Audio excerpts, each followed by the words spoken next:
1351 Heart of Imperial. The moment Little White finished expressing its feelings, it felt the layer of ice melting below it. Little White's huge body slowly sunk into the swamp. Roar. Oh my god. What's happening? I'm drowning. Help. It looks like I raised you into some useless. Ling Lan felt helpless when it saw Little White's flailing tentacles. Did you forget where you come from? Oh, right. With the help of its master's reminder, Little White finally remembered that it had lived 3/4 of its life underwater. There was lots of mud in the swamp, but as a creature who specialized in swimming, it wouldn't affect him. Little White quickly calmed down and allowed the swamp to engulf its huge body. When it was fully submerged in the swamp, its body disintegrated into countless pocket-sized little whites as they quickly buried themselves into the mud around it. The little whites were scattered all over the swamp. Boss, will Little White be alright? Luo Lang asked in concern after retreating to the edge. No problem, this is its chance to perform, Ling Lan replied calmly. Luo Lang nodded to express that he understood. Since boss said that it was alright, it would be alright. He thought that Ling Lan would continue watching the battle, but instead, she said, let's go. Go? To where? Luo Lang couldn't follow Ling Lan's train of thoughts. Are we ignoring this place now? Li Lan immediately understood what Ling Lan meant. He raised his eyebrows. If those 4 poisonous creatures were on the ground, I might be worried for Little White. However, in the swamp, Ling Lan smiled. I'm more worried about them. It seems like we still don't understand Little White's full strength. Li Lan smiled and replied. He always thought that Little White was a land-bound creature. From the looks of it now, that wasn't the case. Not only did Ling Lan like to hide her own strength, but she also hid the real strength of her pet. Only the people who followed her closely would know about her secrets. Actually, I don't know its real strength too.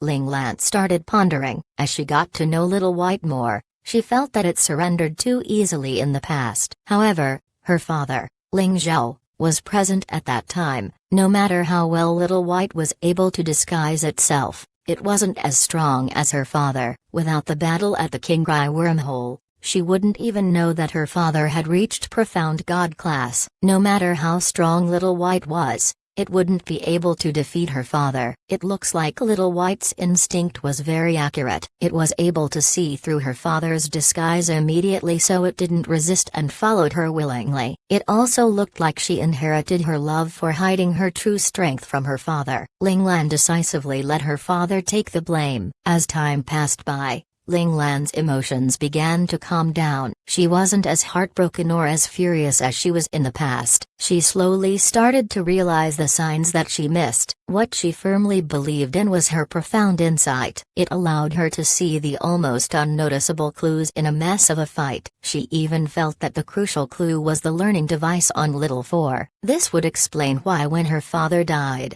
Little Four disappeared and the learning device went into sleep mode. Whenever she was free, Ling Lan would contact the learning device with her spiritual power. However, the learning device was in a state of hibernation, so she didn't get any results. But she wasn't disheartened. She continued nourishing the learning space with her spiritual power every day. She believed that one day, she would be able to communicate with it one day and see her beloved little brother, Little Four, as well as the instructors she respected.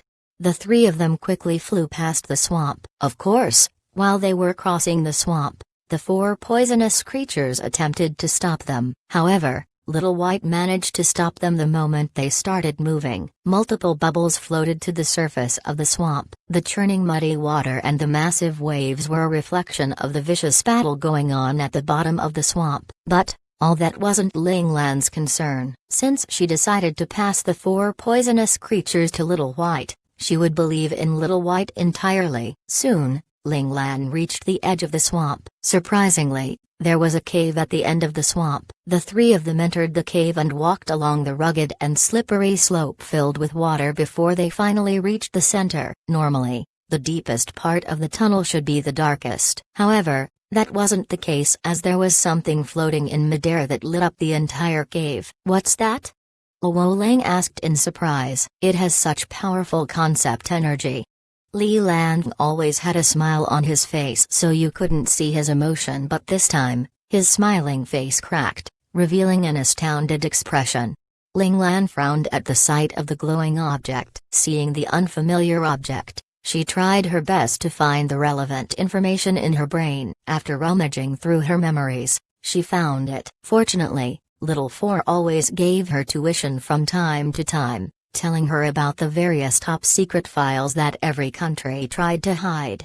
"It feels like the heart of God," Ling Lan replied. "Heart of God?" Luo Lang and Li Lan exclaimed at the same time. No matter how calm and composed someone was, they wouldn't be able to remain indifferent when they heard the heart of God. "I just said that it feels like, I didn't say that it is." Ling Lan glanced at them nonchalantly. She seemed to be reprimanding them for getting surprised over such a minor matter. They were embarrassing her. "If it's not, don't mention the heart of God. It's a scary thing," Luo Lang muttered to himself. They got dumbfounded because boss mentioned those 3 words. This should be the heart of Imperial. As the first successor of the Li family, Li Lan knew many secrets. Heart of Imperial? Luo Lang was weaker in this aspect. He knew about the heart of God through a series of coincidences, but he didn't know about the heart of Imperial. It's one level lower than the heart of God. Legend has it that when an Imperial realm formidable warrior dies, his entire concept energy will be congregated into a heart of Imperial, Li Lan explained. This will explain why the Rainbow Palace has an endless supply of concept energy. Ling Lan walked to the front of the heart of Imperial and said calmly. "But I don't sense any bug concept from this heart of Imperial." Luo Lang asked in confusion. "In order for the concept energy here to reach the Rainbow Palace, it must pass through the swamp." Ling Lan thought for a moment before continuing. "I remember that some creatures are able to absorb other concept energy and turn them into their own concept.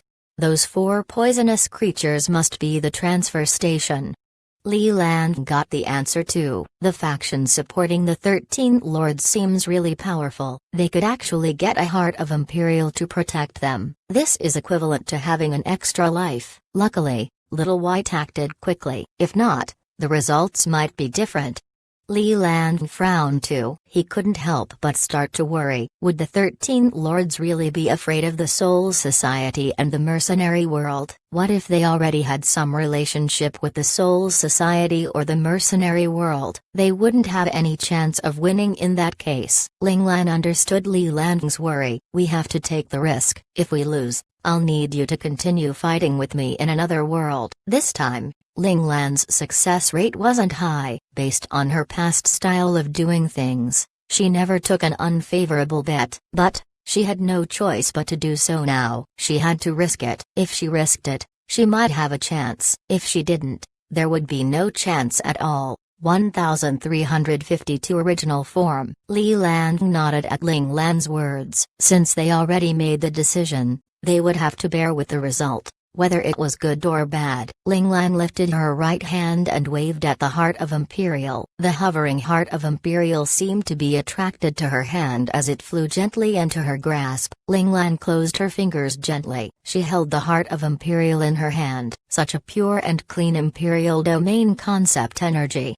Ling Lan observed the heart of Imperial. As she admired it, she felt a little puzzled too. "I don't understand why Lord Zhen didn't choose to absorb it directly but instead left it here. Maybe he can't absorb it because their concept didn't complement each other. He might get injured if he tried to absorb it forcefully." Li Lan thought for a moment before replying. "You make sense. Since we can't find the answer, let's bring it back," Ling Lan replied in an even tone. "After we make an agreement with the 13 Lords, I'll find some time to analyze it. We'll know the answer by then." Worry flashed past Li Lan's eyes, but he still nodded. As for Luo Lang, anything boss said was correct. The thought that analyzing the heart of Imperial was dangerous never crossed his mind. The 3 of them went back on the same path. When they reached the swamp again, Li Lan and Luo Lang were flabbergasted by the scene in front of them. The swamp wasn't a swamp anymore. It had turned into a gigantic dry red field. The entire place was covered with and densely populated with reed. The characteristic of a swamp was nowhere to be seen. Plus,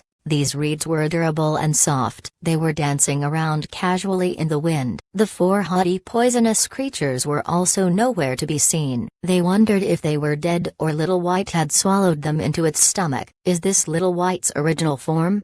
Luo Lang asked in surprise. He suddenly remembered something. I remember now, they are the tentacles at the bottom of the river on planet Zhuhao. Luo Lang remembered the time when their entire mecha clan was beaten up badly by Little White. In the end, Boss killed it with his beam gun. Did this mean that Boss didn't kill Little White in the past and even brought it back as a pet? Luo Lang's thoughts were all written on his face. It was so easy to guess what he was thinking. Ling Lan nodded. Yes, the one that died before you was his clone, so these are all Little White's clones.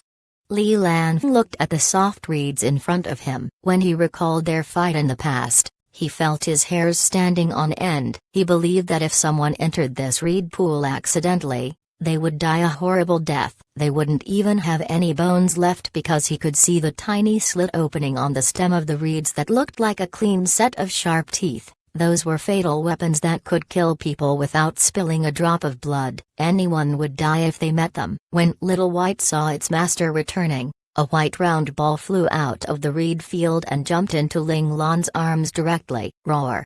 Master, I took care of those creatures. PFFT. Little White spit out 4 black round balls from its mouth and looked at Ling Lan in anticipation. The black round balls had a sinister domain concept energy to them. Ling Lan felt the energy and understood that these must be the heart of the concept of the 4 poisonous creatures. Their concept energy was messy and not pure. It even gave off a sinister aura that made people uncomfortable. Ling Lan patted Little White's big head and replied, "You can use them. This kind of thing is not suitable for us." All the concepts in this world had their set of rules. Although many animals were able to evolve into powerful creatures, they couldn't be substituted. For instance, if Ling Lan and her comrades wanted to find a shortcut to increase their strength, they could only look for the heart of Imperial from a human to increase their strength. They couldn't use the heart of concept from another species. Anyone that tried to challenge this rule would be injured heavily. Ling Lan wasn't so arrogant to think that she could challenge this rule that had been around for many centuries. Plus,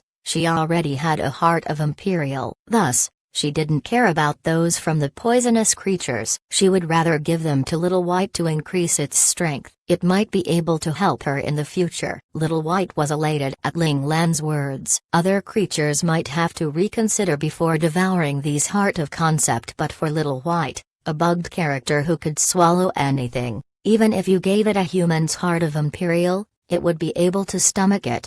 Little White quickly gobbled up the 4 black round balls. Then, it jumped onto Ling Lan's shoulder like nothing had happened. It felt as though the 4 black balls were 4 pieces of sweets. Ling Lan shook her head. At first, she wanted to use Little White as reference, but it seemed like she found the wrong creature. Little White, are you not going to retrieve your clones? Luo Lang reminded Little White when he noticed that it was starting to fall asleep in Ling Lan's shoulder without any intention of removing the huge reed field. Little White was unhappy that someone disturbed its beauty sleep. It rolled its eyes at Luo Lang and made a few sounds. Then, it turned its back to Luo Lang and ignored him. Huh? What did it say? Luo Lang looked at Li Lan with dares all over his face. Sob. He couldn't understand Little White's language. Well, Little White says that there's ample nutrients in this swamp so his clones can grow quickly here while protecting the Rainbow Palace. It can kill 2 birds with 1 stone. How could he tell Luo Lang what Little White really said? In actual fact, Little White said, "Retrieve my clones? Are you an idiot?" That is a stupid question. Li Lan felt mentally exhausted. He had a hard time trying to maintain a good relationship between his comrades. Ling Lan smiled at Li Lan. As a strategist, his intelligence wasn't suited to work in human relations, so it must be hard for him to think of a reasonable excuse for Luo Lang. However, since he seemed like he was capable of it, she would let him handle all of her personal relationships. Plus, Ling Lan was used to using Li Lan too. If Li Lan knew Ling Lan thoughts, would he feel helpless or happy? No matter what the answer was, It couldn't be denied that Li Lan was getting more important in Ling Lan's mind. The three of them returned to the hall of the Rainbow Palace. Just as they arrived, the five guardians were slowly waking up. They were astounded when they saw Ling Lan, who was sitting on the ice throne and smiling at them. "Since you agreed to surrender, I have to give you some gifts," Ling Lan said calmly. If that excruciating pain was their gift, they would rather not have it. The five guardians cursed silently in their hearts. However, on the surface, they appeared respectful, not daring to show any signs of discontent. They were afraid that they would get some more of those gifts. "Go back and feel it properly. You will like it."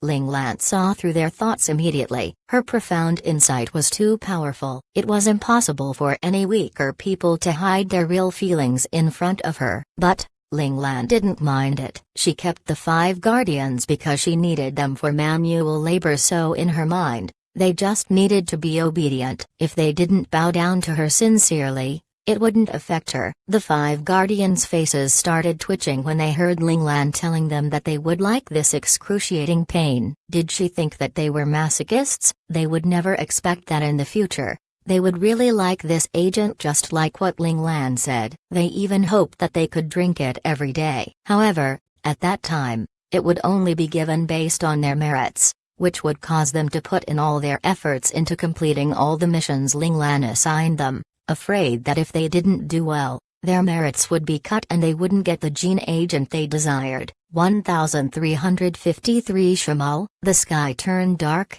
leaving only Lord Zhen's Rainbow Palace as the only source of light in this dimly lit area. Since Ling Lan killed Lord Zhen secretly and swiftly, the Rainbow Palace hadn't descended into chaos as it continued to operate as per normal. Plus, with the help of the five guardians controlling the situation, everyone in the Rainbow Palace was pacified quickly. Nothing noteworthy happened in the territories controlled by Lord Zhen either. Everything seemed peaceful and orderly. Of course, Ling Lan knew that this peace was just temporary. If she didn't gain the approval of the other 12 lords in the end, she would be faced with endless challenges and the unrest among the people below her. Li Lan also followed the five guardians to take care of the matters in the Rainbow Palace. If Ling Lan really became the new Lord Zhen, the general manager of the entire Rainbow Palace would definitely be Li Lan. Compared to Luo Lang's brash and reckless attitude, Ling Lan trusted Li Lan's intelligence and meticulousness more. As for Luo Lang, he went back to the 7th bugle call just as a precaution. If the 13 lords didn't accept Ling Lan, they would definitely attack the 7th bugle call and the Rainbow Palace together. Although Little Seven, Tian Feng, and Luo Yang were in the 7th bugle call, their combat abilities didn't ease Ling Lan's worry. With Luo Lang around, Ling Lan would feel more at ease. Of course, this was what she told everyone on the surface. In actual fact, Ling Lan was also planning her route of retreat. If by any chance the 13 lords really decided to cast aside all considerations for a potential war with the Soul Society and attack them, Luo Lang and the crew members would have a higher chance of escaping under the protection of the 7th bugle call.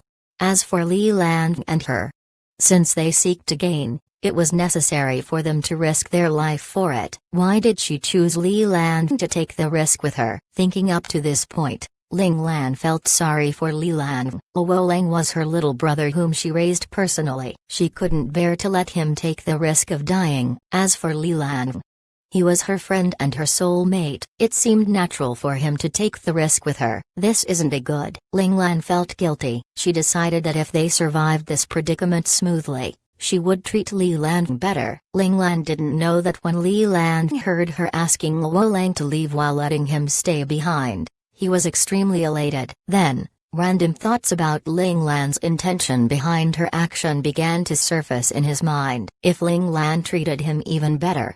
Fine, Ling Lan, you are seeking your own death. Ling Lan sat on the ice throne alone as she waited silently for the 12 lords to come and give her their final verdict. This feeling of her life being controlled in the palms of someone else wasn't good. This will be the last time. Ling Lan put her head down as a malicious intent flashed past her eyes. As long as she could persevere through this most difficult checkpoint, she would be able to control her fate entirely. At this moment, many shadowy figures appeared in the hall. They came silently without any notice. Ling Lan placed one hand on her head and looked at them directly. She saw the 5 expected guests barging in her hall and smiled. 5 lords came to visit the Rainbow Palace personally. I feel so honored. Lord Card suddenly rushed in front of Ling Lan until he was an inch away from Ling Lan's face as he smiled cheekily in his clown outfit. Are you the Lan Zhao who pretended to be from the Rainbow Raiders? No, that shouldn't be your real name. How should I address you, little friend? Seeing Lord Card being so close to him, it ticked a nerve of Ling Lan as her force of presence suddenly exploded outwards. Lord Card instantly retreated back to his original position. He continued smiling as he said, "You're really unfriendly." Ling Lan replied calmly, "I don't like it when people come too close to me. As for my name, you can address me as Lord Zhen." The moment she said this, Lord Card's smile froze. The other 4 lords' faces turned cold. Lord Holy, who was wearing a white gown and had golden hair and blue eyes, sneered. "You're really impolite. Do you really think that we will allow an organization to enter the lawless lands?" Ling Lan gave a small smile. "Then shall we make a bet?" Her fearless and nonchalant attitude froze the expressions on the 5 lords' faces. This was the first time they saw such an arrogant invader. In the past, everyone who wanted a piece of the lawless lands acted cautiously in front of them as they were afraid that the 13 lords would band together and eradicate them if they provoked the lords. If the 5 lords had a choice, they wanted to attack this arrogant little brat together. However, Ling Lan was fiddling with 2 objects in her other hand. One was the token representing the governor of the 18th district of the Soul Society. The other was the token used by White Monarch from the Rainbow Raiders. These 2 items reminded them that there were very influential organizations supporting this arrogant little fellow. Why did the 13 lords choose to believe Ling Lan's lies? It was because Ling Lan was too strong for her age. Only the extremely elusive Soul Society was able to groom such a rare genius. Only a rare genius was able to convince White Monarch to work with him. Without this crucial factor,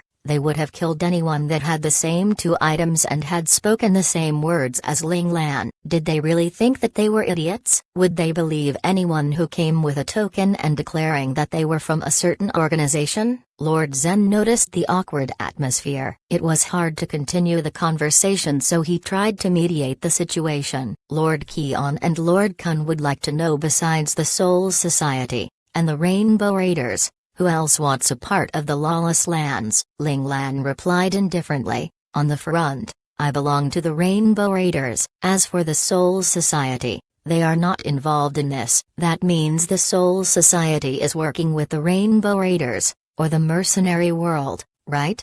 Lord Demon, who was dressed quite openly, instantly covered her mouth and laughed sweetly at Ling Lan's words. Her chest jiggled as she laughed. "You can think of it that way."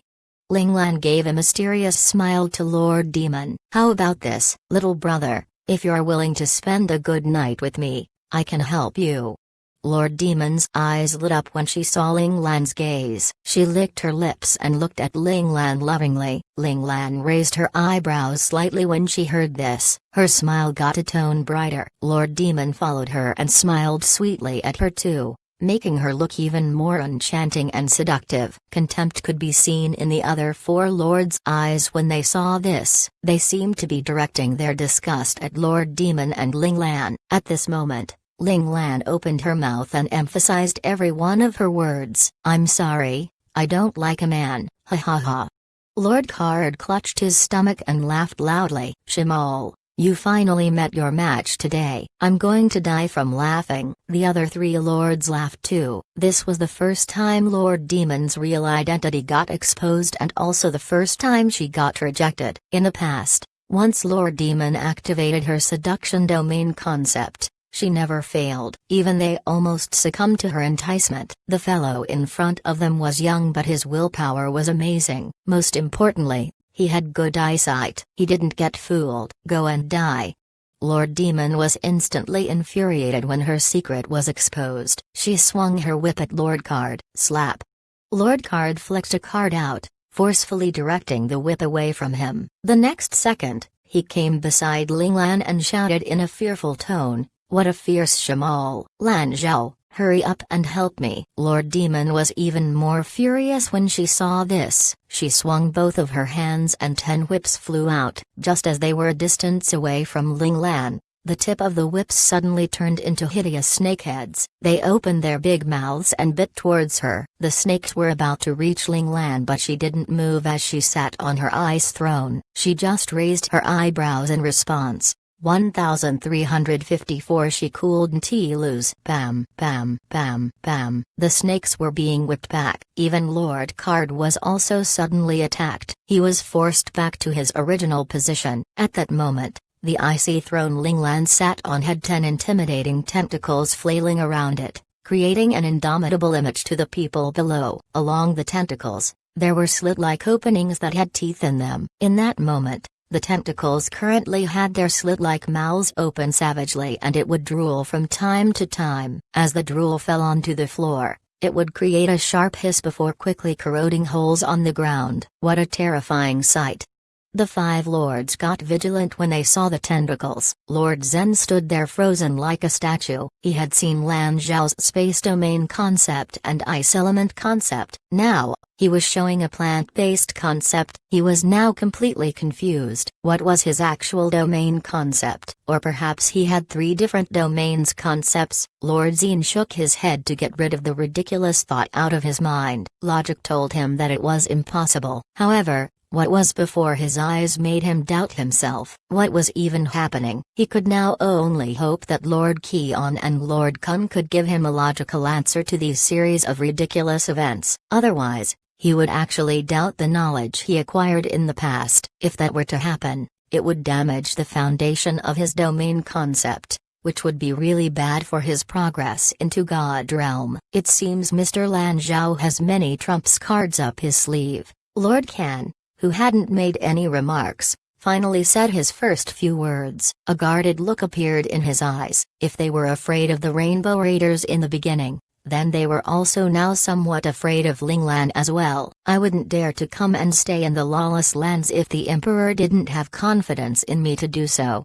Ling Lan smiled lightly. While he said that, pride and confidence oozed out of her demeanor. It seemed like Lan Zhao was probably the most prized underling of the Emperor of the Soul Society. Some of them even suspect that Lan Zhao might be the Soul Emperor's son or grandson. Only those who had the full backing of a strong organization would be able to show such a confident expression. The 5 lords all made this judgment in unplanned unison. The reason they came to the Rainbow Palace wasn't because they had made a decision. Instead, they were trying to probe Ling Lan. If Ling Lan's behavior was off by even a little bit, they would determine that taking Ling Lan out wouldn't cause the Soul Society and the Rainbow Raiders to react. If that was the case, the 5 of them would definitely cooperate and kill Ling Lan on the spot. However, Ling Lan's uncanny behavior made her hard to read. The 5 of them looked at each other with suggestive glances. In the end, Lord Zen spoke up. "Lan Zhao, as long as the Soul Society keeps its promise by only taking Lord Gen's territory, not cause problems or start wars and open trade routes to the lawless lands, we will not take offense for the previous Lord Gen's death." "No problem," Ling Lan said without hesitation. Since she was about to succeed, she wasn't going to back down. "When will the shipment of supplies arrive?" Lord Holy suddenly asked in a serious tone. The other 4 lords all looked towards Ling Lan, waiting for her response. Ling Lan raised her eyebrows. She knew that this was one of the tests for the other lords to accept her as one of them. If she was to say that she couldn't supply them supplies, it would reveal that her position in the Soul Society wasn't as high as she behaved. At the same time, it would show them her cooperation with Rainbow Raiders wasn't on the best of terms. Once they believed they could bear the negatives of killing her, the other lords would definitely make a move on her life. "When do you want it to arrive?" Ling Lan smiled lightly, looking as if she was very confident. 1 month. Lord Kan said without hesitation. "You are purposely making it hard for me." Ling Lan had a helpless look on her face. "Even if I report this to the Emperor now, from preparation to communicating with the mercenary world and shipping it here, It would be impossible without at least 3 months. The lawless lands is too far away from the center of everything. If you depart from the closest nation near the lawless lands, just 1 month should be enough. Lord Kan said plainly. You think we're so stupid to expose where the Soul Society is stationed? A look of mockery showed on Ling Lan's face, mocking them for doubting her intelligence. If they actually import supplies from the closest nation near the lawless lands, that territory would instantly become useless. With that intelligence, that nation's government would immediately move out all their forces to wipe out all of the Soul Society influences in their territory. Since we're going to cooperate, you need to show your sincerity. Lord Kan's attitude was quite clear. If the Soul Society wanted the lords to accept them, the Soul Society must accept their conditions. If we were to give up a stable territory for an unstable territory, do you think the Soul Emperor will agree to that? Ling Lan half smiled. If you want to cooperate peacefully, don't bring up such unrealistic conditions. The two of them met each other's gazes with neither of them wanting to let up. The atmosphere instantly turned tense and it seemed as though a battle was going to ensue. It's just supplies, isn't it? Lan Zhao's words make sense, so we should give him some time. However, the lawless lands is currently in dire need of more supplies, so the faster the better. How about this? We will meet in the middle. How about 2 months? If we see the supplies in 2 months, we won't interfere with the Soul Society doing anything in Lord Gen's territory. If the supplies don't arrive in 2 months, then sorry, we will take back Lord Gen's territory and ask the Soul Society to find somewhere else to settle. Lord Zine spoke up. He had a determined look on his face with the meaning that the terms were not for discussion. Is that a promise? Ling Lan raised her eyebrows and asked. Yes, it's a promise and condition from us, Lord Zine said without hesitation. Ling Lan's eyes brightened, and after a few seconds, she responded, all right, I will notify the Emperor. All right, we await your good news. After saying those words, the 5 lords disappeared from sight. After waiting quietly for a while, Ling Lan confirmed that the lords had left. Then, she said plainly, come out. A silhouette appeared in the main hall of the palace. His expression was somber while his eyes had a look of worry that he couldn't hide. At the same time, the dancing tentacles suddenly disappeared. Then, a little white ball jumped out of thin air. It was Little White. Those tentacles were created by Little White. Its tentacles seemed to have evolved because it had devoured the cores of the 4 poisonous insects. 2 months? Where are we going to get them those supplies? Li Lan steeled himself and forced the low-spirited feeling he had into the back of his mind as he spoke out the biggest problem they had at hand. Ling Lan closed her eyes with an exhausted expression. Although she only spoke with the 5 lords for a short amount of time, every sentence and expression was still the results from her careful consideration and practice. Maintaining such a high state of concentration, it was really taxing to her mind. Looking at the tired Ling Lan, Li Lan felt heartbroken. He walked behind Ling Lan and slowly caressed the side of her head, hoping it would help her feel a little better. We'll let Tian Feng, Luo Lang and the others go back once to find Qilong to deal with it. With a steeled expression, Ling Lan forced those words out of her mouth, even though it made her feel useless. Will there be enough time? A back-and-forth trip, in addition to the time spent on gathering supplies, was already difficult in 3 months, not to mention how the 13 lords only gave them 2 months to work with. Ling Lan clenched her fists until her nails dug into the palms of her hands. She really didn't want to drag too many people into this. However, now it seemed that couldn't be avoided. If Luo Zhao fuses with Jialan, it can be done. In the end, she still dragged in her 2 little sisters. However, she was already at this step. She couldn't just lose like this. 1355 risk. Also, go and find Xiaqianyi. Ask him to prepare a portion of the supplies we need. Li Lan sounded frustrated. Are you preparing to gamble everything on the lawless lands? There are too few people I can use. No matter who's available, as long as they can be used, I'll use them, Ling Lan replied. Can Xiaqianyi be trusted? Li Lan asked earnestly. He has to listen to me until I die. Ling Lan replied decisively. Although Ling Lan wasn't able to contact the learning space and Little Blossom, she still decided to meet Xiaqianyi. It was because with the help of her profound insight, she knew that Little Blossom's clone was still inside his brain. It wasn't affected by Little Blossom's disappearance. Little Blossom ordered his clone to hibernate, so even without Little Blossom's presence, the order remained as it was. Luckily, only Ling Lan knew about Little Blossom. As for Xiaqianyi, he thought that placing Little Blossom was one of Ling Lan's abilities, so for his safety, he would never betray her as long as she was alive. I understand. Since Ling Lan had spoken, Li Lan knew what he had to do. Almost immediately, Li Lan left the Rainbow Palace. He went back to the 7th bugle call and relayed Ling Lan's new order. The 7th bugle call immediately unloaded all of its goods. Jiming and Yu Shangfei took care of the safety of the supplies. The 13 lords weren't able to confirm Ling Lan's background, so they suppressed the news that Lord Zhen had already died. Thus, the other factions in the lawless lands didn't know that Lord Zhen's identity had changed. At the same time, Ling Lan went down to the swamp below the Rainbow Palace, which had already turned into a reed field. Little White, protect me.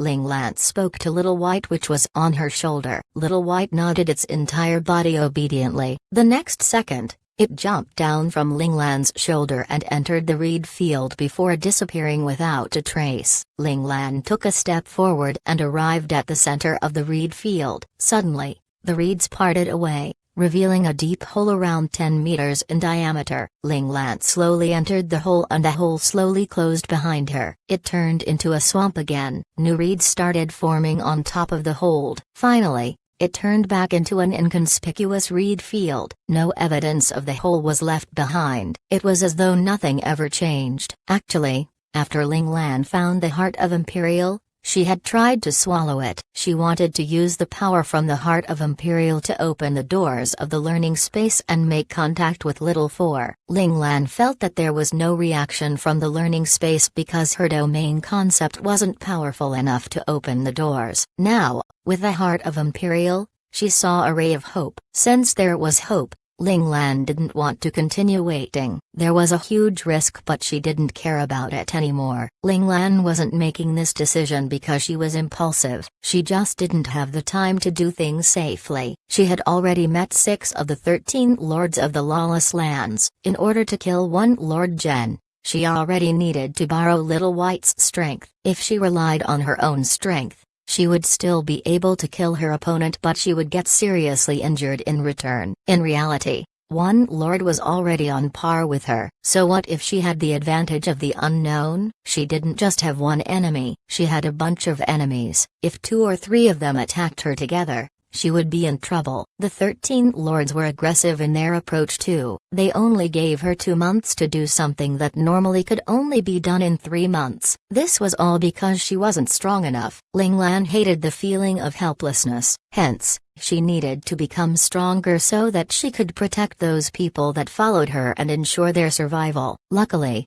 it wasn't impossible to become stronger in 2 months. Especially when she had the heart of Imperial. Since there was a possibility of success, Ling Lan wouldn't give up. Anyway, she was already dancing with Hades. She didn't mind doing another dance with him. Returning to the darkness again made her feel like she was going back into a womb like she did in the past. At that time, she was cultivating in her mother's womb. She didn't know how long she spent inside, but when she woke up, her mother was already giving birth. She didn't know what was happening, so she almost caused a difficult labor to her mother. Fortunately, Little Four reminded her, so she was able to avoid a disaster. Thinking back about it, Ling Lan felt sad. She was all alone again. She didn't have her mother doting her. She also didn't have the accompaniment of Little Four. Her mind and heart felt empty. Ling Lan suddenly smiled. Why was she feeling sad? If she was able to stand at the peak, she could get everything back. Her mother,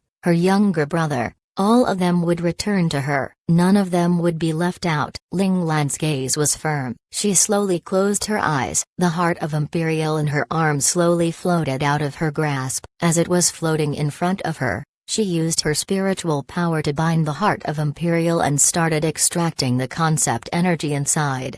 The heart of Imperial's physical appearance was small, but in actual fact, it was the culmination of all the concept energy an Imperial realm formidable warrior gathered in his entire life. There was almost an endless supply of energy inside. However, to absorb the energy, the concept energy had to be converted to one's own. Ling Lan was very careful when doing this step. She would control the amount of energy she extracted each time, afraid that something would happen, causing her to injure herself. This wasn't the only thing she was careful about. She also brought the last 32nd generation Nuwa agent with her. All in all, Ling Lan wasn't a reckless and impulsive person. It was just that the current situation forced her to take a risk. But all the decisions she made were done after serious considerations. Ample preparations were already made beforehand. Ling Lan's spiritual power and the cultivation techniques of the Divine Command sect were like cheat codes in a game. For normal humans,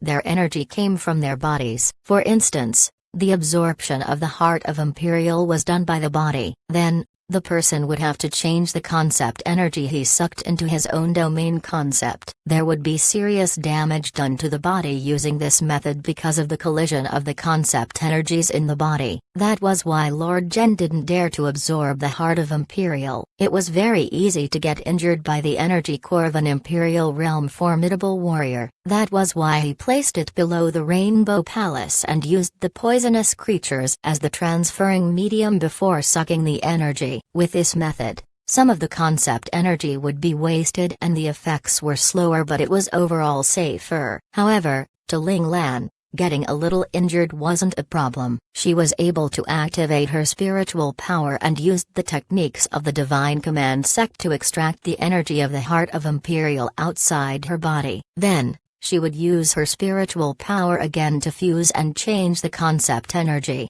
pulling out any foreign elements that would harm her. After that, she would absorb the energy into her body. With the cheat-like techniques, she evaded the step that everyone was most afraid of. It had to be said that Ling Lan's golden finger was really amazing. 1356 Don't want to die. The energy from the heart of Imperial entered Ling Lan's body continuously. Ling Lan could feel the concept in her body getting thicker and thicker. Even with such obvious signs, she remained patient and started congregating and compressing the concept energy. She had asked her master, Mu Shui King, how to advance to God realm in the past. He told her that she must compress her concept until she couldn't compress it anymore. When the concept in her body reached a point where it couldn't hold anymore, this was the time to break through to the God realm. Ling Lan didn't know how far away she was from the step her master mentioned. After all, she just entered the Imperial realm not long ago and had just begun compressing her concept. She just hoped that the heart of Imperial would allow her to achieve half-step into God realm. That way, she would have the confidence to fight with the 13 lords. During this period of time,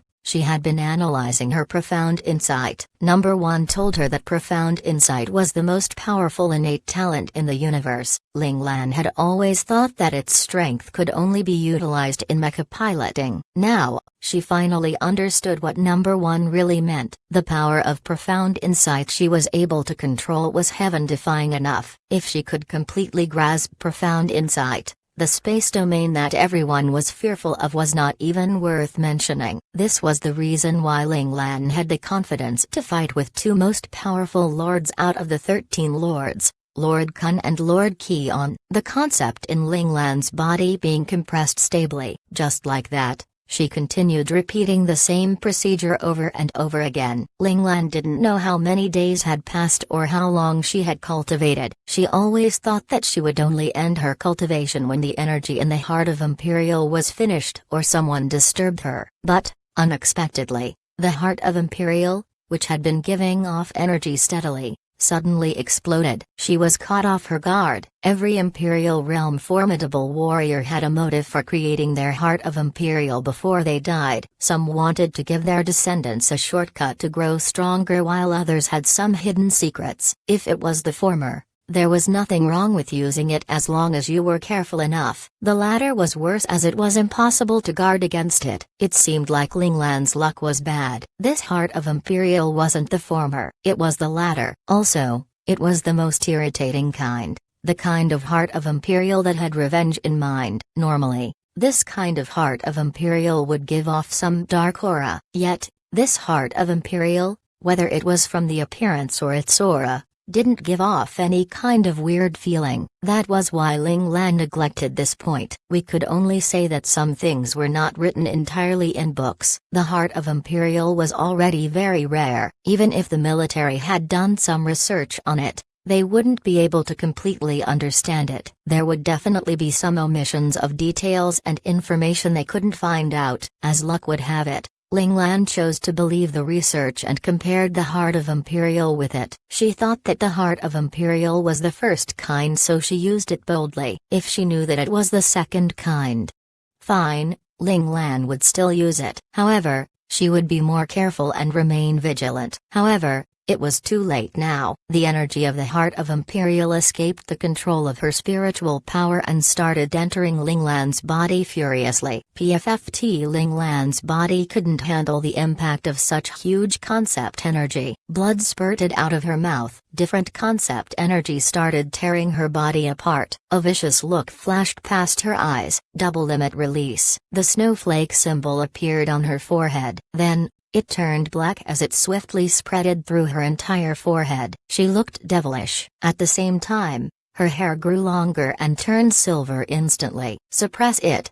The double Imperial Realm domain concept suppressed the messy and violent concept energy in her body simultaneously. At the same time, Ling Lan repeatedly compressed the violent concept energy. She had no time to care about the different concept energies anymore. She knew that this would cause implications to her advancements of physical skills in the future, but now, she just wanted to stay alive. Hence, she completely disregarded the risk involved in doing so. The two energies collided and got suppressed in her body, increasing the damage caused to her body. Ling Lan quickly downed a bottle of the second-generation Nuwa agent. The Nuwa agent quickly nourished Ling Lan's body. Just like that, when the concept energy hurt Ling Lan's body until she couldn't bear with it anymore, she would drink a bottle of the Nuwa agent. The process repeated again and again. She compressed the concept energies continuously. Finally, Ling Lan drank her last bottle of Nuwa agent. Yet,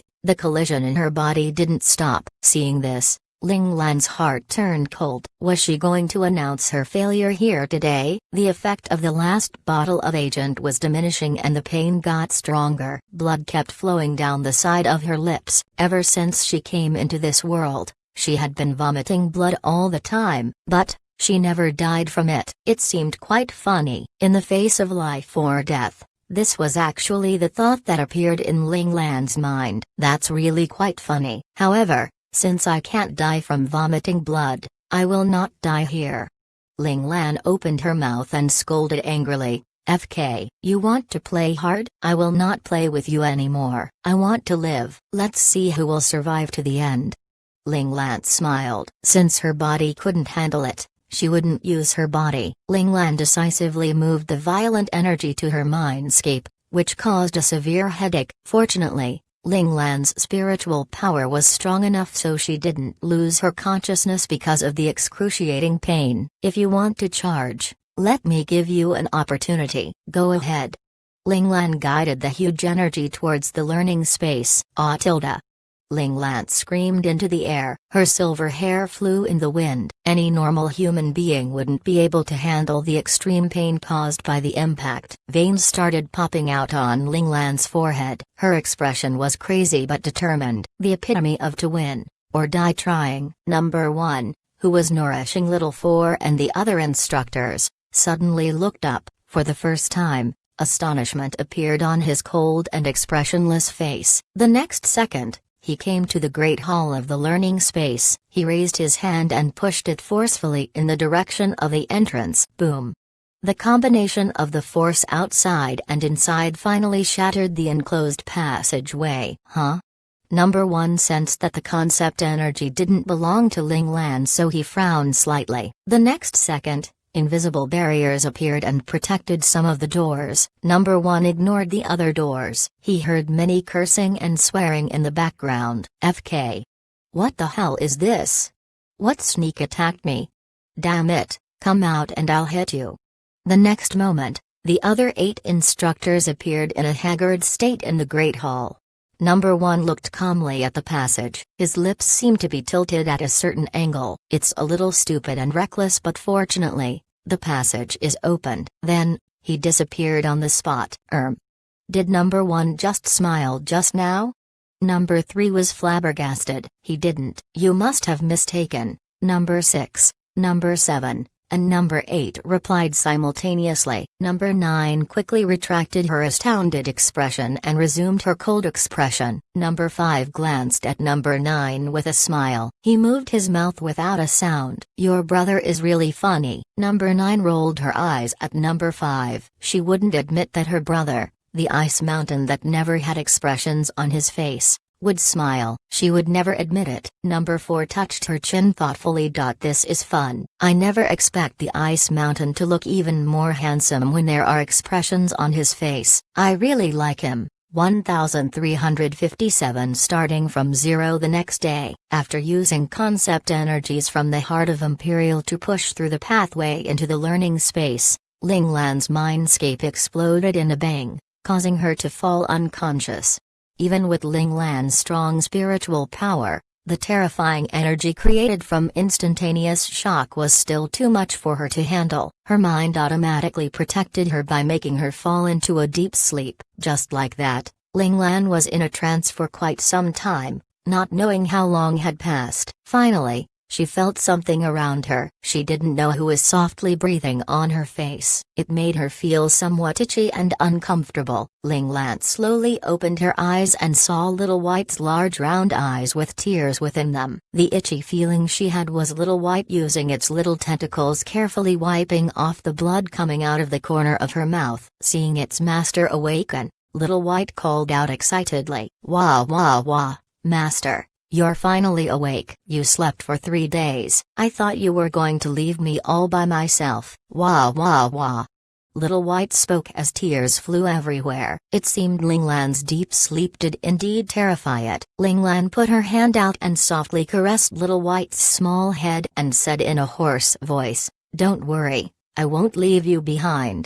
Little White's white hairs had already turned gray from dust. Some parts of its hairs were even in knots and filled with mud that were already dry. These were all around its body. It seemed that during the past few days, while Little White was guarding her, it didn't even have time to clean its little white hairs. It should be known that Little White liked being clean and would always clean its little white hairs from time to time. Sometimes even Ling Lan thought it was excessive. Now, it seemed like she was the most important thing on Little White's mind. It wasn't how she thought Little White was forced to follow her. If Little White cared for her so much, then she would also treat Little White as an important family member and never leave its side. Acquiring Ling Lan's acknowledgement was actually quite difficult. Ling Lan's would never put forth feelings into someone first. However, if she were to feel that someone cared for her genuinely, she wouldn't shun them away. Instead, she would put them in her care and put forth her true feelings as well. Roar.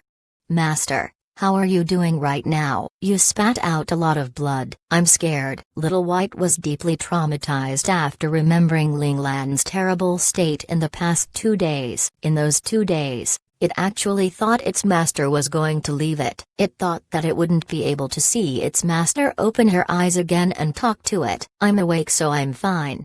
Ling Lan held Little White in her arms and softly caressed the hairs on its body. Little White's warm body temperature made Ling Lan feel that she was still living in reality. At the last moment before she closed her eyes, she felt her mindscape explode after using the heart of Imperial to force open the learning space. Ling Lan had thought she was actually going to die. However, now it seemed that Hades probably thought she was too troublesome and sent her back into the world of the living. Did anything happen in the Rainbow Palace in the past few days?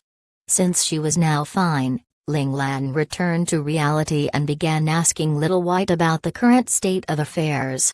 Roar. "Nothing. It's been very quiet." Little White thought carefully for a moment. Although its main body was by its master's side this entire time, There was still a clone of it looking over everyone in the Rainbow Palace. It should be fine since it didn't see anyone coming in to try to destroy them. Forget it. I'll wait until my injuries are healed and go up and take a look. Little White's answer made Linglan smile. With Little White's simple thought processes, she actually couldn't get much information out of it. Roar. Master, don't worry. I will protect you. Seeing Little White trying to get on her good side, Linglan smiled. Alright then, don't let me down. After that, Linglan closed her eyes once again and began to use her chi exercises to repair the damage caused by the explosion from using the Heart of Imperial's concept energy. Linglan had the chi exercises ever since she was inside her mother's womb and never stopped in the past 20 or so years. She didn't know just how many levels the chi exercises had, but looking at how it recovered her body's injuries, Linglan hypothesized that the level she reached was probably quite high.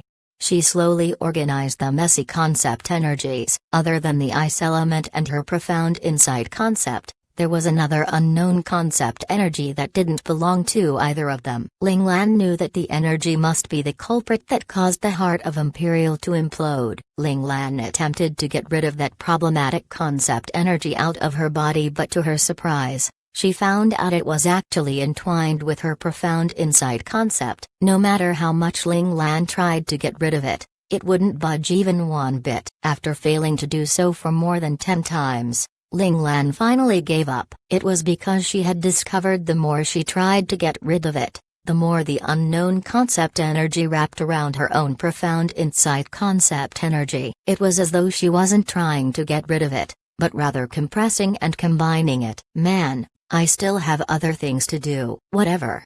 Linglan gave up on it and began to focus on her chi exercises to repair her body's injuries. One round after the other, the chi exercises began to repeat itself automatically. After not needing her to focus her attention on it, Linglan put her focus on her mindscape. The part where her mindscape had exploded worried Linglan a lot. It was just that she was injured too severely that she had to focus on her body's injuries. Now that her injuries didn't need her attention, Linglan decided to investigate this part of her mindscape. She carefully stepped into her mindscape. As expected, the condition of the mindscape was terrible. The originally vast and limitless mindscape had disappeared. Not to mention the dark clouds, strong winds, thunder and lightning. There was only a wasteland left there, as if it was the end of the world. Looks grim. Starting from zero it seems. Right as Linglan was going to use her spiritual power, she felt a sharp pain in her head. It almost caused her to faint, a sign that her spiritual power had been depleted. Currently, Linglan couldn't use her spiritual power and could only let her spiritual power recover naturally. It seems now I can only leave it up to fate, Linglan said helplessly. Linglan turned her gaze to a certain area inside the mindscape since the entire mindscape didn't need her to tend to it. In the past, she had always refused to enter that place. But now, Linglan felt somewhat helpless. She hoped that the Heart of Imperial could successfully help her break through into the learning space, but she was also afraid of it failing. She just needed to investigate to see whether it had worked, but Linglan actually felt somewhat afraid and scared. If it didn't work, then in her current state, she didn't know when she would have another chance at breaking through the learning space. Her little four and instructors.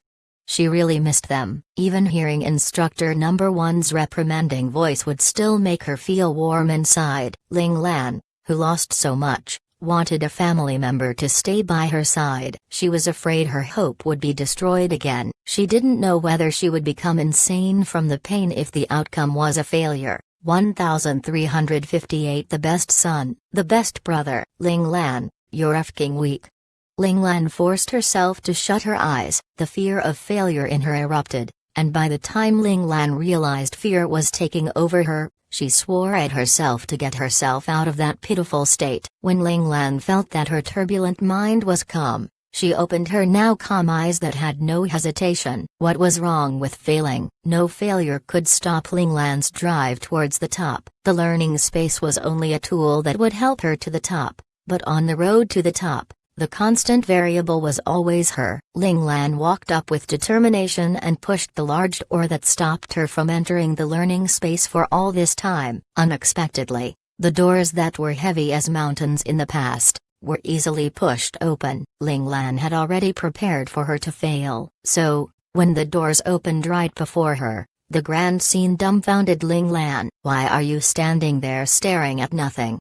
Instructor number one's calm and soothing voice echoed in her ears. This was a voice that Ling Lan couldn't be any more familiar with, a voice that Ling Lan would think about in her dreams. Hearing that voice she so dearly missed broke down Ling Lan's hardened heart. Instructor number one. Tears quickly dropped down from the corners of Ling Lan's eyes. Those were tears of happiness, and a rare show of weakness because Ling Lan finally saw someone she could depend on. "Come in." Seeing a heartbroken Ling Lan, instructor number one's voice was still very calm, but Ling Lan seemed to hear a soft sigh as well. "Yes, sir." Ling Lan immediately disappeared from where she stood, and appeared in instructor number one's dimension. On top of a mountain, instructor number one was currently sitting on a stone slab meditating with his eyes closed. Sensing Ling Lan's arrival, he slowly opened his eyes and said, "You are too reckless to use the heart of Imperial in your mindscape. Next time, don't be so reckless." Even with number one's reprimand, Ling Lan still answered him with a genuine smile. "Yes, instructor number one. Although the result isn't bad, it would still affect your development somewhat in the future. I'm sure you understand already." Instructor number one looked at Ling Lan. A look of astonishment passed through his eyes in an instant. "Yes, having two domain concepts is already a restriction for advancing into the God realm. Now there's another unknown concept that doesn't belong to me adding to the mix. If I can't resolve this issue, then I would forever stay within the Imperial realm, never having the chance to advance to the God realm." Ling Lan spoke out her realizations. "As long as you know," replied instructor number one, "this can be a blessing or a misfortune. It just depends on how you resolve it." "Thank you for the pointers, instructor number one," said Ling Lan gratefully. Other than her father, Ling Zhao, and her mother, Lan Luofeng, the instructors in the learning space were the only ones who gave her pointers selflessly. However, being able to break through into the learning space so quickly is great for little four. "Good job." After seeing Ling Lan had learned her lesson, instructor number one praised her. Instructor number one knew that reprimanding and praising sometimes need to be used in tandem. That was why he didn't forget to praise the effort Ling Lan had put in. Little four? Ling Lan's heart skipped a beat. She already found it weird that Little Four hadn't actually came to her after she had been in the learning space for so long. Normally, after not seeing her for so long, Little Four would immediately jump on her and ask for hugs and kisses the moment she stepped in. "Come with me." Instructor number one stood up and used his finger to slash the air to open up a tier in the dimension. Ling Lan followed instructor number one apprehensively into the tier. While Ling Lan was thinking of the worst-case scenarios in her head, she arrived at the dimension Little Four was sleeping in. After seeing Little Four laying in the air silently with bands of light around his body supplying him with energy, Ling Lan felt her heart ache as tears uncontrollably came down her face. Her voice turned hoarse. "What happened?" "Come with me." Instructor number one didn't answer her and only gestured to Ling Lan to continue to follow him into the next dimension. In this dimension, there were two cores giving off light. The first core was bright but gave off a somewhat odd feeling. The other core was dim and lifeless as if it was going to flicker out of existence in the next second. Ling Lan felt the energy presences given off by these two cores. The familiar feeling caused tears to fall from her eyes again. "This is my father's and Ziyi's." Her intuition about her father was correct, but what surprised her even more was that Ziyi was still alive. She couldn't be even more happy than she was currently. It was also because the chance of Ziyi surviving from that explosion was so slim that her profound insight couldn't actually detect Ziyi's life signal. Ling Lan had always thought that Ziyi had actually left them. Luo Ling was heartbroken, but so was she. However, as the boss, She couldn't let herself give in to that feeling of loss and vent the pain in her heart. She could only silently endure all of it in her heart. Yes, when Little Four saw your father self-destructing to save your life, he rushed over in an attempt to grab a hold of his spiritual power just like how he did in your past life. But he neglected to factor in how weak your spiritual power was when compared to your father's. Your father's spiritual power is of a different existence. The outcome of trying to take in more than he could handle was backlash. He was lucky that he didn't fully collapse from it. Instructor number 1 finally told Ling Lan the reason why Little Four was unconscious. Little Four, you are the best son and brother my parents and I could ask for, Ling Lan said proudly with tears in her eyes. Back when she said her parents would be Little Four's parents and Little Four would be her only younger brother, she was being sincere. She thought Little Four didn't understand such emotions and feelings. Perhaps the father and mother he had mentioned were only seen in books and that he actually didn't understand feelings of child and parent and how one could die for the other. Now it seemed that she was wrong. Not only did Little Four understand it, he also did it as well. He was a better human than she could ever be. She was still the child that her father and mother worried about while Little Four already protected their father. Son, brother? Shock passed through Instructor number 1's eyes. He had always thought that Little Four putting his life on the line to take in Ling Zhao's spiritual power core was because of Ling Lan. He thought Little Four didn't want Ling Lan to become sad, evolving to a point where he only acknowledged Ling Lan. Now it seemed that wasn't the case. Could Majesty Four actually have evolved to the point where he possessed emotions and feelings? Yes, Little Four is my younger brother and my parents' son, Ling Shi. Ling Lan finally understood that Little Four gave himself this name because of her. Note, although Four in Chinese is pronounced Si, she is likely used here because Si does not sound as good. Reason was not mentioned by author. Little Four really did want to be her parents' son, and her younger brother. He didn't just say it randomly. Instructor number 1 was silent for a short while and then sighed. If that's the case, then Ling Lan, I will leave Little Four in your care in the future. Don't let him down. Perhaps Majesty Four no longer needed them to watch him. With Ling Lan here, Majesty Four would not evolve down the wrong path. Ling Lan was the disciple number 1 had nurtured with great care, a disciple he prized the most. Although number 1 never said it out loud, he still trusted Ling Lan with the depth of his heart. He believed that Ling Lan would definitely not disappoint him. Yes, Instructor number 1. Ling Lan nodded deeply. Even if Instructor number 1 didn't say anything to her, she still wouldn't let Little Four down in this life. You've seen everything now, so you now know everyone's situations are all quite dire. Instructor number 1 temporarily stopped talking about Little Four and pointed towards the 2 cores. 1359 Forbidden. Yes, although Father's spiritual power core shines brightly and is full of life, it still lacks a feeling of completion. It's as though something is missing. Ziyi's situation is worse since he only has a small piece of his spiritual power core left. It could extinguish at any moment now. Ling Lan spoke out what she had sensed. Your father is actually the same as you, a double innate talent individual. He awakened 2 domain concepts. Number 1's expression was serious. Little Four wasn't aware at the time, so it caused a huge deal of problems when he tried to put these 2 concepts together inside of him. Father is too strong. Ling Lan felt grateful to Little Four for saving her father without any care in the world. But she was also angry at her father for hurting Little Four. Strength is one thing, but what hurted Little Four the most was the domain of your father's terrifying innate talent. After saying that, number 1's expression turned steeled. Even if it was him, facing Ling Zhao's devour innate talent probably won't be easy either. Terrifying? Ling Lan was shocked. Your profound insight innate talent is the strongest innate talent in the world. However, there is a forbidden innate talent that can almost rival yours. Forbidden? My father? Said Ling Lan in shock. Little Blossom is like that too. Instructor number 1 nodded. Devour. Ling Lan took in a deep breath. When Instructor number 1 mentioned Little Blossom, she knew what the forbidden innate talent was. Come. Number 1 opened up a tear once again and led Ling Lan to the next location. Ling Lan finally saw Little Blossom. He was unconscious just like Little 4, hovering in the air with countless bands of light pouring energy into Little Blossom. It seemed that Little Blossom's condition was just as bad as Little 4's. "What's wrong with Little Blossom?"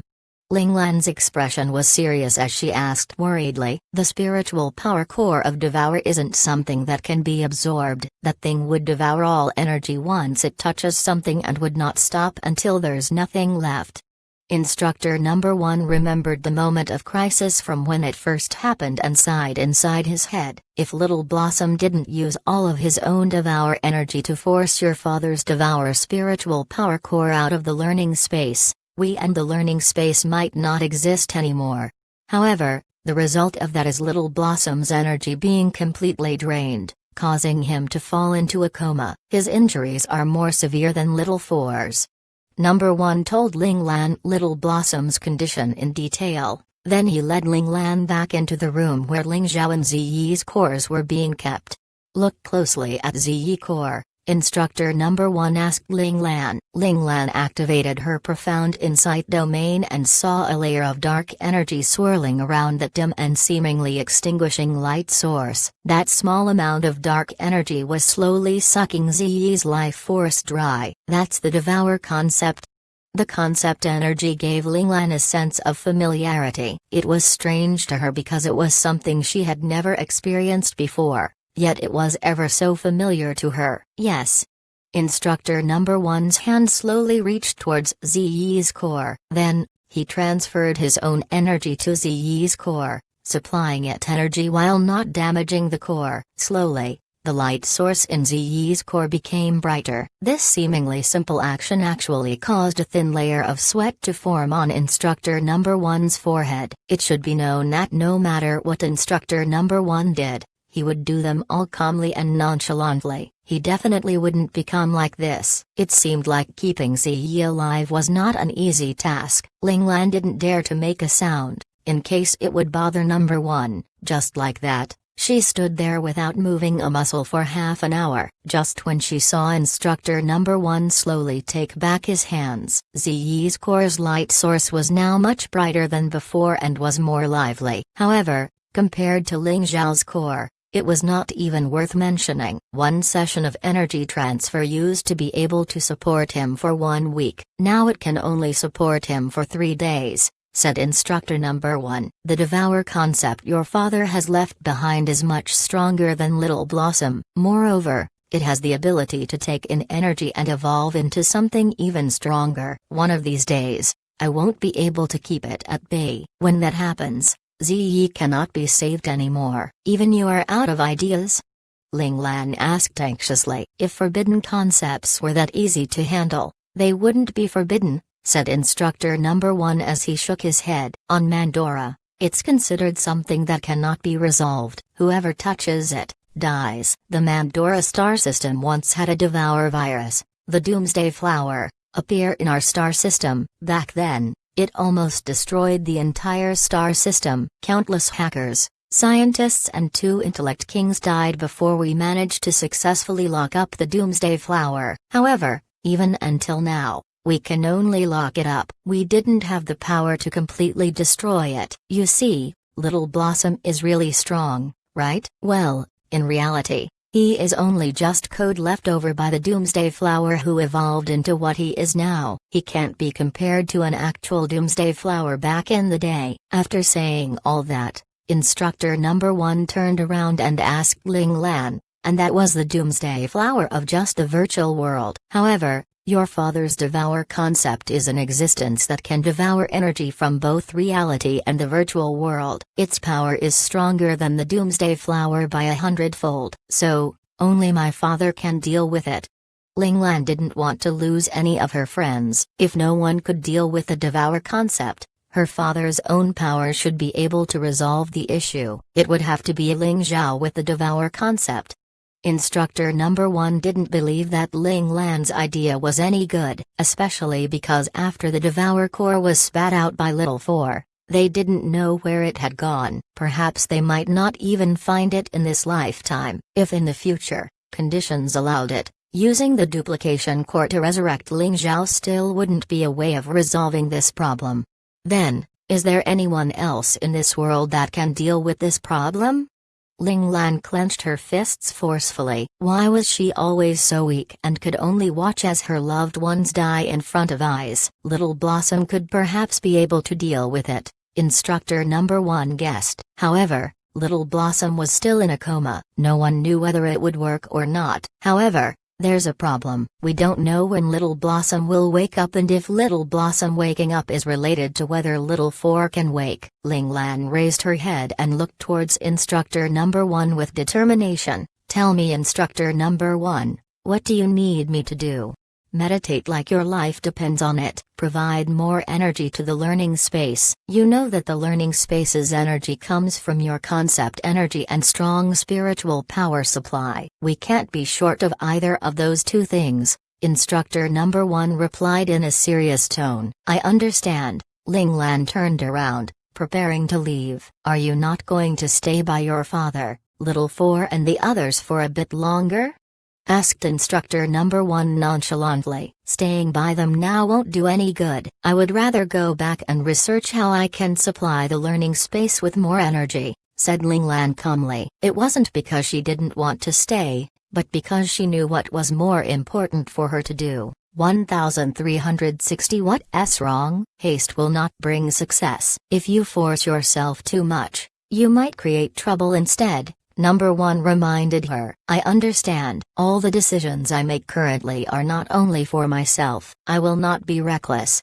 Ling Lan turned back. Her gaze was sharp but clear. She didn't lose control of her emotions because of her concerns. Number 1 lowered his head and hid the approval and satisfaction in his eyes. He said, go ahead. Ling Lan stepped forward firmly, leaving the learning space in a blink of an eye. Ling Lan, if you want to wear the crown, you have to bear the weight. This is the path you chose. No matter what happened, you must follow through it with determination, Number 1 said softly. Then, he slit the air and returned to his dimension and started meditating. Ling Lan returned to her mindscape. Her mindscape was still withered, filled with wounds and scars. This can't continue. I must find a way to recover my spiritual power.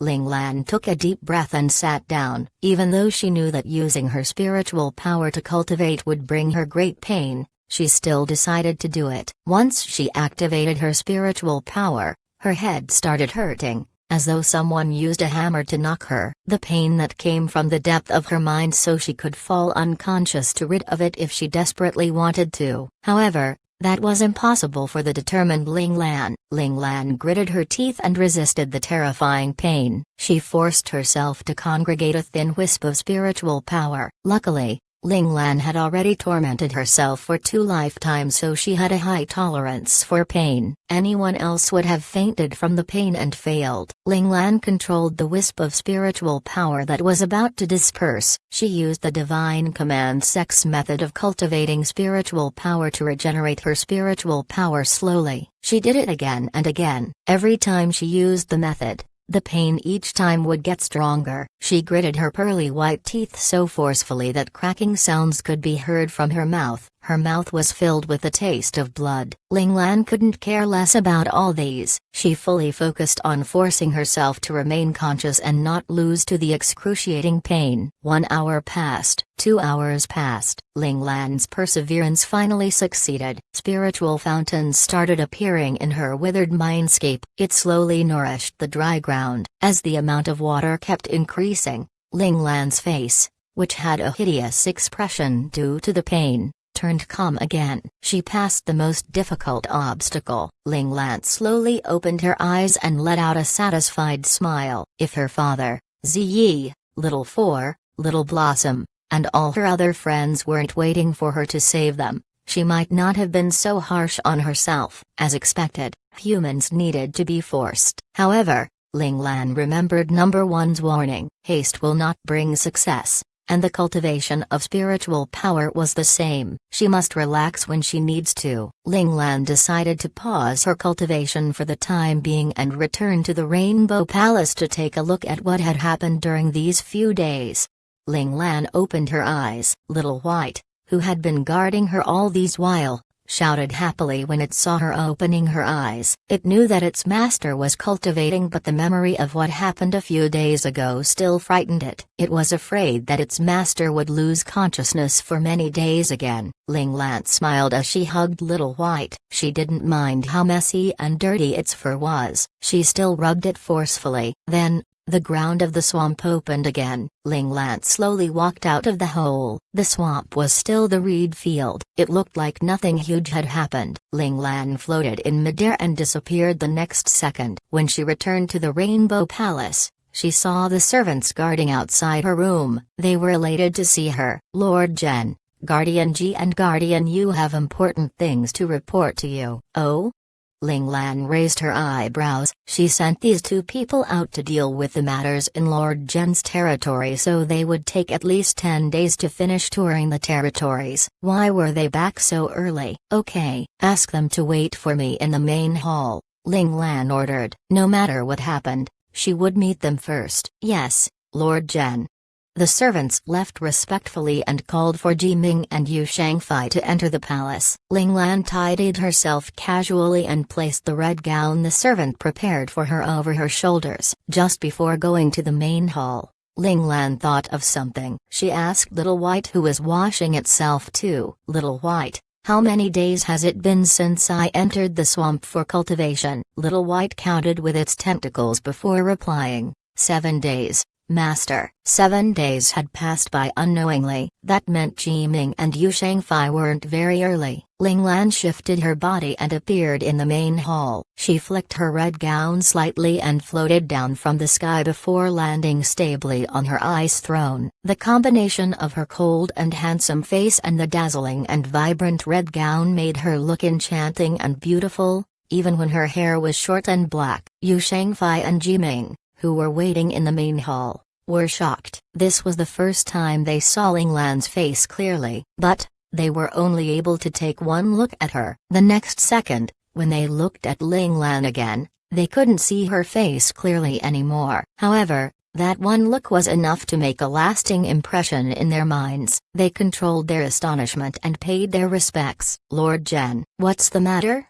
Ling Lan asked sternly. Little White jumped into Ling Lan's arms obediently. Everyone knew that their new Lord Zhen had a very cute little pet. Lord Zhen liked it very much. The people in the Rainbow Palace liked it too. They would feed Little White occasionally, and Little White never rejected any of the food. Ling Lan didn't care about that either, as Little White's stomach was made of steel. If someone wanted to poison it, it was a waste of their time. The new Lord Zhen was a man of few words. Ji Ming and Yu Shangfei only met Ling Lan a few times, but they knew that this was their new master's style. The leaders of the 3 big factions, Jimu, Fi Wang, and Tanping Yuan, which are under my territory, would like to meet Lord Zhen. Ji Ming replied hurriedly.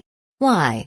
Ling Lan raised her eyebrows. Ji Ming glanced at Yu Shangfei. Yu Shangfei rushed forward and kneeled down. This is all my fault. I drank too much at the welcome party of the leader of Jimu and accidentally revealed some of your details. Please punish me. Ling Lan stopped stroking Little White. Ji Ming and Yu Shangfei suddenly felt a sharp gaze dismembering their bodies. Ji Ming's heart shuddered. He also kneeled down. Yu Shangfei placed both hands on the ground, not daring to look at Ling Lan's eyes. What did you say? Just when the two of them were unable to resist Ling Lan's force of presence anymore, she finally spoke. I just said that Lord Zhen is more powerful now, that's all. The perspiration on Yu Shangfei's forehead dripped on the marble floor. The amount of sweat almost formed a puddle, and this was caused by just a simple release of Lord Zhen's force of presence. If their master really got angry, Yu Shangfei didn't know how he would die. Ji Ming, I don't have to tell you what punishment you'll receive, right? Ling Lan glanced at Ji Ming indifferently. Ji Ming nodded quickly. Yes, Lord Zhen. 3 days later, ask them to meet me here. Ling Lan disappeared after she finished her sentence. 1361 Depend on your performance. Ji Ming and Yu Shangfei kneeled for a while longer before they finally found their strength again. They slowly stood up. Do you think that we're doing the right thing? Yu Shangfei wiped the sweat off his forehead as he asked with uncertainty. If he's really powerful, The three leaders of the factions will not change anything. However, if he is just. Don't blame me for being merciless. A ray of ambition flashed past Ji Ming's eyes. Since anyone could be Lord Zhen, why couldn't it be him? The two powerful subordinates of Lord Zhen had already left. He was now all alone in the Rainbow Palace. Ji Ming felt that he had a chance. Roar. Master, that asshole wants to betray you. Little White was in charge of watching over the entire Rainbow Palace, so it heard the exchange between Ji Ming and Yu Shangfei clearly, so it immediately reported to Ling Lan angrily. Ling Lan laid on the soft bed in her room lazily with her eyes closed. She seemed to be asleep. She caressed Little White's furry body and said calmly, "It's all right. I can use him as a warning to others. At least, I don't need to search for one anymore." Roar. Okay. Master, I can help you with this. Little White waved its tentacles excitedly. This was definitely an opportunity for it to perform. It would make use of this opportunity when the person who always prevented it from performing, that irritating person, wasn't here. The irritating person was Li Lan. Sure, I've fed you till you're so fat, so it makes sense that you help me with some things. Ling Lan smiled as she pinched Little White's fat body. The feeling is not bad. Roar. No way. Little White isn't fat. Little White waved its tentacles angrily. Don't think that just because I came from other planets, I don't understand human language. Master is definitely teasing me. Master is so bad. Not fat? If you use your body to knock out those three people, I'll believe you. Ling Lan opened her eyes and smiled as she pointed at Little White's fat forehead with her finger. Little White wrapped its tentacles around Ling Lan's forefinger and whined. Master, Little White can definitely do it. Hence, Little White isn't fat. I'm really not fat. Really not fat. Little White was smart. In the past, its master said that if it got fatter, she would cook it and eat it. I still remembered this. I wouldn't give Master any chance of cooking me. HMPH. That'll depend on your performance. Ling Lan didn't expect Little White to take her joke for real and still remember it until now. Actually, as long as there was a strong spiritual fluctuation in Little White's mind, Ling Lan would be able to detect its thoughts through the spiritual waves, even if it didn't roar. Little White thought that it was thinking silently, but in actual fact, Ling Lan knew almost everything it was saying in its mind. Similarly, Li Lan could read Little White's mind too. That was why Little White always lost to Li Lan. Imagine if you tell your opponent what you want to do to him. If you could still succeed, it was definitely because your opponent felt that you were too pitiful and decided to cooperate with your plan. Let's give some tears of sympathy to our naive and cute Little White. 3 days passed with a snap of the finger. During these 3 days, Ling Lan was either cultivating or meditating. Compared to 3 days ago, her mindscape was in a much better state. Her mindscape at least wasn't dry anymore, as there was a thin layer of spiritual sea. Her internal injuries had almost fully recovered with the help of the Qi exercises. After recovering, she could now use her ice element concept, but her profound insight was still a problem as it was still bound by the unknown concept. This was a lethal problem. When she activated her profound insight, the amount of concept energy consumed would increase twofold. The consumption of energy was calculated by the second. The first second, the energy consumed was normal. The next second, the energy consumed was twice of the first second. The third second, it would be 4 times of the first second. The fourth second, it would be 8 times, and the fifth second, it would be 16 times. Based on the amount of energy she had, she could only activate her profound insight for 53 seconds. It wasn't even 1 minute. This was a sad thing. What's that unknown concept? Ling Lan already tried using all of her energy. It was still 53 seconds. Not a second more and not a second less. She was tired and helpless. She started meditating to restore her energy. This was already her 3rd test. But she still didn't understand what that unknown concept was. Besides wasting her profound insight energy exponentially, there weren't any other implications. This revelation made her quite confused. Currently, she was in a normal situation, but during a battle, she didn't know if the unknown concept would cause any trouble. After recovering her energy, Ling Lan didn't investigate the unknown concept anymore. Instead, she had a comfortable sleep to be full of spirit and energy when she welcomed the three leaders. Today, Ling Lan was wearing red too. For some reason, the servants at the Rainbow Palace liked to prepare red gowns for her. Ling Lan never cared about her style, so she just wore whatever that was prepared. She didn't like rich colors, but every time she saw the servant carefully walking over with the red gown and the fear and anticipation in their eyes, Ling Lan didn't want to disappoint them.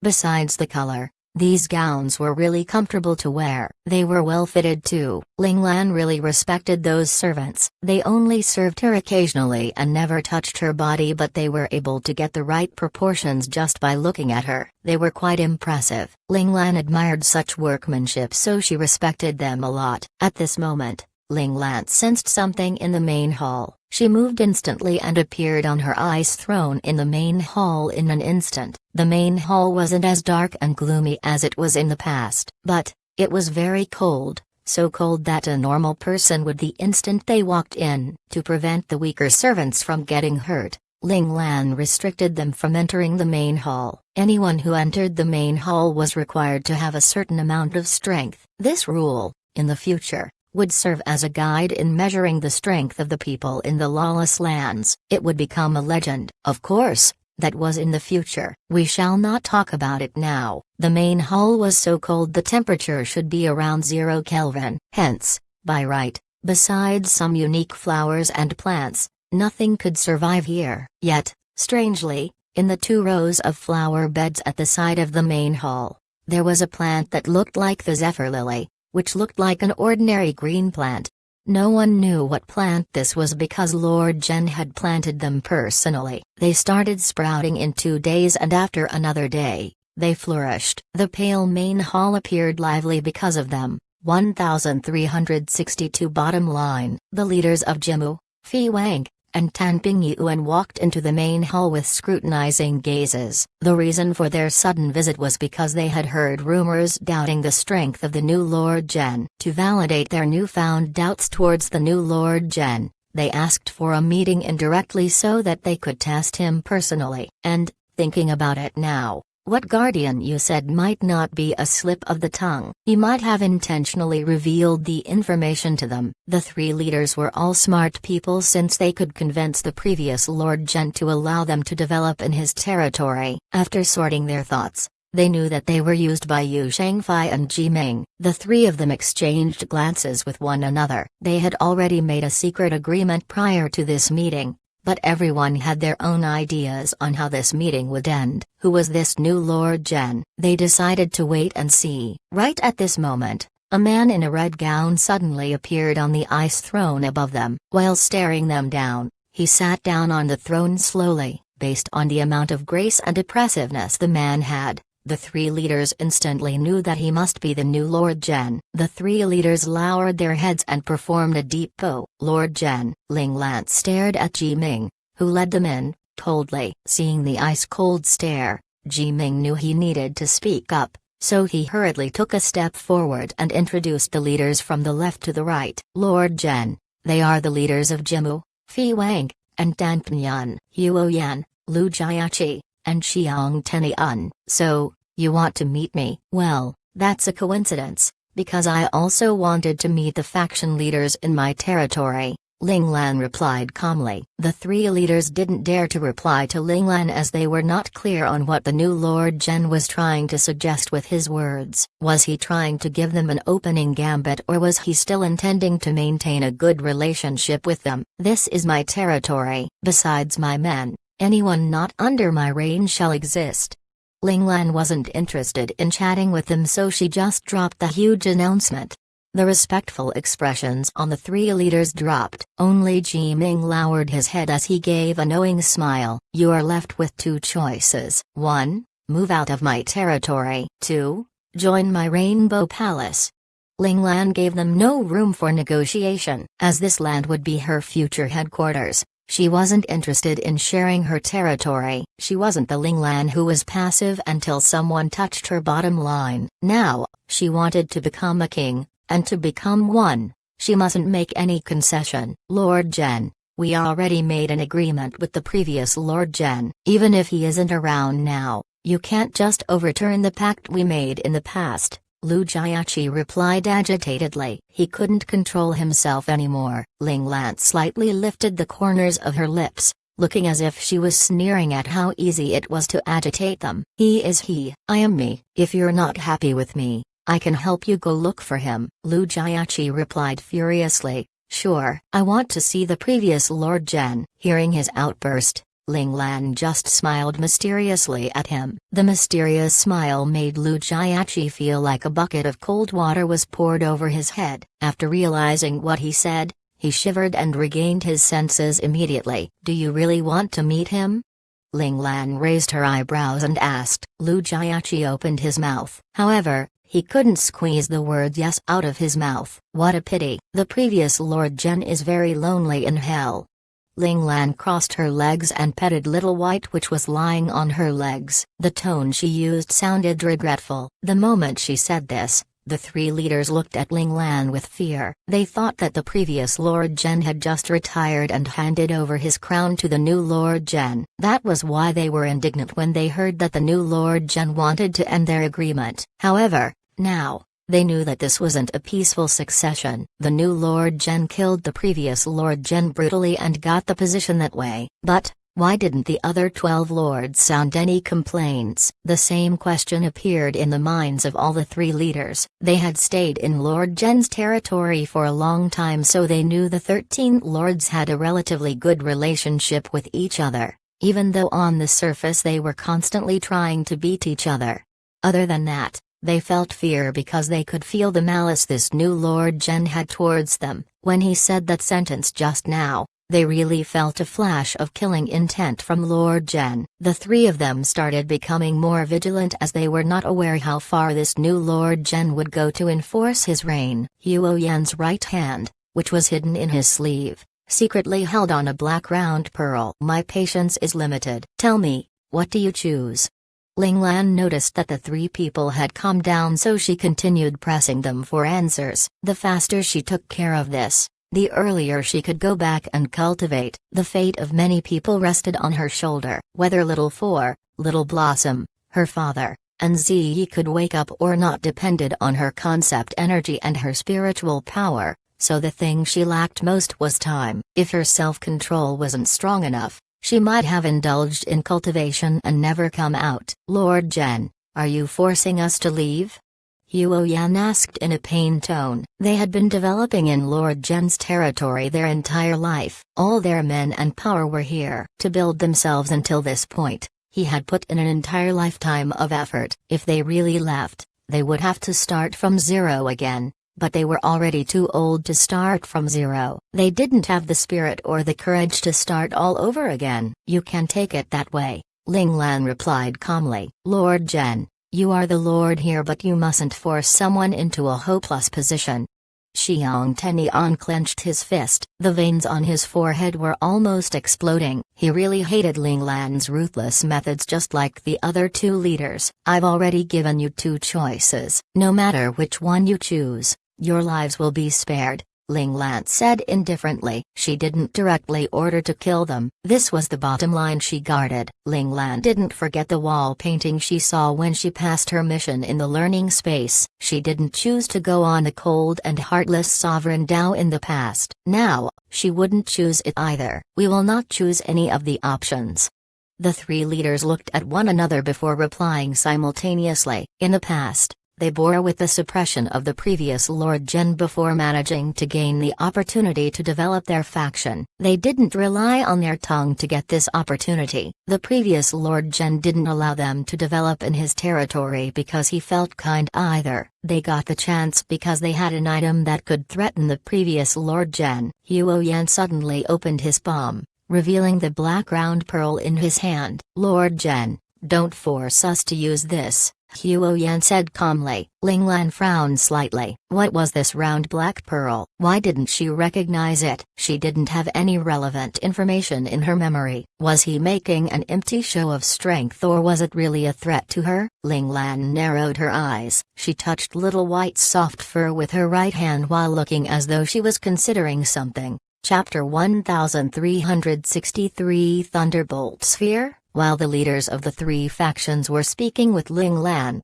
Jiming silently moved closer to the door of the palace. When he saw that little white ball appearing, he wanted to rush out of the palace. However, he didn't expect that when he wanted to leave, he felt as though his legs were being pulled on. Bang! Jiming fell face first near the entrance. He turned around and looked at his ankles with apprehension. He could feel a slimy tentacle wrapping around his ankles, and the source of that tentacle was the strange flowers behind him. Currently, the plant was looking at him with a hungry gaze while its tentacles were growing longer as it flailed around furiously. Jiming immediately realized something. Back when the Five Lords came to this place to probe Ling Lan's capabilities, it was the plant that had stopped them. Everyone had always believed that the tentacles were Ling Lan's own abilities. They never expected the source of the tentacles to be the normal-looking plant. Ling Lan glanced at Jiming indifferently. When she discovered Jiming's odd behavior, she had already put Little White in charge of keeping him in place. Thus, if Jiming behaved or moved oddly, Little White would make a move on him. "Tell me, what is that and what can it do?" asked Ling Lan. Jiming had a frustrated expression on his face. He indeed knew the faction leaders would use this item to fight against Ling Lan. However, he didn't expect that he would fall into such an unfavorable position. Faced with a threat to his life, he could only choose to tell Ling Lan the truth. "This is called a Thunderbolt Sphere, an item created from the heart of Imperial." A look of fear was shown on Jiming's face. "Thunderbolt Sphere?" Ling Lan raised her eyebrows. "I think I understand somewhat. You think that can harm me?" Ling Lan was curious. Even if an Imperial Realm formidable master came down to kill her, it was almost impossible for him to do it alone. She didn't understand why these faction leaders, who were only titled Domain Realm Master levels, could be so confident in a small ball. Ling Lan finally understood the degree of talent in the lawless lands. In the Federation, encountering someone at the domain stage was very difficult, and titled Domain Realm Masters were even rarer. However, here in the lawless lands, one can easily encounter a Domain Realm Master, and anyone that was called upon could easily be a titled Domain Realm Master. It was indeed just as the rumors in the Federation mentioned. The rumors were that in the lawless lands, Domain Realm Masters were all over the place and ace operators were like cattle in a farm. Were true. "You can test it out," Jimu Huoyan said coldly. A hint of confidence and decisiveness showed in his eyes. Seeing his sudden burst of confidence, Ling Lan thought about it carefully. It was as though she was thinking whether she should try it or not. Jiming's expression changed instantly and shouted loudly, "Lord Zhen, once the Thunderbolt Sphere explodes, it could reach the strength of 3 Imperial-level Domain Realm Masters combined together. You must not let it explode." Perhaps Ling Lan might not die from it, but the others in the room wouldn't be able to get away with their lives. The Thunderbolt Sphere was indeed very terrifying, but it was usually used as a deterrence. It wouldn't be used unless absolutely necessary. It was because after it is used, it would be an outcome of mutual destruction. Jiming did want the throne, but he still loved his own life more. 3 times the power? No wonder you're so confident. Ling Lan finally knew why they were so confident. "Do you actually want to give up your lives?" Ling Lan leaned against the armrest of her chair as her right hand rubbed Little White's soft hairs rhythmically. She seemed to not even care about the threat of the Thunderbolt Sphere. That uncaring expression on her face made Jimu and the others begin to hesitate. In the end, none of them wanted to die. "You asking us to give up everything here is the same as asking for our lives. If that's the case, then why would it matter if we give up our lives? At least, we will have you come with us. It will be worth it," shouted Xiang Tenian angrily, and the hesitation of Jimu and Lu Jiachi instantly turned into determination. If they were to back down now, they would have nothing left. Plus, they were already 1 foot in the grave, so they didn't need those extra years in misery. Although they were all titled Domain Realm formidable warriors, they still lived 20 to 30 years more than the average person in the lawless lands. So if they were to leave without a fight, they would live the rest of their lives with nothing. Unless they have the luck to break through their barriers and advance into the Imperial realm, They would be nothing for the next few years. After being comfortable for most of their lifetime, were they actually going to become poor, homeless and become stepped on by others in their last few years? Moreover, they had offended many people. As soon as they become removed by the current position, their old enemies would definitely make moves and go against them. When that happened, they would be totally helpless. You people really won't give up until it's over, it seems. Ling Lan sighed. Everyone looked at each other. Only Ji Ming had a sharp look in his eyes, but he immediately put his head down, not daring to look at Ling Lan again. It was as though he was afraid Ling Lan would be able to see through to his thoughts. Right as the three of them didn't know whether to accept Ling Lan's terms, they suddenly felt their bodies turning stiff. Jimu's expression changed instantly. He wanted to open his palm to toss out the thunderbolt sphere. However, he shockingly discovered that his hand had become a block of ice. Even the thunderbolt sphere in his hand was frozen in ice. Break! The flames on Jimu's body roared. He wanted to crack open the ice around his body, but discovered that no matter how strong his flame concept burned, it wasn't any bit effective against the layer of ice. It easily suppressed his power. Their concepts were supposed to suppress each other, but right now, only his was suppressed. What made him feel even more despair was that the thunderbolt sphere actually left his palm and slowly floated out of the ice. Too long, jade-like fingers held up the thunderbolt sphere. This is the thunderbolt sphere?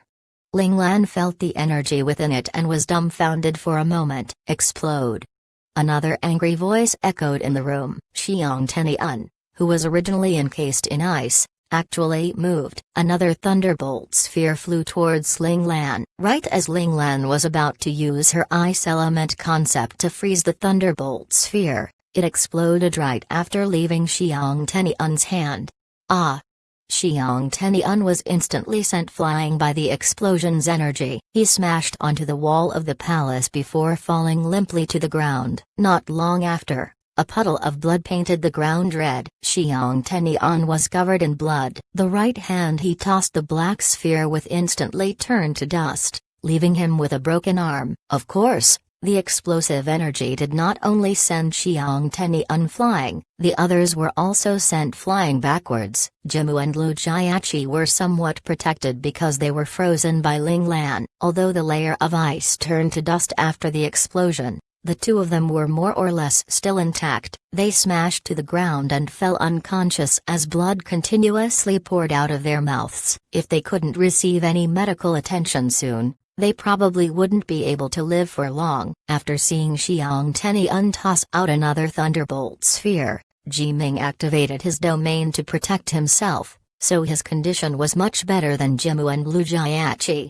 but he was still severely injured. 1364 refuse? Of course, this was because the imperial level energy created by the thunderbolt sphere was controlled. If it had exploded with all of its energy, they would definitely be reduced to shreds by the terrifying energy equivalent to 3 Imperial Realm formidable masters attacking all at once. Ling Lan sensed the terrifying domain concept energy and knew it was going to be bad. She wanted to activate her ice element domain to go against the sudden explosive energy. However, right at that moment, the worrying concept that wrapped around her profound insight suddenly activated with her profound insight domain. Holy SHT!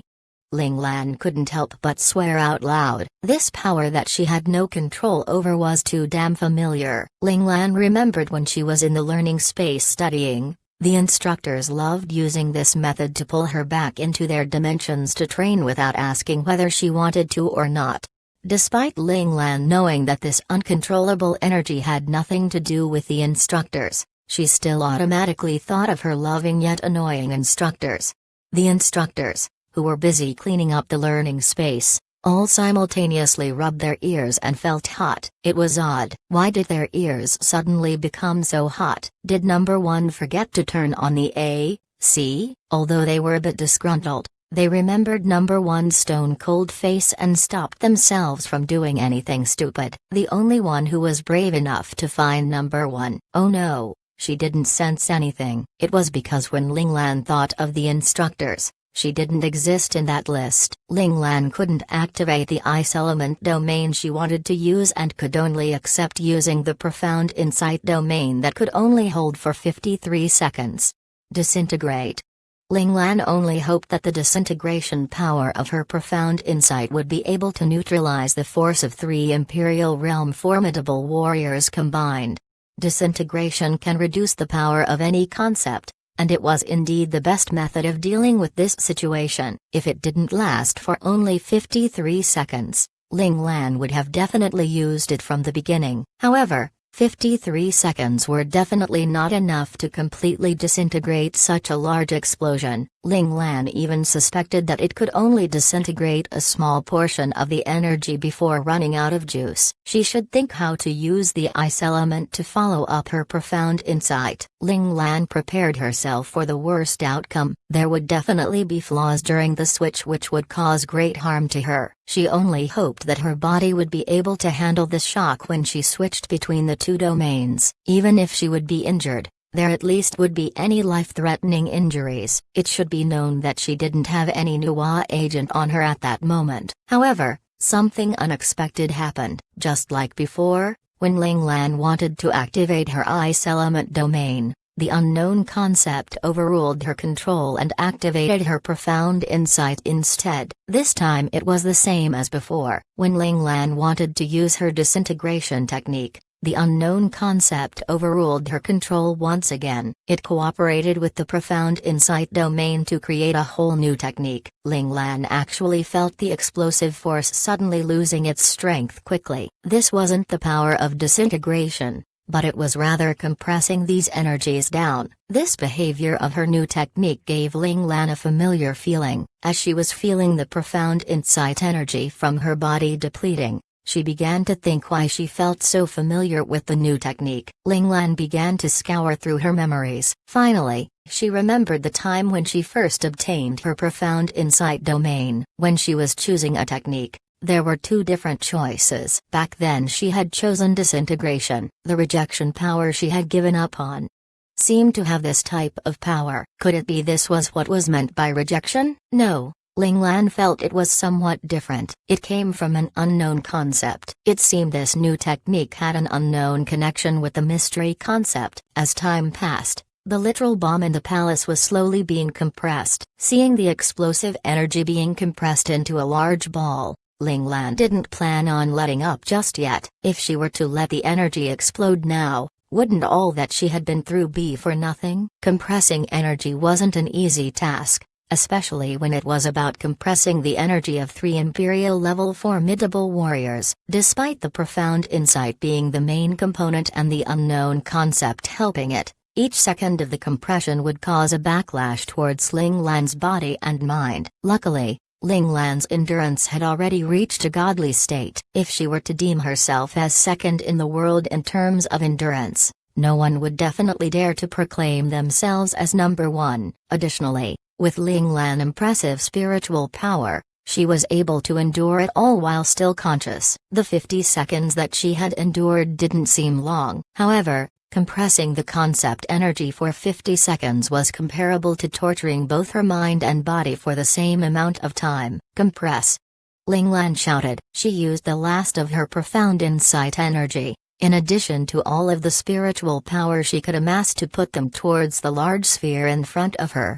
Bang! A sharp snap was heard. Ling Lan felt disoriented all of a sudden. She was like that for a moment. When she recovered from her dizzy state, she saw a black sphere floating in front of her. Ling Lan decisively reached out her hand and held it. It was the Thunderbolt sphere that she put all of her effort into compressing. Of course, Ling Lan still had a few questions. Why did it return to being a Thunderbolt sphere after being compressed? Or perhaps that might be the way the Thunderbolt sphere was created? These questions would have to wait until she had time to do some research. However, she now must first resolve the troublesome individuals in front of her. Ling Lan clapped her hands. Soon, a few relatively capable guards came into the main hall. Right as they entered the main hall, they saw the terrible state the 3 faction leaders were in. They all had terrified expressions on their faces. Not knowing what could have happened to them to land in this state, the only thing they could be sure of was that these faction leaders definitely offended their Lord Zhen. They quickly knelt down,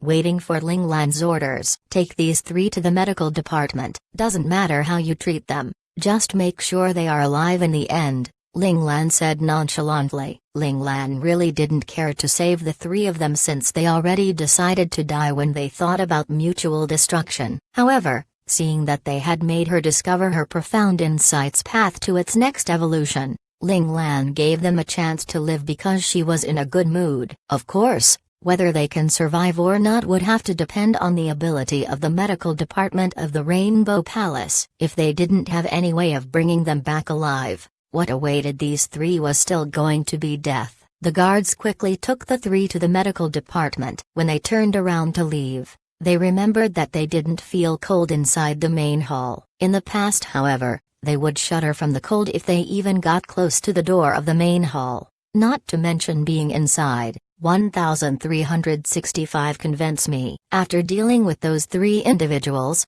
Ling Lan looked at the severely injured Ji Ming nonchalantly. You're smart but also dumb, said Ling Lan as she walked beside him while staring him down. Ji Ming endured the pain as he struggled to raise his head. He had a look of innocence on his face before managing to squeeze a sentence out of his lips. Lord Zhen, please trust me. I didn't know they would do that. Ling Lan smirked. Do I look like someone that's so easy to be fooled? Yu Shangfei said he misspoke when he got drunk, but I already knew it was done on purpose. On top of that, I knew it was all arranged by you. Ling Lan formed a three-prong ice spear on top of her right palm. You really think you had a chance because I took down Lord Zhen and 13 lords accepted me as the new Lord Zhen? Are you an idiot? Ling Lan's words turned Ji Ming's originally pale face even more pale and defeated. He didn't think that his little plot had been known by Ling Lan long before this. He didn't know why Ling Lan didn't make a move earlier and just let him play it all out. Ling Lan smiled mockingly. It just so happens I need to do something to show the unruly people in this territory who's boss. But, luckily you came and helped me with this. Ji Ming now knew that Ling Lan was trying to use him to frighten all of those who reside in the Rainbow Palace. But now, you are no longer of use to me. Ling Lan slightly raised a three-pronged ice spear and slowly stabbed it towards Ji Ming's forehead. This spear came extremely slowly. Ji Ming watched as the spear came closer and closer towards him. He wanted to move away, but it was like his body had been sealed, stopping him from moving an inch. No, he didn't want to die. Ji Ming shouted in terror. Don't kill me. I'm also from the Huaxia Federation. The ice spear suddenly stopped before Ji Ming's forehead. Ji Ming could completely feel the chilliness of the ice spear. He could feel the coldness seeping into his head, as though it was slowing his mind. Oh? Ling Lan raised her eyebrows. The voice floated into his ears. Ji Ming couldn't piece together what the voice was trying to say. His consciousness slowed down to a snail pace. The only thing he knew was the fact that he was still alive. Lord Zhen, you are from the Huaxia Federation as well, right? Even if you aren't from the Huaxia Federation, you still have some relations with it. Lord Zhen, seeing that we come from the same birthplace, please let me go, pleaded Ji Ming. Ling Lan frowned and thought for a moment. The hand that held the iced spear suddenly loosened, causing the iced spear to fall to the ground. Ji Ming closed his eyes in despair, yet the expected pain didn't come. When he opened them again, he saw the iced spear slowly dissolve before his eyes. Without there being a threat to his life in front of him, Ji Ming loosed up and fell to the floor. He then realized that even in such an icy cold place, his inner shirt was actually soaked by his sweat. I will give you 3 minutes to convince me to let you live. Before Ji Ming had time to make head or tails of the situation, Ling Lan's icy cold voice rang in his ears. Ji Ming immediately calmed his nerves and sat up. He knew that whether he could live or not would depend on those 3 minutes. He would need to find a reason to convince Ling Lan. Ji Ming thought for a moment and then said, Lord Zhen, I am a citizen of the Huaxia Federation. It was because of my good innate talent that I was provided the opportunity to get into a military academy, and I graduated with flying colors. However, after entering the military, I mistakenly offended a descendant of a powerful family, which I didn't think was a big deal at that time. Jiming smiled bitterly after saying all this. But, what I didn't know was that after offending him, not only was my future destroyed, they also painted me as a criminal. In the end, I was convicted before they sent me to the lawless lands. Ling Lan sat on her icy throne and looked at him indifferently. You still have 2 more minutes. You can think of a better reason. Her words meant that she didn't believe that story. Jiming shouted frustratingly, Lord Zhen, what I have said was all true. If that wasn't the case, why would I be here? That's the answer you're giving me? Ling Lan leaned against the armrest with her right hand holding her head. She knowingly looked at Jiming with a half smile. The look froze the frustration on Jiming's face, and in the next second, his expression slowly returned to normal. What do you want to hear, Lord Zhen? That way I can make up a story up to your liking. Jiming suddenly became neither haughty nor humble. It was completely different from his behavior of being a scaredy cat who hid behind others and plotted against people. This is your actual personality, said Ling Lan. How could someone who dares to plot against the position of Lord be afraid of dying? Don't take your acting too far. Thank you for pointing that out. Jiming knelt on his knees. Despite having heavy injuries on his body, he still straightened his back as he endured the immense pain. He completely got rid of his sleazy behavior from before. If you want to die, I'd be happy to give you that. If you don't want to die, then you should understand what you need to do in order to live. Ling Lan caressed Little White, who had jumped up onto her knees asking for comfort. She had a look of indifference. If you want to get something, you must pay something of similar value. I'm not someone that's so generous. Jiming clenched his fists and a struggling expression flashed between his yes. However, he had already reached this point. He didn't want to just give up and die. I'm from the Huaxia Federation. Finally, Jiming made his choice. He raised his head and stared at Ling Lan with fire in his eyes. That's the truth. Okay, Ling Lan replied. She didn't raise her head, still focused on rubbing Little White's soft hairs. Rubbing these hairs was like an addiction of sorts. Little White's soft hairs felt more comfortable the more she rubbed them. She really wanted to rub these little hairs on her face, but she had to maintain her cold and unmoving impression. What I said before wasn't made up. I did indeed graduate from the military academy with flying colors. Then I entered the military. Jiming's expression was complicated. If he was given the choice again, would he still choose the same path he chose in the past? Probably not. There we go, Ling Lan said calmly. When you entered the domain stage, you probably weren't even past 35 years old. In the Huaxia Federation, being a domain realm master at such a young age, you would be considered a prodigy. Even if you had offended a descendant of a powerful faction in the military academy, with your qualifications, there would still be organizations who would be willing to protect you.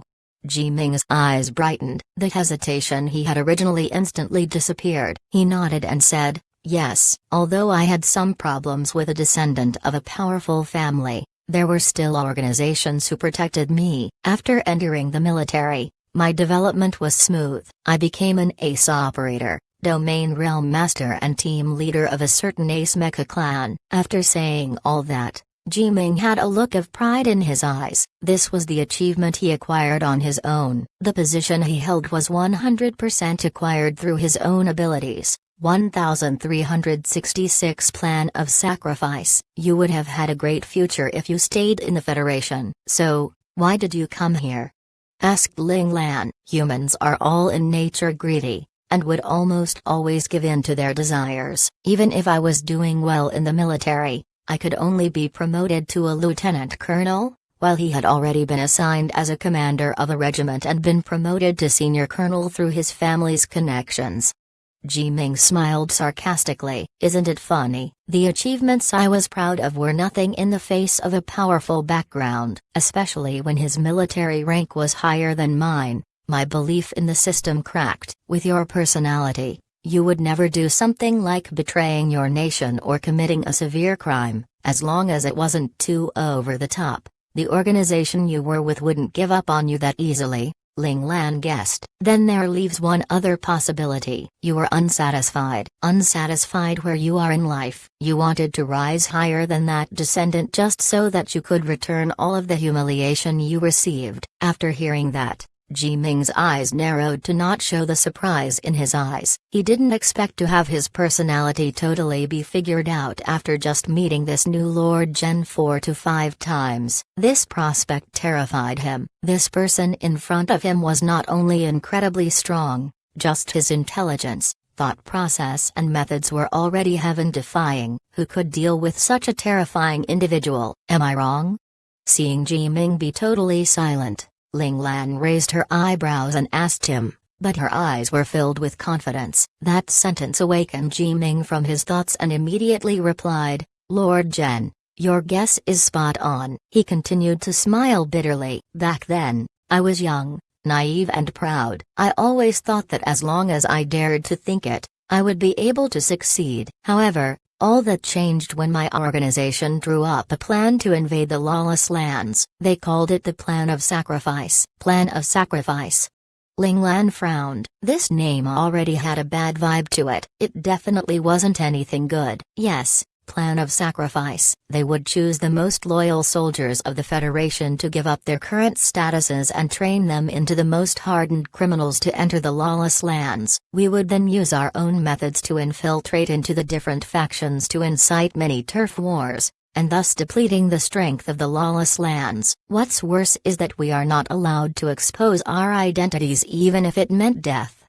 Ji Ming said calmly. Because of his hot-headedness, he wasted 30 years during the best time of his life in the lawless lands. Moreover, with the problem of the environment, his body quickly deteriorated to this current state, and soon he will see the end of his days. His body and mind had been depleted of their potential. After trying everything he could to reverse that, even trying to go back to the Federation, he gave up. Now after he gave up, he could finally calmly see all of his mistakes in the past. It seems like you failed, said Ling Lan. I don't know whether there are still spies in the lawless lands. I never knew any of them and wouldn't contact them even if I know their identities. I was just by myself from the very beginning all the way until now. I don't even know whether I had killed my so-called comrades during the past few decades. Ji Ming looked down at his two old and wrinkly hands. The hands that had already committed many sins. Even if he were to successfully complete his mission, he wouldn't be able to return his past self. The 13 lords aren't people you can overthrow. Ling Lan sighed regretfully for Ji Ming's sake. If their goal was to overthrow the 13 lords, the Plan of Sacrifice was already destined to fail. The only thing that was unfortunate was that this plan cost the lives of many outstanding and loyal individuals from the Federation. Ling Lan believed that the spies who were still alive were definitely just as strong as Ji Ming. Otherwise, they would never be able to complete the mission they were assigned. However, just the lords she had met, each of them were old sly foxes. They would definitely look through a person's ancestry before promoting them. Although Ji Ming managed to conceal himself, were the others as lucky as him? Plus, Ji Ming was originally someone who was naturally good at disguising himself. He also cleverly chose to disguise himself as an annoying and negligible person. Through all these years, he managed to avoid suspicion just because of his disguise. Ji Ming was undoubtedly very intelligent. He controlled a few points very well and hid himself among the guardians. He didn't perform too well while also not falling behind. I understood that after becoming a guardian, if you hadn't appeared, I thought I would be living the rest of my life like this. Everything I experienced in the Huaxia Federation would then become just a passing thought in my mind. Ji Ming showed pained expression. If he had known it would come to this, he definitely wouldn't have competed with that descendant. Okay, I'm very satisfied with your answer. Ling Lan held Little White and stood up. Your life is your own now. Whether you can live or not, will depend on whether you can get to the medical department. After saying that, Ling Lan disappeared from the main hall. Ji Ming looked at the empty main hall and smiled bitterly. The secret he kept for his entire life was let out because of his desperation to live. This would be considered as betrayal. Normally, he would feel ashamed of himself, but for some reason, He actually felt relieved. It was as though the burden in his heart was completely lifted after he explained everything. He sat there silent for a few seconds before taking a deep breath. He endured the immense pain on his body and crawled up from the ground. Lord Jen said that if he wanted to live, then he must depend on himself. Ji Ming felt his injuries become worse. Thinking about it, he really regretted thinking of such a silly plan to scare Lord Jen with the Thunderbolt sphere. Luckily, Lord Jen had blocked off the strongest wave of the explosion. Additionally, his own timely activation of his domain also helped save his life. However, this was all it could do. The only hope he had was the medicinal agents at the medical department. He hoped it could be strong enough to stop his injuries from becoming worse. That way, he would be able to live another day. Ji Ming slowly limped towards the medical department. This was the first time he hated the fact that the medical department was so far from the main hall. If he were to live through this, he would definitely move the medical department near the main hall. At that moment, in the faraway Huaxia Federation, on planet Chiu, Lingshan Independent Army, that had recovered their strength, received two uninvited guests. Qi Long kept a straight face as he pretended to not see the two VIPs from the Flying Dragon Special Forces sitting on the leather sofa in his office. Major General Qi, we're considered acquaintances, right? Don't give us that kind of look, please. Mu Karen had a smile on his face. He wasn't any bit awkward after seeing Qi Long's rude expression. Haha, Senior Colonel Mu. We've only met a few times on the field. I don't think that qualifies as being acquaintances. Qi Long put a fake smile on his face. He really didn't want to talk to these two people. Every time these two came to Lingshan, it wouldn't be for anything good. In the past, Boss could deal with them, so he was carefree about their presence. However, now, according to Han Jijian's words, he must stay as far as possible from them as possible in case they drag them into something troublesome. Don't be so heartless. In the past, we also went through hardships with your boss so we can be considered brothers. Mu Ken began trying to get on Qi Long's good side. He had no other choice. It was because Ling Lan's whereabouts were too secretive, so they had no choice but to meet Ling Lan's underlings for some information. 1367 Bad or good thing? Qi Long smiled in a friendly manner. I wouldn't dare go that far. Forget it, I don't want to go around in circles with you. Mu Ken heard Qi Long's perfunctory tone and stopped smiling. His expression was somewhat stern. We came here because we hope Major General Qi can provide us with some information. Qi Long's expression also became stern. Please go ahead. Where did Lieutenant General Ling go? Mu Ken asked this question straight away. Qi Long raised his eyebrows. Ever since Lieutenant General Ling disappeared from the battlefield in the battle against the Twilight Empire, there hasn't been any news of his whereabouts. Hasn't military headquarters been trying to find him all this time? I also want to know where he is. Tang Ninu, who was sitting on the other side, spoke up. You can only fool outsiders with those words. Everyone knows that it was you, Major General Qi, who brought Lieutenant General Ling to Planet General. Qi Long had an innocent smile on his face. Senior Colonel Tang, your words don't make any sense. Let's not even say whether or not Lieutenant General Ling had gone to Planet General. Even if he had gone there, I would think he had gone through with your connections. After all, Senior Colonel Mu just said that you were like brothers who had gone through hardships together with Lieutenant General Ling. Qi Long seemed to be an honest and obedient person on the outside, but in reality, he was ranked third among everyone in Lingshan in terms of evilness. Boss didn't even need a mention. He was definitely the most evil out of all of them. Li Lan, on the other hand, who liked hiding his intentions behind a smile, showed as a mild-mannered individual on the outside. He made people feel warm and cared for, but was actually plotting to kill them behind their backs. Every sentence he spoke might be a trap. A person wouldn't know when they had fallen into a trap. Qi Long feared Li Lan the most and would never challenge him unless absolutely necessary. However, other than these two, even Han Jijian was only just strategic, not evil in his eyes. He had a good heart, but wasn't as evil as Qilong. Han Jijian was also considered someone with an odd personality. This ranking was internally accepted by everyone in Lingshan. Otherwise, why would they have worked together to get Qilong into the highest commanding position? It was because everyone believed other than Boss and Li Lanfeng, only Qilong could carry the heavy burden of the Lingshan Independent Army on his shoulders. Qilong's words made Tang Nina speechless. He didn't know how to respond for a short while. Major General Qi, let's not test each other anymore. We don't have any negative feelings towards Lieutenant General Ling. It's just that we received our chief's orders for us to follow Lieutenant General Ling and protect him.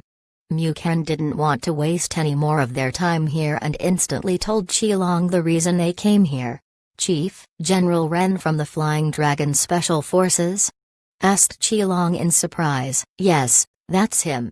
Mu Ken nodded heavily. Qilong remembered that him becoming the commander of the Lingshan Independent Army was largely because of his help. Although he didn't know whether it was with good or bad intentions, he still couldn't forget the help he had given to him. I don't know, Qilong said slowly. He wasn't lying to them. He really didn't know where Boss had gone. When Boss left, he only told him that he was going to the vast universe to create his own organization. After he did that, he would come back and fight against the top brass of the military headquarters to avenge his father. At that time, Qilong didn't want to ask for more detail. The safest way of keeping a secret was not knowing it. Qilong knew this very well. Thus, he didn't ask back then because he knew if he had asked, Boss would definitely tell him the answer. That was his intuition and was the trust between brothers. However, the more it was like that, the more Qilong didn't want to know the answer. He didn't want Boss to be exposed to more dangers. If it had been Qilong himself,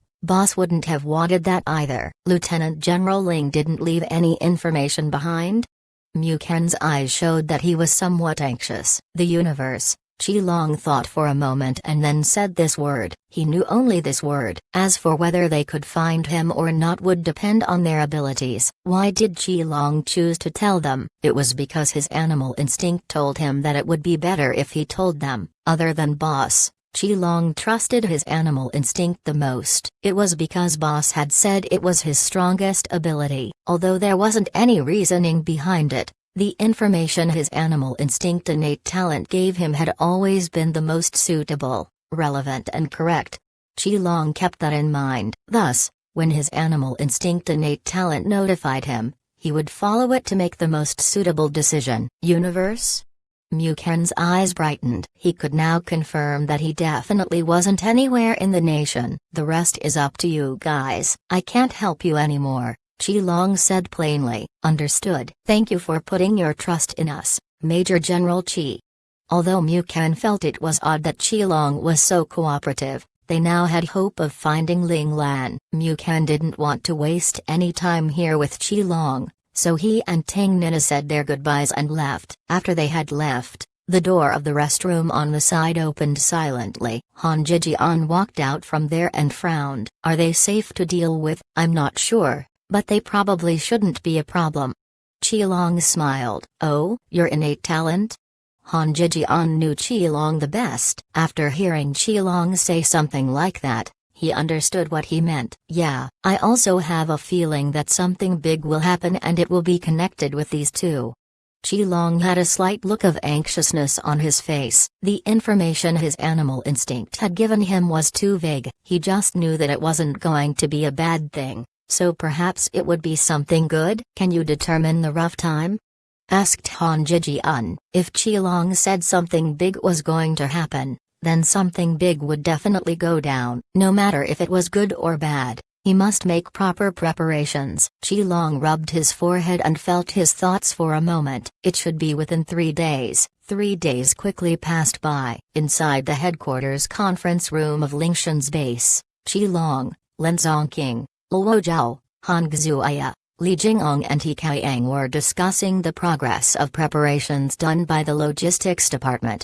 Suddenly, Qilong raised his head. A sharp look appeared in his eyes as he disappeared from his spot. When he reappeared, he had already reached the door. An iron fist with an explosive sound went through towards the empty doorway. Poof! A muffled sound traveled to their ears. Then, A silhouette appeared from thin air, blocking Qilong's iron fist with both of his hands. The strength of both of them actually created a large dent on the metal door. Qilong saw that person and was overjoyed. He took back his fist and shouted in excitement, Luo Lang. Luo Lang? Everyone present who was familiar with that name all looked towards that person. As expected, it was the face that they couldn't be more familiar with, a face that they didn't see each day, but still thought of each day. It was Luo Zhao's older brother, Luo Lang. How come you're back? Where is boss? Qilong walked up and hugged Luo Lang's shoulders as he shouted in excitement. Boss didn't come back, Luo Lang said calmly. Didn't come back? Qilong put his hands down disappointedly. Aren't you supposed to be protecting boss? Why did you come back? Chapter 1368. A drunken fit. Although they were very happy seeing Luo Lang come back, they were still more worried about boss. Of course I have a reason for coming back, Luo Lang said in an annoyed tone. Quick, prepare some food for me and water. I'm dying from hunger and thirst. Luo Lang went to the neutral nation that was the closest to the Federation on the 7th bugle call. 7th bugle call was a big target which made it inconvenient for it to go into the Federation. Thus, Luo Lang let those on 7th bugle call start purchasing supplies. Luckily they brought some native products from the lawless lands with them to sell, so they could acquire some money that way. It was just that selling and buying would take a lot of time. However, that wasn't a problem. According to Ling Lan's plan, the 7th bugle call was originally taking on the role of drawing the attention of the 13 lords to the neutral nation. Luo Lang on the other hand would use that opportunity to sneak into the Federation, make contact with Qilong and let Qilong prepare the supplies. Afterwards, they would take the Jialan ship and transport it to the lawless lands. All in all, the 7th bugle call was just bait to make the 13 lords not know the real powers behind Ling Lan. They could think it was the Soul Society or the mercenary world. The more unsure they were, the safer Ling Lan was. In order to not expose himself and to save time, he had his domain activated all the way here. Other than when he was incredibly hungry, he didn't waste any time on any other miscellaneous matters. Seeing Luo Lang's disheveled look, Luo Zhao immediately prepared food and drinks for her older brother. Luo Lang gulped down a large cup of water, and only after he felt he was alright, he spoke. Boss has an assignment for all of you. After hearing Luo Lang's words, everyone stood on attention with their backs straight. It was as though it was no longer Luo Lang standing before them, but rather Boss Ling Lan who they admired and respected. Boss needs supplies. This is the list. Luo Lang took out a list of items and handed it to Han Zhijian, who had already arrived. Han Zhijian opened it up and took a look. A look of surprise appeared in his eyes for a moment. Although there were some restricted military supplies in the list, most of it was basic supplies for living needs. Some were even very common. Could boss be somewhere where these resources are limited? Han Zhijian looked through the list of items and accurately determined the situation Ling Lan was in. Time is of the essence. We came here as fast as we could. Even with the Destruction Devil, it still took us 31 days, and plus the fact that I also used up 4 more days to get here. In total, we used up 35 days. Now there's a problem. This shipment of supplies must reach boss within 25 days, Luo Lang said in a serious tone. How is that possible? After hearing the time restraint, Han Zhijian's expression changed slightly. We still need to gather the supplies. The fastest we can do that is 3 days. Then we would only have 21 days on the road. No starship can fill in the difference of 10 days. Destruction Devils were already the fastest starships in the Federation. Han Zhijian couldn't think of any other starship that could be faster than a Destruction Devil. They required a starship that had triple the speed of a Destruction Devil to even barely stay within the time limit. This was definitely not a mission they could complete. You have to make it possible even if it's impossible. Luo Lang's expression was not good. Otherwise, boss will be in danger in the lawless lands. What happened? Everyone there all had surprised expressions on their faces. Let's stop asking. Zonking, Zhijian, Jingong and Kaiang, you 4 go and prepare the supplies. The quicker the better. Qilong was the most calm out of everyone. He knew that it was a race against time, thus, he ordered those four to go do what they needed to do. As for the questions, they could save them for when they finished gathering the supplies. Qilong's words calmed everyone down. Soon, Han Zhejian, Lin Zongqing, Li Jingong and He Kaiyang all rushed to different warehouses and began to go through the supplies the base already had. They knew very well that if the supplies could be gathered quicker, then they would have more of a chance of staying within the given time limit. After seeing everyone beginning to gather supplies, Luo Lang breathed a sigh of relief. After relieving his concerns, he was able to focus on the bowl of rice in front of him as he ate in a crazed manner. After sensing his digestive system no longer protesting that it needed food, Luo Lang then raised his head to look at Luo Zhao. "Little sis, boss said you and Jialan will be responsible for the shipment this time." Qilong's eyes brightened. How could he forget about Jialan's ship? If other destruction devils couldn't complete this task, Jialan combined with Luo Zhao might be able to do it. However, could Luo Zhao endure the long and arduous journey? Combining with Jialan used much of her limited amount of energy. With Luo Zhao's current level of Qi Jin, no one knew how long she could do it for. Luo Zhao's eyes shined brightly. She enthusiastically clenched her fists and nodded with force. "Understood. I will definitely complete the mission." Luo Zhao can feel the trust boss had in her because boss gave her a mission that put her life in her hands. It was just like in the past when boss chose to expose her real gender to her and Han Xuaya without any hesitation. Bang! An angry fist smashed into the table in front of Luo Lang. Luo Lang immediately reached out with his hands, creating multiple afterimages in the process. They all safely grabbed the plates and bowl that are flying up in the air, not letting even one bit of the food get spilled. "I also want to go," Han Xuaya said angrily. Luo Lang calmly put down the food plates and bowls and replied, "I didn't say you aren't going. I want to go. I have to go." "Ugh, I can go?" Han Xuaya thought Luo Lang would refuse, so she shouted reflexively. "Boss knew that you and Luo Zhao wouldn't leave each other. If Luo Zhao goes and you aren't allowed to go, the world will be turned upside down. You follow Luo Zhao to the lawless lands and turning that place upside down would be better than leaving you here and give Qilong a headache." Luo Lang rolled his eyes. Even though boss didn't come back, he still knew everyone's reactions. He had told Luo Lang how to handle every one of them before he came here. "Ha ha ha, the person who knows me best is still boss." Han Xuaya laughed out loud with her head towards the sky. "Alright, go, just don't cause trouble for boss," said Qilong worriedly. Han Xuaya ruthlessly glared at him with a look of dissatisfaction. "When did I cause trouble? Did you not? A few days ago, you broke the rules to drink alcohol. And you actually got drunk. You were even in a drunken fit. That was fine, but you also shamelessly put your hands everywhere." After Qilong remembered this part, his expression was somewhat annoyed. "Hey, yes, I broke the rules. Yes, I got drunk. But who the FCK said I got into a fit and put my hands everywhere? Who was I touching with my hands?"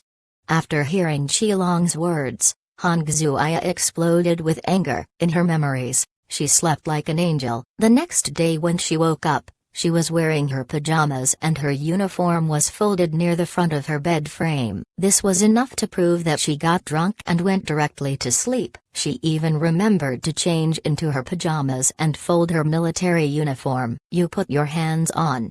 Qilong suddenly closed his mouth and stopped talking. Then, he snorted coldly. "All in all, you are not allowed to drink alcohol while you are there, in case you cause boss any trouble." Chapter 1369 Flying Solo, HMPH, Cat got your tongue? Han Xuaya raised her head proudly. "Don't worry, I know my place. Plus, if it wasn't because I miss boss so much, I wouldn't have drank anyways. Now that I can be together with boss, why would I need to drink that foul thing?" After hearing Han Xuaya talk about being together with boss so enthusiastically, Qilong felt a bitter taste in his mouth. It was probably because he wasn't the one following boss in the lawless lands. Qilong finally felt the taste of being restrained by his responsibilities. He couldn't do whatever he wanted. He could only restrain his desires while trusting boss and comrades and do what was best for everyone. On another front, Tang Ninu and Mu Qiren, who had been surveillancing Lingshan's headquarters all this time, discovered Lingshan's suspicious movements. "I think there's something going on."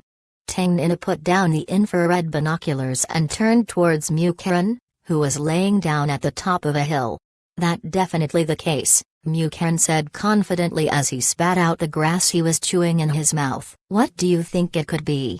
Tang Nina's eyes brightened. "Although they're being very careful, the things they're moving are still too much. As long as someone went in to investigate, they would definitely be able to find something odd," Mu Qiren said while in deep thought. "I don't mind using the power of the Flying Dragon Special Forces to go investigate. I keep getting the feeling that it has something to do with him." Tang Nina nodded. "I also think that's the case. But, during the time he doesn't want to come back, what we need to do is to not expose him." Both of them knew very well who they were referring to as him. "I think we should pay them a visit." Mu Qiren smiled somewhat devilishly. "Perhaps we might accidentally find something." Tang Nina also smiled. At that moment, Lingshan was fully working in full force to help gather the supplies Linglan had requested. The people Qilong sent to do the work were all veteran mecha operators and veteran logistics personnel who had followed Linglan from the very beginning. Of course, these mecha operators were now team leaders of mecha teams, or at least deputy team leaders. The logistics personnel were almost all logistics team leaders and deputy team leaders. In order to keep the secret from spreading, most these people, who usually delegate the work to others, didn't bring any team members with them. At most, they would bring only the confidants they could 100% trust. Additionally, they themselves would do the work as well. The result of bringing less than the usual amount of people was that everyone was exhausted to the point where they couldn't even stand. It reminded them of times when Linglan mercilessly pressured them. That taste of darkness, pain and being at death's door they dearly missed. For them, it tasted sweet as nectar. It was as though they had gone into the embrace of their mothers. Seeing this, Zhao Jun and Lin Zongqing, who were leading them, could once again confirm these veterans were all masochists. They wouldn't feel comfortable if they weren't in pain. Of course, only boss had the qualifications to put them through that type of pain. This time, after hearing they were going to prepare supplies for boss, they ran very fast, arriving at their destinations in the blink of an eye. They definitely didn't have the unwillingness from the past when they were given a mission. In the past, when asked the reason for their laziness, they would say that they were old and needed to retire and that those types of assignments should be given to the younger soldiers to help them gather experience. What they said wasn't wrong, but they could say that so blatantly was because Qilong and the others didn't have boss's ability to make these veterans fully comply with their words.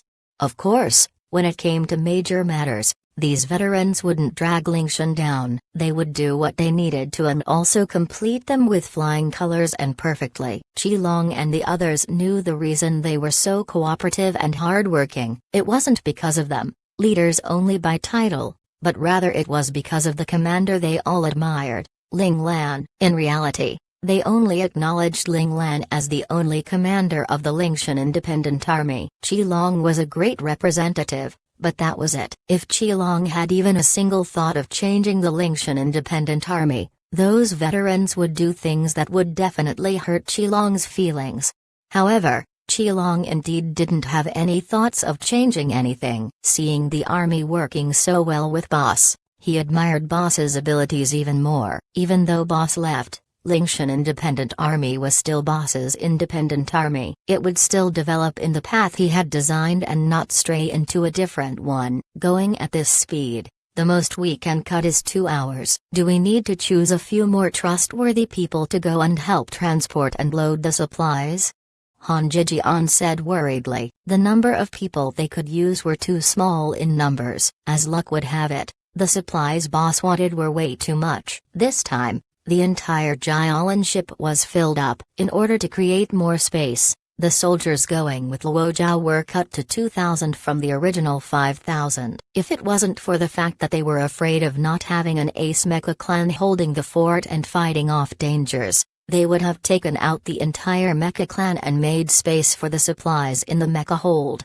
We can't any more people. The veterans we can trust are all here. Those who aren't going are more or less unclear in terms of trustworthiness. We can't take that risk. Plus, the more people there are, the bigger the commotion. It would also draw the attention of certain people. It wouldn't be any good for us.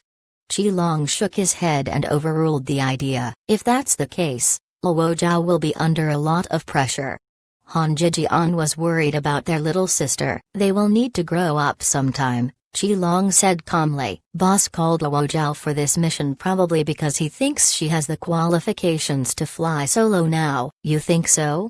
Han Zhejian asked with uncertainty. Back in the day, Boss fully protected their two little sisters. Although he behaved in a secretive manner, they still knew Boss very well. How could they not have sensed that? As for men like them, it was just cruel torture. They would be tossed into dangerous situations against dangerous people, and Boss wouldn't hesitate even for a moment. Boss fully believed that their real potential could only be forced out at death's door. It was a way of improving themselves in an explosive manner. Each one of them came out from those types of training alive. Facing death was already something they deemed as normal. If it wasn't like that, they wouldn't have used it either. However, their boss's determined life-or-death training method completely collapsed when it came to their two little sisters. When dealing with their two little sisters, the training amount was slowly changed. Boss was afraid if he had gone overboard, it might cause some permanent problems for their two little sisters. All the male underlings cried in pain. Why didn't Boss worry about them having problems with their bodies? Not only that, when their two little sisters were training, Li Shu was waiting on the side. It was because Boss was afraid an accident might happen which required treatment at a moment's notice. All the male underlings cried in agony once again. Why did they still have to crawl to the medical department by themselves for someone to save them after they only had one breath left in their bodies after the training? Not to mention, Boss had personally researched a training method that was suitable for their two little sisters. He even taught them the Ling family's fighting technique, self-defense technique.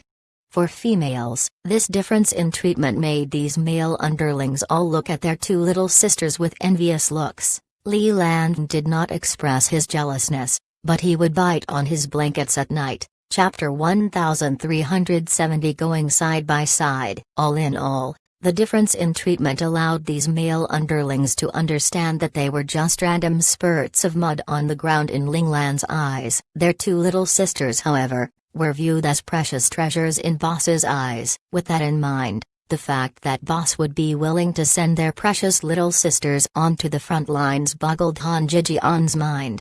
Although Boss has protected Luo Zhao and Han Zhejian very well in the past, have you not noticed the path Boss has arranged for them? Asked Qi Long. The moment Qi Long said that, a light bulb lit up in Han Zhejian's mind as he immediately figured out why Boss had a sudden change of treatment towards their two little sisters. So Boss has been developing Luo Zhao and Xuya from the very beginning, said Han Zhejian. It's just that the method he used to develop them is different than ours. Qi Long slowly stood up from his seat. When the bright gleam of the eastern sun shone upon his face, he looked as though he was an ancient sage who was gleaming into the insight of the universe. Forceful and conservative. Both very good methods. Men are more suited to be trained with the forceful method. If I was told to train in the same way as Luo Zhao and Xuya, I would definitely die from boredom. Han Zhejian thought for a moment, and understood why there was such vast difference in treatment. This is what Boss decided early on, Qi Long said calmly. From the very beginning, Boss never planned to pamper Luo Zhao and Xuya into weaklings who needed our protection. He wanted them to fight with us side by side. I only submitted to Boss because he would never give up on any of us. He would shatter every perception of us and build us up to the top with him. This includes the supposedly weak women. Qi Long clenched his fists. At that moment, he discovered that compared to Boss, they were too inferior in every possible way. While they were running in the front, Their minds were filled with thoughts about Boss and their brothers. Which one of them was thinking of the two little sisters who were lagging behind them? Only Boss remembered that there were still two silhouettes running behind them. Those two wanted to catch up to them, but they didn't know how to do that. In the end, they became saddened by that fact. It was Boss in the end who held their little sisters' hands and helped them catch up step by step. Aren't we all the same? Han Jijian walked beside Qilong and stood shoulder to shoulder. Sometimes I think we're lucky to have such a worthy boss to put our trust in. Qilong nodded. Right as he was about to say something, he saw two uninvited guests rushing right past the guards, who tried to stop them, and got into his office.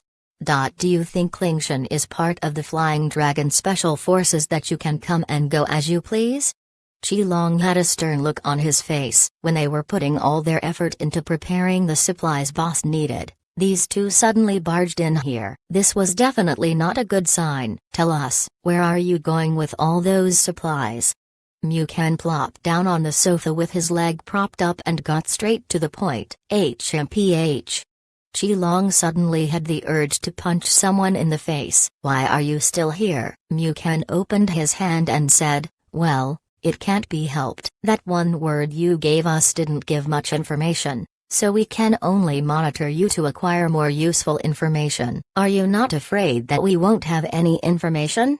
Qilong was a bit annoyed. How's that possible? You're the brother-in-arms Lieutenant General Ling trusts the most. He would definitely contact you. It's just a matter of how long it would take, Mu Ken said confidently. In reality, everyone knows this. If it wasn't for the Flying Dragon Special Forces, do you actually think your little operation here could deceive the surveillance of the military headquarters Special Ops team? Said Tang Nino, who sat on the side with an expressionless face, coldly. In order to protect that person, they used all of their efforts and connections to lead those surveying around Lingshan's base away. Of course, the main reason they could do that was because they had the chief's full support in whatever they did. Otherwise, just the two of them wouldn't be able to deal with that many people. Alright, what do you want to know? Qilong walked to the front of Mu Ken and Tang Nina before sitting down forcefully on the seat opposite of them. Does Lieutenant General Ling need these supplies? Tang Nina's eyes looked straight at Qilong. He wanted an answer to the question. That's right. Qilong didn't beat around the bush and instantly admitted to it. Han Jijian slightly raised his eyebrows. Although he didn't know why Qilong was so straightforward, he was still very trusting in Qilong. He knew Qilong definitely had some reasons for his decision, so he just stood on the side and watched on. We want to go where the supplies go.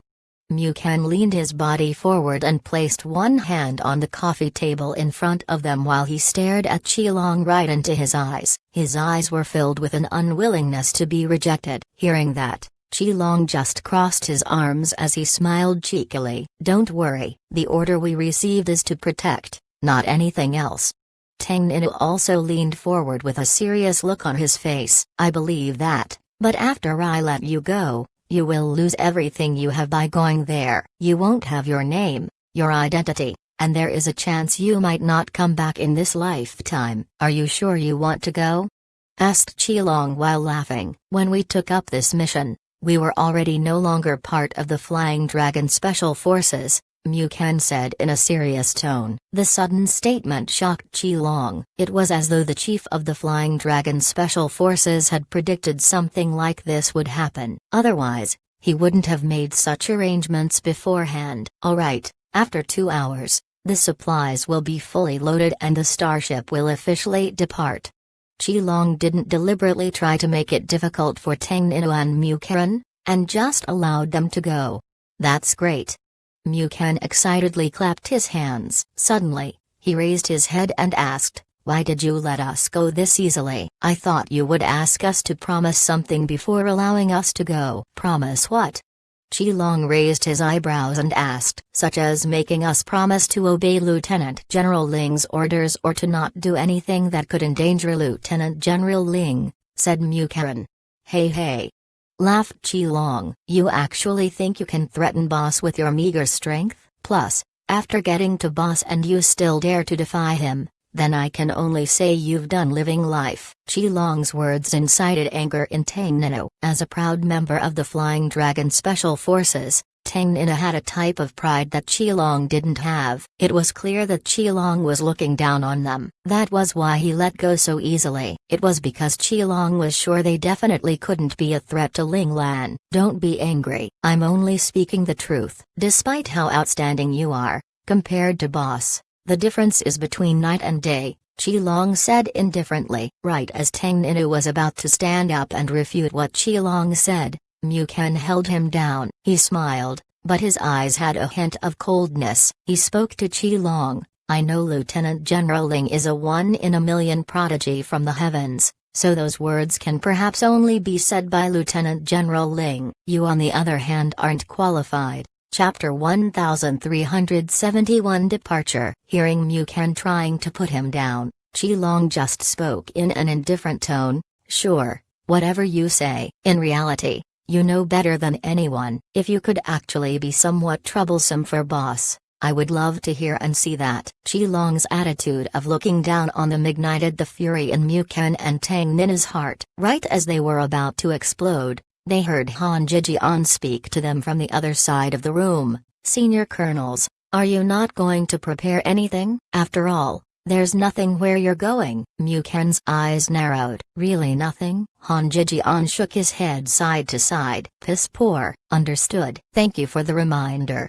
Mu Ken nodded towards Han Jijian before snorting coldly towards Qilong. Then, he stood up and left with Tang Nino. Of course, he didn't forget to ask Han Jijian the time they needed to gather for departure. It wasn't because they didn't want to instantly go over to the area of departure, but because Qilong and Han Jijian were too careful and only agreed to bring them there when it was time for departure. After seeing the two of their silhouettes disappear, Han Jijian turned around towards Qilong, who had stopped looking prideful, and asked him, you wanted to bring them down a notch. From what we heard from Luo Lang, we can know that Boss isn't having an easy time in the lawless lands. Other than having strong enemies pressuring him from every angle, he also lacks strong fighters under his command. Unfortunately, we can't go since we have to make sure to guard the Lingshan Independent Army for him. Qilong sighed in resignation. Those who can go are like Zhao Jun, who has a commoner background with no ties with any factions, and Luo Zhao and Han Xuya who are enemies don't put focus on. Yeah, all the brigade leaders are all being watched closely by different factions and organizations. Once they leave the base, they would definitely investigate them. Although Zhao Jun would also be followed, it would be fine as long as he was sent out under the name of a 4- or 5-star mission, replied Han Jijian. Luckily, Zhao Jun took many 4- and 5-star missions in the past in order to find a breakthrough for himself. They investigated him quite a lot back then, but after discovering he was indeed on assignments, they just let him go without checking him too much in the last few assignments. Moreover, Zhao Jun never showed signs of being close to Boss. Qilong deviously. In those people's minds, Zhao Jun works under Li Lan. They see him as someone out of the 10 brigade leaders who isn't a confidant of Boss. That's why we treated Zhao Jun differently, right? After hearing Qilong's words, Han Jijian smiled. Although Zhao Jun entered Lingshan because he followed Li Lan, after so many years of growing up, moving forward and bonding with them, he had already elevated his own status to being their brother for life. Zhao Jun and Li Lan's relationship was indeed close and separable, but his admiration and respect towards Boss wasn't any less than the others. It will be hard for us to send out more people to help Boss. There's no doubt that 2 strong people like Tang Nino and Mu Ken going there will be a good thing, said Qilong. However, I can't let them think that they're actually that important. That's why you stomped their pride into the ground, making them think that we just think of them as a nuisance and that we did them a favor by helping them. Han Jijian sighed as he shook his head. They're going there to be Boss's underlings, not be his master. Plus, they said they are going there to protect Boss. PFFT. It must have been hard for them to speak so shamelessly. Isn't it better for them to understand the reality of it all earlier? Qilong replied calmly. I thought you're very friendly with Tang Nino and Mu Ken. Han Jijian's intuition was on point. I'm not sure why, but whenever I see that guy, I just get annoyed, but I don't see him as an enemy. Qilong's animal instinct was oddly discriminatory against Mukaren. That was why Qilong didn't have any good expressions on his face when speaking to Mukaren. Oh right, is Zhao Jun ready? Qilong put aside the problem with Mukaren and Tang Ninu and continued to discuss the matter they were speaking about before. For this assignment, Zhao Jun brought his own brigade. He also chose a few capable and trustworthy mecha operators and combined them into an ace mecha clan of 2,000 people to protect Jialan ship. This time, in order to ensure the battle potential of the ace mecha clan, they brought with them the Federation's newly invented second-generation free transform ace mechas, while those who were now Imperial operators, on the other hand, brought the Federation's standard Imperial mechas with them. However, the outer appearances of these mechas were not any different than the second-generation free transform ace mechas. The capable mecha engineers of the Lingshan Independent Army perfectly disguised these mechas. He is already done. The logistics department brought along a group of experienced veterans. They're all great at repair and maintenance, without any need of getting used to the environment. They can work the moment they get on the job, replied Han Jijian. That's good. Qilong's eyes began staring into the void. This was all that he could do right now. He could only send out as many capable individuals as he could and hope that they would be of help for boss far away in the lawless lands. After a short while, Jialan ship finally departed from the port 2.5 hours ahead of the prearranged time. On the surface, it was taking off to facilitate Zhao Jun in his 4-star team mission. He would lead the mecha operators who worked under him towards the designated planet of the assignment. Although using a Destruction Devil as a transport vessel was considered luxurious, it still wasn't considered outrageous because he was one of the 10 brigade leaders of Lingshan. Plus, the 3 commanders and the vice commander had agreed to it. At most, the military headquarters would speak out on how this senior Colonel Zhao Jun from Lingshan was being inappropriate by showing off. On this front, Jialan ship successfully departed, but on the other front, Li Lan went through many neutral nations. He changed many different starships before finally arriving at the chaotic lands. His speed was much slower than Luo Lang. After all, he wasn't like Luo Lang who had the luxury to board the 7th bugle call. Although the chaotic lands were deemed as ungoverned on the outside, it was still realistically being completely controlled by the many large factions and organizations. If it wasn't for the fact Ling Lan had cooperated with Xiaoqinai from the Soul Society after taking out the Frost Monarch and quickly taking control of the Frost Monarch's faction, much of the chaotic lands wouldn't be in their control. Additionally, after taking over Hades' territory with the power of the Soul Society backing him, Xiaoqinai was able to stabilize everything they had acquired in the chaotic lands. Of course, on the surface, the territory of the Frost Monarch still belonged to him and the Soul Society controlled Hades' territory. Even the Soul Society believed from Xiaoqinai's reports that they only controlled one territory and was only cooperating closely with the Frost Monarch. The only person who knew about this secret was Xiaoqinai, who controlled both territories by himself. Every time the Frost Monarch worked together with the Soul Society, Xiaoqinai would always respectfully provide the Frost Monarch some unimportant benefits during the negotiations. It was these mutually beneficial negotiations that made the Frost Monarch's faction and Soul Society's relationship even closer. The Soul Society also didn't feel any dissatisfaction from the way Xiaoqinai dealt with these matters. The 2 guardians, who were sent by the Soul Society to protect him, but actually to watch him, had begun working for Xiaoqinai a long time ago. When they made their reports, they would make it sound as if they're working really hard. Additionally, the Soul Emperor of the Soul Society was quite satisfied because of the amount of benefits the Soul Society had reaped from the chaotic lands. Chapter 1372 Flawed Person. After achieving such accomplishments, Xiaoqinai was awarded the position of the governor of the 18th district. When such arrangements were made, there was originally going to be a newcomer replacing him in dealing with the business in the chaotic lands. However, How could Xiaoqianai give someone else the business that would dictate his own future? So, he immediately arranged for the Frost Monarch's side to refuse any discussions with the newcomer and proclaim Xiaoqianai as the only person they were willing to do business with. No matter how the Soul Society tried to make this change, the Frost Monarch's side wouldn't budge and would always ask for Xiaoqianai and no one else.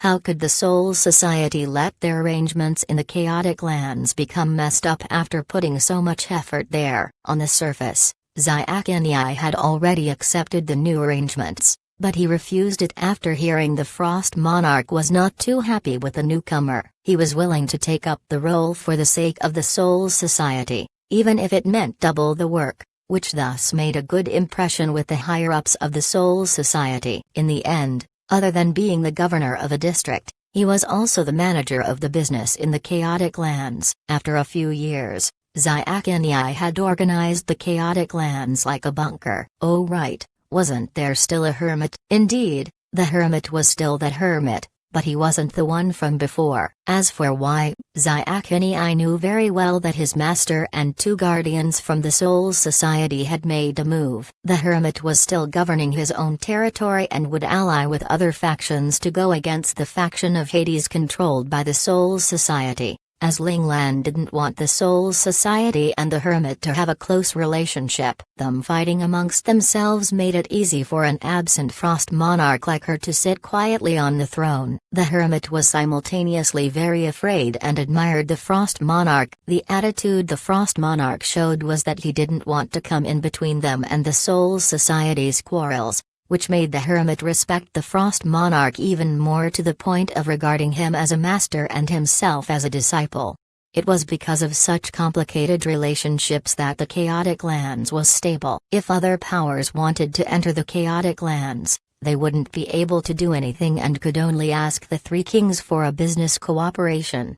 Even though the Frost Monarch, who had a closed-door policy for years, didn't come out in the eyes of the public, no one would dare to make any moves on the Frost Monarch's faction. It was because both the Hermit and the Hades factions controlled by the Soul Society were respectful towards the Frost Monarch. These foreign powers were afraid that if they weren't careful, they might cause trouble for themselves, causing the three kings to gather together and eradicate them. Li Lang arrived at Chaotic Lands and instantly went into Hades' territory. Actually, it was fine no matter which one he went to. It was just that Hades was the most appropriate. As long as a person knew what was actually happening in Hades, they would know that it was under the Soul Society's control. With a token, Li Lang quickly met up with the two guardians. Xiaoqianai was no longer the poor and drab-looking Xiaoqianai. At that moment, he held a high-ranking position with great power. Unless there was anything important, he wouldn't be in the Chaotic Lands normally. The two guardians were also Ling Lan's underlings. After hearing it was their master sending Li Lang here, the two of them didn't say anything and contacted Xiaoqianai, telling him to come as quickly as possible. After less than 2 days, Xiaoqianai arrived. This was already the result of Xiaoqianai using the fastest starship available in the Soul Society. Xiaoqianai went straight to the room Li Lang was resting in. When Li Lang saw him, he didn't waste any time and instantly told him everything Ling Lan had ordered Xiaoqianai to do. Xiaoqianai then knew that his master was actually preparing to make a foothold in the Lawless Lands, the place where even the Soul Society had sacrificed countless strong individuals but in the end still had to retreat from it. The Lawless Lands was the place where the Soul Emperor wanted to take revenge against. Unfortunately, he never had the courage to make any moves on it after that one time. Of course, the Soul Society had probed the Lawless Lands under the guise of some other organization. Despite failing countless times, they hadn't actually exposed their real identity. This was why when Ling Lan used the Soul Society's name, the 13 lords didn't suspect anything. What shocked Xiaoqianai even more was that it seemed his master had succeeded. He instantly got rid of one of the lords and took his place. He even made a temporary promise with the other lords. As long as the promise was kept, he would officially become a lord of the lawless lands, something that even the Soul Society couldn't do. His master had done. If someday, his master could take over the lawless lands, and in addition to the chaotic lands. After thinking to this point, Xiaoqianyi excitedly shuddered. He seemed to have followed an incredible individual, and he himself was actually one of the participants working under that individual. Xiaoqianyi knew very well that on the surface, the chaotic lands was ruled over by the three kings. However, in reality, there was only one king. As long as his master came here personally and hinted towards the hermit would definitely bow down and work as his master's underling. Despite almost exploding from his excitement, Xiaoqianyi was after all still Xiaoqianyi. After a few seconds, he controlled his emotions and asked, "What do you need me to do?" "I need the Soul Society's name and for you to write up a contract of collaboration to send the needed supplies to the lawless lands," Li Lan said calmly. "Make it a long-term periodic thing." Master used the Soul Society's name? Xiaoqianyi frowned. He knew very well the Soul Emperor abhorred anyone who used his name. If the Soul Emperor knew about this, it would be a big problem for his master. "That's why you need to say it's business collaboration," replied Li Lan. "Of course, the responsibility will be on you. As for how you would resolve Soul Emperor's anger, that'll be up to you." Li Lan's words were somewhat heartless. Despite Xiaoqianyi's expression not changing, his eyes still turned somewhat cold. "What, feeling a bit uncomfortable?" Li Lan smiled slightly. "As the governor of the 18th district, you are already considered in the top ranks after eliminating those pseudo-ranks of those elder guardians. It's quite normal for you to have an attitude after being treated so coldly by our master." "No, not really," Xiaoqianyi smiled. The coldness in his eyes instantly vanished and returned to how it was before. "It's better if you don't. If you want to catch up to our master, you have to improve your own abilities." Li Lan cheekily smiled. "Our master doesn't care for people working for him, especially those who fall behind." After saying that, Li Lan's smile got even wider. However, the more he smiled, the more Xiaoqianyi felt it was cold as ice. Master thinks of those people as flawed, and such flawed objects don't need to exist. Xiaoqianyi smiled coldly. "Are you threatening me?" "Motherfucker, isn't he just with Master a few years earlier than me? Plus, he got to stay by Master's side all this time, shamelessly taking all the benefits that came. He actually dares to think he is superior than me just because of our circumstances? So f***ing shameless." "It's not a threat, just a reminder," Li Lan said lightly. "Everyone's smart. I'm just afraid you might be too smart for your own good. Moreover, the type of people that our master lacks the least are smart people." The list. Although Xiaoqianyi was smiling, those two words were said as though they were squeezed out through his teeth. Li Lan took out a list of supplies from his pocket and handed it to him. "These are the important ones. You can add some standard supplies if you want." "If I want, just this list needs 3 transport starships." After seeing the amount of supplies on the list, Xiaoqianyi felt his gums itch. There was already that much and he wanted him to add some if he wanted. Transporting this many supplies was still going to take some effort even if it was him. Plus, he couldn't sneak it past the Soul Society even if he wanted to. Chapter 1373. The prearranged time. "That's your problem," Li Lan replied without any sympathy in his voice. "Okay, I will prepare a supplies, but I need to return to the Soul Society," said Xiaoqianyi as he frowned. He must receive the Soul Emperor's approval first before moving this much supplies. If he didn't have a good reason, he probably wouldn't be able to convince the Soul Emperor. Xiaoqianyi was worried because this wasn't an easy issue to go about resolving. "Just say you have made contact with Lord Zhen of the 13 Lords. Lord Zhen's cooperation will depend on these supplies." That's the condition he gave. If the supplies are successfully delivered, Lord Zhen will agree with the Soul Society entering into the other areas to develop their influence. Li Lan spoke out the reason Ling Lan had prepared for Xiaoqianyi. Xiaoqianyi's eyes brightened. "That's a good reason." This was actually an empty promise. If anyone else dared to negotiate like this, the Soul Emperor would definitely look the other way and not even roll his eyes. However, when it came to the Lawless Lands, it had been the Soul Emperor's biggest regret. This promise was like sweet poison, where he clearly knew it was bad but still would rather die trying. Good luck.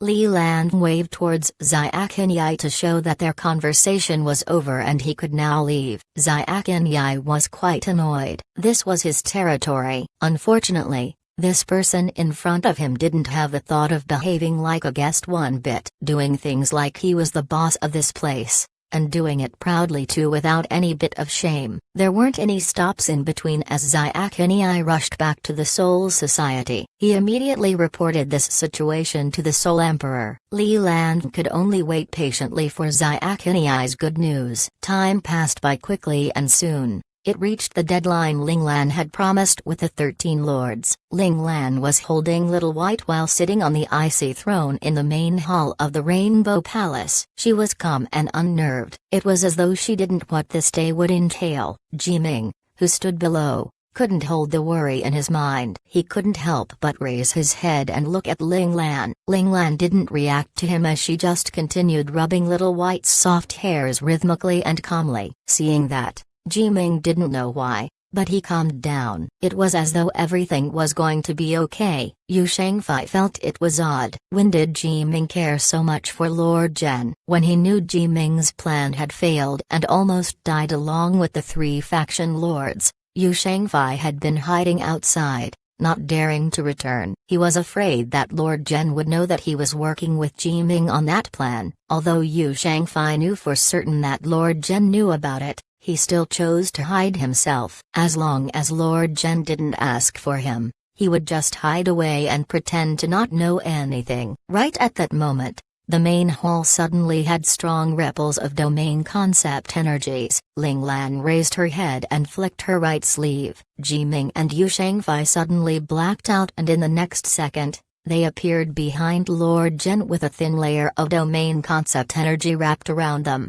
At the center of the main hall, 5 people appeared out of nowhere. It was indeed the 5 lords who had made the promise with Lord Zhen 2 months ago. Lord Holy spoke up, "Time is up. Can you tell me where the promised supplies are?" Hearing him, Ling Lan just continued to calmly rub Little White's soft hairs. She indifferently replied, "We haven't reached the final hour yet." Lord Holy, don't be so impatient. Killing intent rushed through Lord Holy's eyes. At that moment, Lord Zine, who was standing on the other side, smiled. "Our little friend is right. It hasn't reached the promised time yet. How about we have a conversation with him and drink some tea? We can wait for our little friend's good news together." You guys should know that Lords Kion and Lord Khan are very interested in the items our little friend has promised. We can't disappoint them, can we? Ling Lan raised her head and half smiled at Lord Zhen. She looked confident as ever as she said, "If you 5 lords want to do that,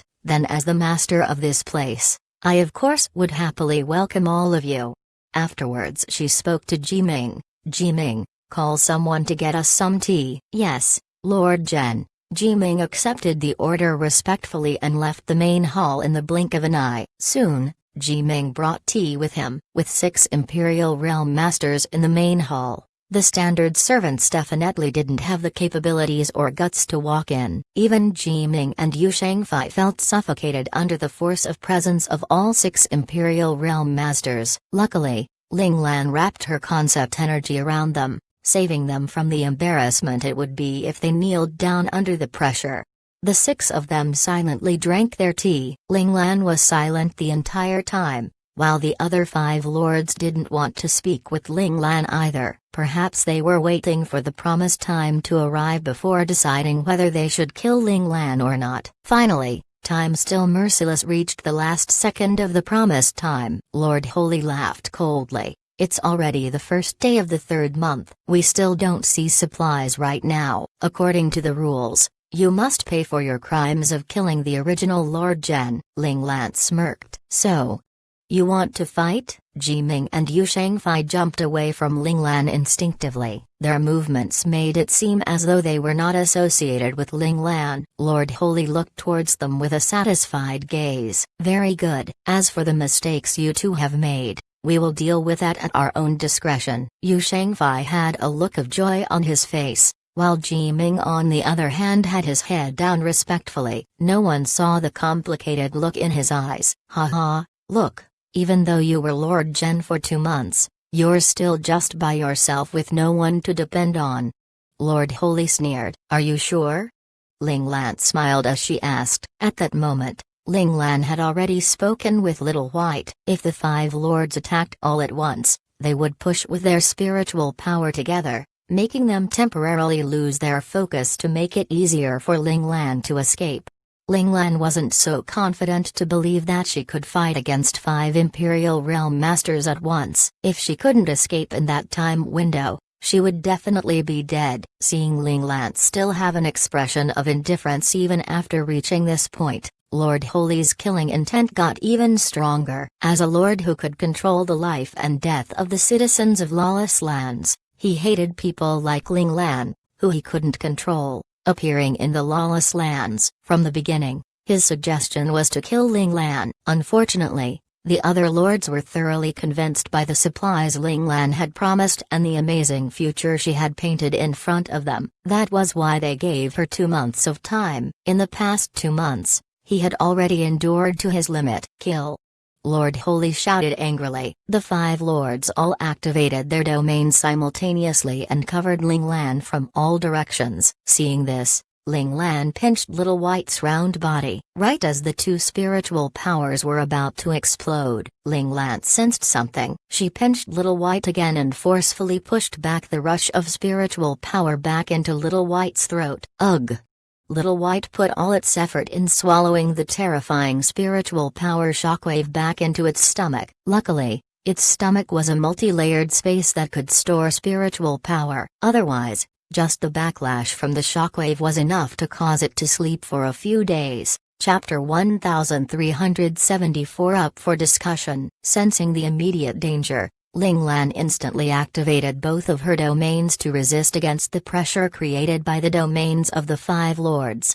Boom! Suddenly, a white flash of light blinded everyone's vision. When they regained their vision, they only saw a wide snowy landscape densely covered with fog. Water molecules in the air could be seen clumping together to form exquisite snowflakes. The main hall had turned into an icy image of itself. Without warning, the entire foundation of the Rainbow Palace shook as if a massive earthquake was to ravage the lawless lands. If Ling Lan hadn't ordered everyone to temporarily retreat out of the Rainbow Palace earlier, just this force alone was enough to shock them to their core, instantaneously killing them. Even Jiming and Yu Shangfei, who were an inch away from the front door of the main hall, were also severely injured by the large shock wave. They each spat out a mouthful of blood. The 2 of them pitifully fell to the ground, their eyes dilated and their face drained of blood out of fear. Even so, curiosity took the better of them, as they turned to look directly at the source of fear behind them with apprehension. The current Jiming was very worried for the well-being of the new Lord Zhen. Lord Zhen was facing 5 lords by himself. Could he escape out of their clutches with his life? Jiming didn't dare to think of the other likely possibility. Lord Zhen already shocked the whole lawless lands by killing the previous Lord Zhen, and if he were to fend off 5 lords simultaneously, none could ever match his prestige. Ever since he knew the new Lord Zhen was related to his nation, the Huaxia Federation, he felt a feeling of kinship with Lord Zhen. As a sort of distant kin, he didn't want anything happening to him. After Ling Lan endured the combined efforts of the 5 lords, she swallowed the blood that was about to rush past her throat with an unchanging expression on her face. She calmly scanned at the 5 lords who had surrounded her, looking as though what they were doing were of no threat to her. In reality, if Ling Lan had only used her ice element, the only consequence wouldn't be just blood rushing up the throat. Luckily, her profound insight innate talent was a concept that was somewhat heaven-defying. Tying the profound insight concept with the ice element concept created a monstrosity, being Sub-Zero ice that could disintegrate everything it touched. The main advantage of the disintegrate concept was that it could disintegrate foreign concept energies that were coming from all sides as fast as possible. However, the more pressure Ling Lan was under, the more energy the disintegrate concept had used. Her fully filled tank of profound insight concept energy only held on for less than 20 seconds before it was completely depleted. Even with just 20 seconds, it was still enough to disintegrate more than 70% of the incoming concept energies, leaving the leftover energy for the ice element domain's strong defensive strength to handle. Even so, Ling Lan was still severely injured by that exchange. It was just that Ling Lan was used to tolerating any internal pain from her body, which disallowed any of the five lords to discover that she was indeed injured, not like how she seemed on the surface. Not seeing the results they had expected, the five lords were frozen in shock. Right as they were about to attack again, they heard Ling Lan said, "Although they got here late by a few minutes, they still arrived." "Really? Do think about whether you really want to continue this farce." Lord Holy's eyes glimmered, looking as though he was calculating something. Suddenly, a decisive gleam showed in his eyes. He instantaneously disappeared and reappeared in front of Ling Lan with a fist aiming directly towards Ling Lan's solar plexus. That one fist had all of Lord Holy's domain concept condensed into one giant amalgamation of glowing energy. He was hoping to kill Ling Lan before she could uphold the end of her deal. Already sensing what Lord Holy was going to do, Ling Lan's eyes flickered and a cold smirk appeared on her face. She preemptively flew up from her throne and a large spatial tear suddenly appeared in front of the throne. The lighting angle shown on the tear made it seem as though it had sharp white canines that were ready to swallow everything coming its way. Lord Holy could clearly feel the limitless suction force from the spatial tear in front of him. Alarm soon blared his mind with the warning of danger. In that moment, Lord Holy made a swift decision to retreat. He flickered in the air before appearing beside his allies. The five lords carefully watched the fearsome spatial tear before them. Twice they fought with Ling Lan. She had always shown a different concept. The first encounter was the ice element. This time, it was even more exaggerated than the already crazy powerful ice element. She revealed to them the most legendary and heaven-defying concept in the known universe. Space concept. The space concept was too applicable in every situation. It could be used defensively. It also had incredibly strong killing potential. At the same time, it was also the best concept for escaping. In layman's terms, it was called the concept of undying. No matter if it was used for attacking, defending or protecting one's life, it didn't have any weaknesses. It was even considered the strongest in all of those aspects. How could such a concept not be heaven-defying and not be feared by others? The killing intent in Lord Holy's mind slowly dissipated as calmness quickly took over his brain. "You are truly someone from the Soul Society. I have nothing but respect for you." Lord Holy's attitude did a 180 to appear nothing but humble. It was as though the person who had just attempted to take out Ling Lan wasn't him, but someone else. Ling Lan spoke calmly, "You're too kind."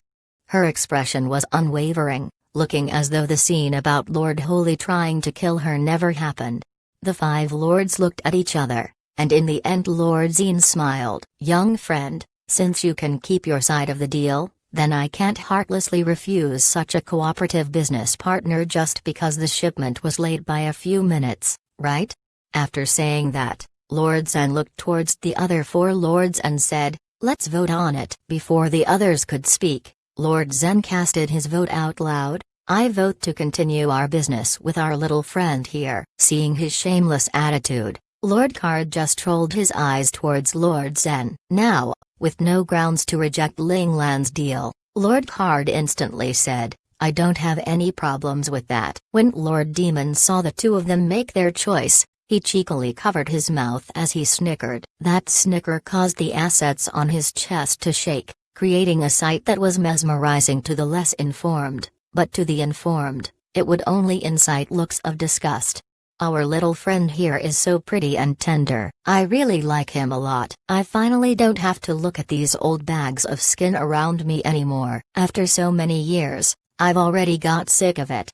When Lord Demon looked at the other four wrinkly old lords, he also had a look of disgust. However, when his gaze landed on Ling Lan, He looked love-struck as though he wanted to gobble up Ling Lan. He then smiled sweetly. "I'm very pleased that you can join us." Ling Lan could feel goosebumps all over her body. The veins on the sides of her forehead also popped out. She suddenly had the urge to immediately punch someone in the face. Lord Yu, on the other hand, seemed to be used to Lord Demon's antics, as he wasn't affected in the slightest. He still calmly spoke out his opinion. "It can be discussed." Seeing the other four lords all settling for peace, Lord Holy could only reply unwillingly under his breath, "I also don't have any problems with it." Ling Lan glanced at Lord Holy before looking away indifferently. She waved her right sleeve and 5 ice thrones appeared out of thin air on both sides of the main hall. "Have a seat."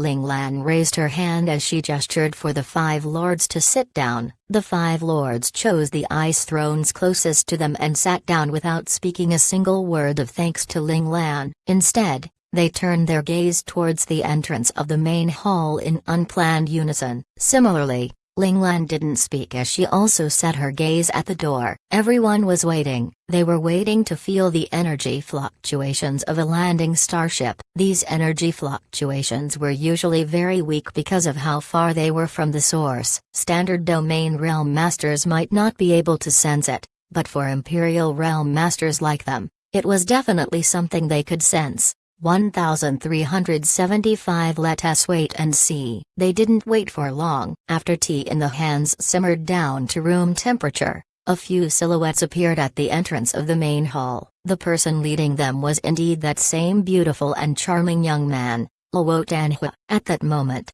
there were also 3 other similar-aged individuals beside him. They were all unique in their demeanors, but from their auras, they were not less capable than each other. Beholden with such a sight, the 5 lords were flabbergasted. An inexplicable Lan Zhao had already shocked them to their core. Now, suddenly appeared a few more monstrous geniuses who were only slightly weaker than Lan Zhao. Such powerful geniuses, other than those major nations, could only be nurtured by an organization like the Soul Society that had been around for millennia.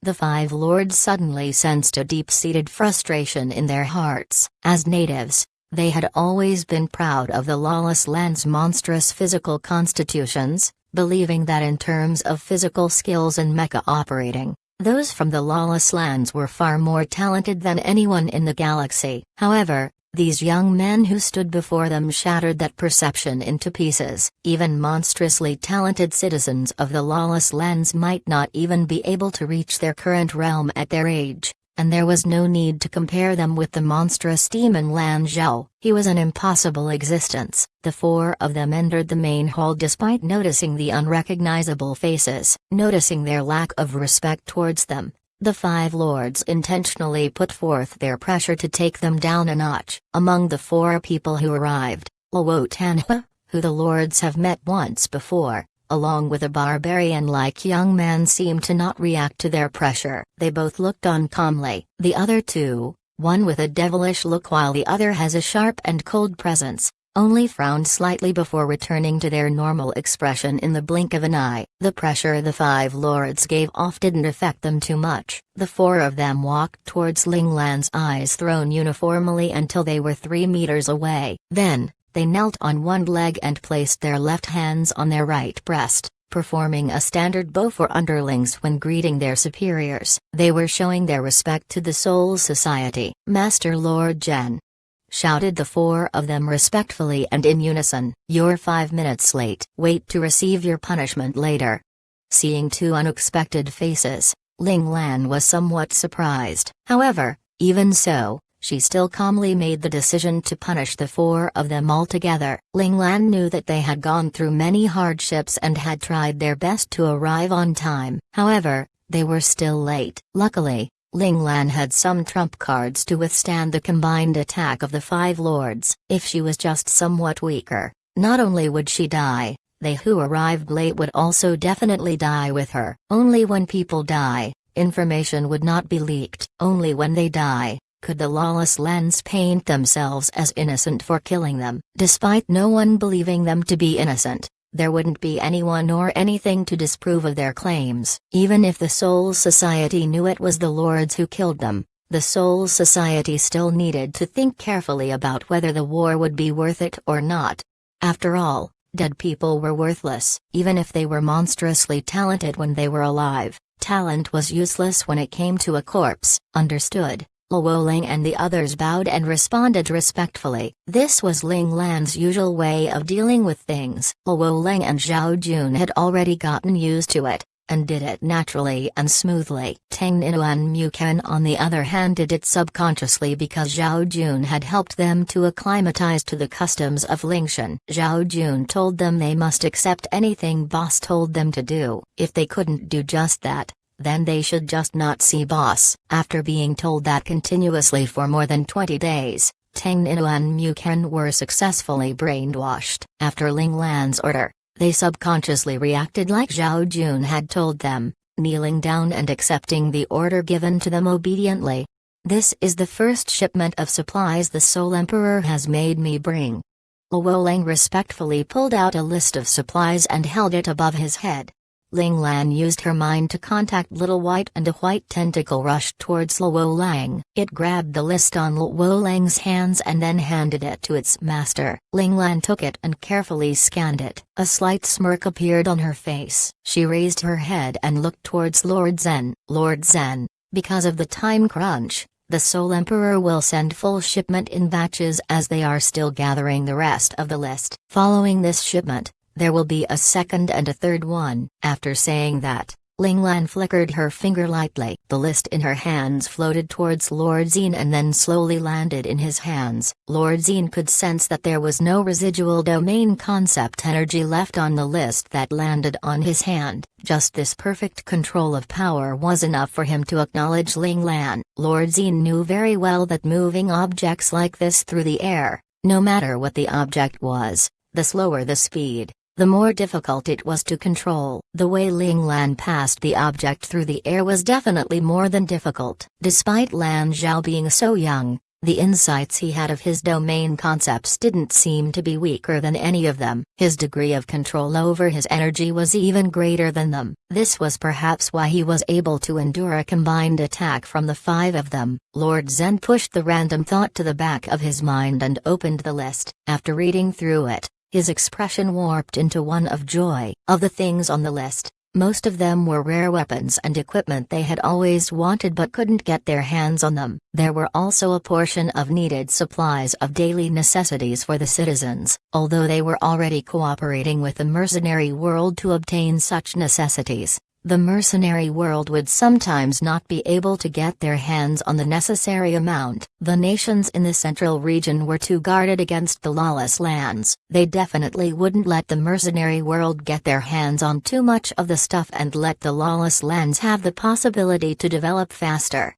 Lord Zen's look of joy drew in the attention of the other lords. Soon after, they all looked through the list Ling Lan had given them. Like Lord Zen, they all had looks of surprise and joy on their faces. They didn't expect the Soul Society to be so courteous when they had just barely cooperated. This is how our Soul Society is presenting itself. Now, we want to see how the 13 lords present themselves, said Ling Lan indifferently as she put her head down and rubbed Little White. Although she sounded indifferent, her tone of voice suggested that if they sincerely cooperated with them, everyone would win. If not, everyone would lose out on this deal. The 5 lords met each other's gazes as they discussed in hushed tones. After they finished discussing with one another, Lord Zine stood up and smiled. My little friend, we have seen the Soul Emperor's good faith. However, we will go back to Lord Keon and Lord Kun to further discuss how we can compensate you for this grand gesture. How about we give you an answer tomorrow? Ling Lan gave a half smile towards Lord Zen. After a minute of full silence,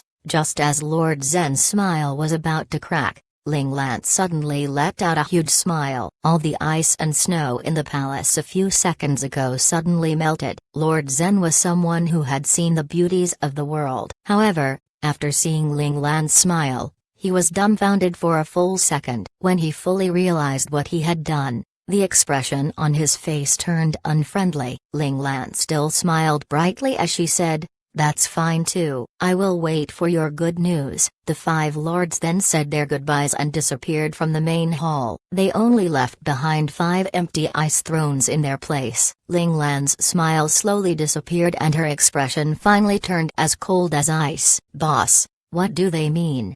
Luo Lang seemed to sense something was off and immediately asked, "Hey, what do they mean?" "Well, that is for them to decide." Ling Lan laughed coldly. The fingers on her right hand softly rubbed together before flicking outwards. The 5 ice thrones instantly shattered into dust. Chapter 1376. Let bygones be bygones. We already showed them our goodwill, but they're actually still not satisfied yet.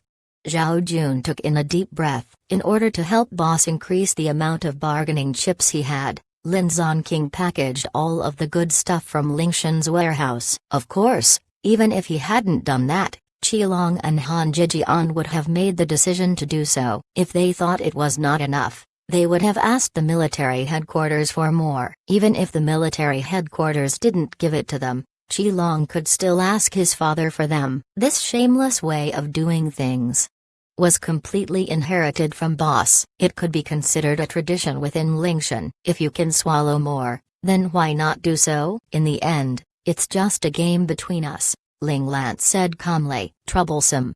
Luo Lang rubbed the back of his head annoyingly. Without the calm personality by his side, his brain was really useless in everything except for motor skills. However, it seemed little Lang hadn't come out in a long while. Luo Lang was somewhat worried about him. He didn't know if something had happened to him and whether everything was alright. Hey, at least he still has the conscience to think of you. After sensing the thought of the primary personality, the evil personality smiled devilishly towards the calm personality. "He's always been good," said the calm personality. Recently, the evil personality had been restricting him from leaving his side. He had already expected this to happen when he called upon the evil personality, which was why he wasn't furious about his current situation. Plus, the primary personality wasn't in any danger, so the calm personality just let him do as he pleased. "What you said is so annoying." The evil personality's gaze turned ice cold. The two of them were always on the opposite side, constantly suppressing each other. The evil personality always thought the calm personality was the most important person in his life. He was his opponent, but also brother. However, the person who entered his heart, put someone else in his heart. Although the said person was their master on paper, in the eyes of the evil personality, that primary personality was too weak in his eyes. Just what qualifications did he have for the evil personality to think of him as his master? When will you understand? The calm personality drew a long sigh. The primary personality's truthfulness and honesty did indeed draw the calm personality towards him. In the time he stood by Luo Lang's side as he grew up, Luo Lang had respected each of his personalities as an actual person who had the right to make their own decisions. He treated them like his own flesh and blood. How could the calm personality not sense the sincerity he showed them? In the end, he wholeheartedly and willingly wanted to help Luo Lang until he climbed to the top. However, before all that, what made him willing except being a servant wasn't the primary personality's sincerity but instead, it was Boss Ling Lan. That person, once angered, might be able to kill them even if all the personalities went against him all at once. "I don't need to understand. I just know that he isn't qualified," said the evil personality in an annoyed tone. "Whatever you want." The calm personality didn't want to speak any further. Some things could only be known after someone experienced it. The evil personality wouldn't believe anything he said right now anyways. The two personalities became silent once again. On the outside world, Ling Lan turned towards Tang Ninu and Mu Karen. She raised her eyebrows slightly. "Also, why are you two here?" Tang Nina snorted coldly. "What? We're not welcomed?" Mu Karen was smiling slightly. "We've missed you. After all, we were friends once." Ling Lan smirked and said, "It's probably because you received a mission to come find me, but didn't have any leads, so you could only shamelessly stay around Lingshan to hitch a ride." Tang Ninu and Mu Karen blushed after hearing Ling Lan blatantly exposing them. Mu Karen then got even more shameless and said, "Oh man, if you knew, Why did you have to make it so obvious? At least save some face for us. Just tell me, who gave the order for you to track me?" Ling Lan wasn't going to fall for that. She just wanted to know what she wanted to know. Ling Lan's attitude forced Mu Ken's smiling face back. He quickly got stern. "Flying Dragon Special Forces highest commanding officer, General Ren." Ling Lan was surprised. She only heard about his person once from her father. When her father mentioned their relationship with each other, it didn't seem that good. Now a person, who had an average relationship with her father, suddenly ordered Tang Ninu and Mu Ken to find her. What was he planning? Was he an enemy or ally, or perhaps he had some evil plot in mind? Ling Lan knew very well that he must have discovered that the two of them had worked with her before, so he sent them to her. These two had some relationship with her, making it easier for them to locate her. Her father's planned assassination forced Ling Lan to be very guarded against everyone from the Federation's military headquarters. That was why she couldn't help but doubt their intentions after seeing Tang Ninu and Mu Ken arrive. Seeing Ling Lan's surprise,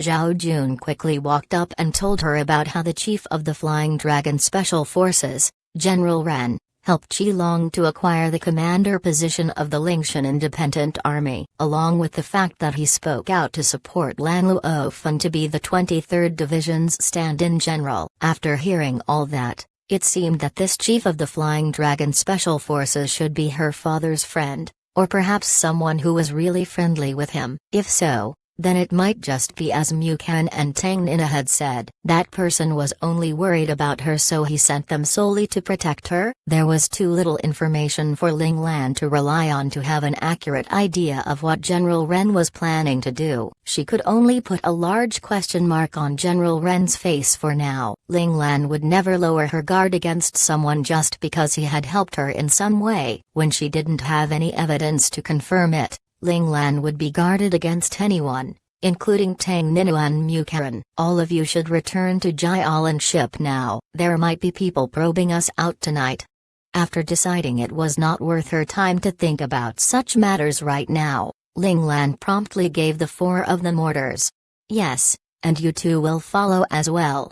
Ling Lan suddenly pointed to the side where Jiming and Yu Shangfei had been wallflowers for a long time. "Yes, Lord Zhen."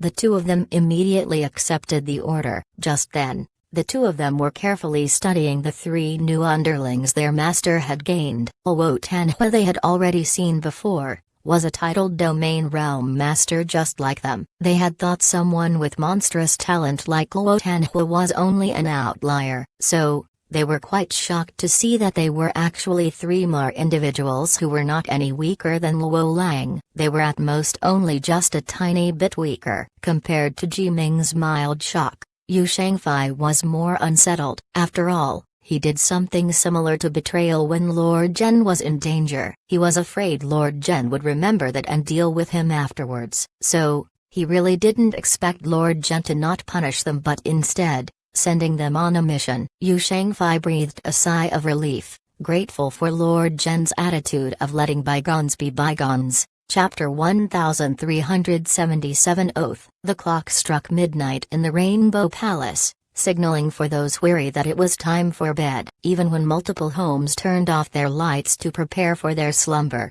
the Rainbow Palace was still lit up as bright as day. Often, patrol would be seen doing their duties around the palace. However, today was an exception. Halls, rooms, corridors, all empty with no one in sight. Although such a scene would usually be indicative of misfortune befalling, today was a celebratory day, as everyone in the palace was relieved from their duties for the night. Family members who usually worked during graveyard shifts were able to spend some quality time with their families and create everlasting memories together. For those with no family, it was still a glorious day, as sleep would be their number one priority for the night. These times of happiness were ordered by one person, Lord Zhen, who was in a great mood for the whole day. Although no one understood why Lord Zhen made such a decision, no one would be mad about not working, and thus after being notified of their leave, The servants and guards all happily packed their bags and went home. The only exceptions were the leaders of the patrol and guardians who were taken by Jiming and Yu Shangfei to defend Jiaolan ship. Ling Lan sat on the ice throne in the main hall with her right hand holding her forehead as she closed her eyes slightly. This whole scene created a picturesque image of a lonely king racking his brain to think of ways to improve the environment his subjects were living in.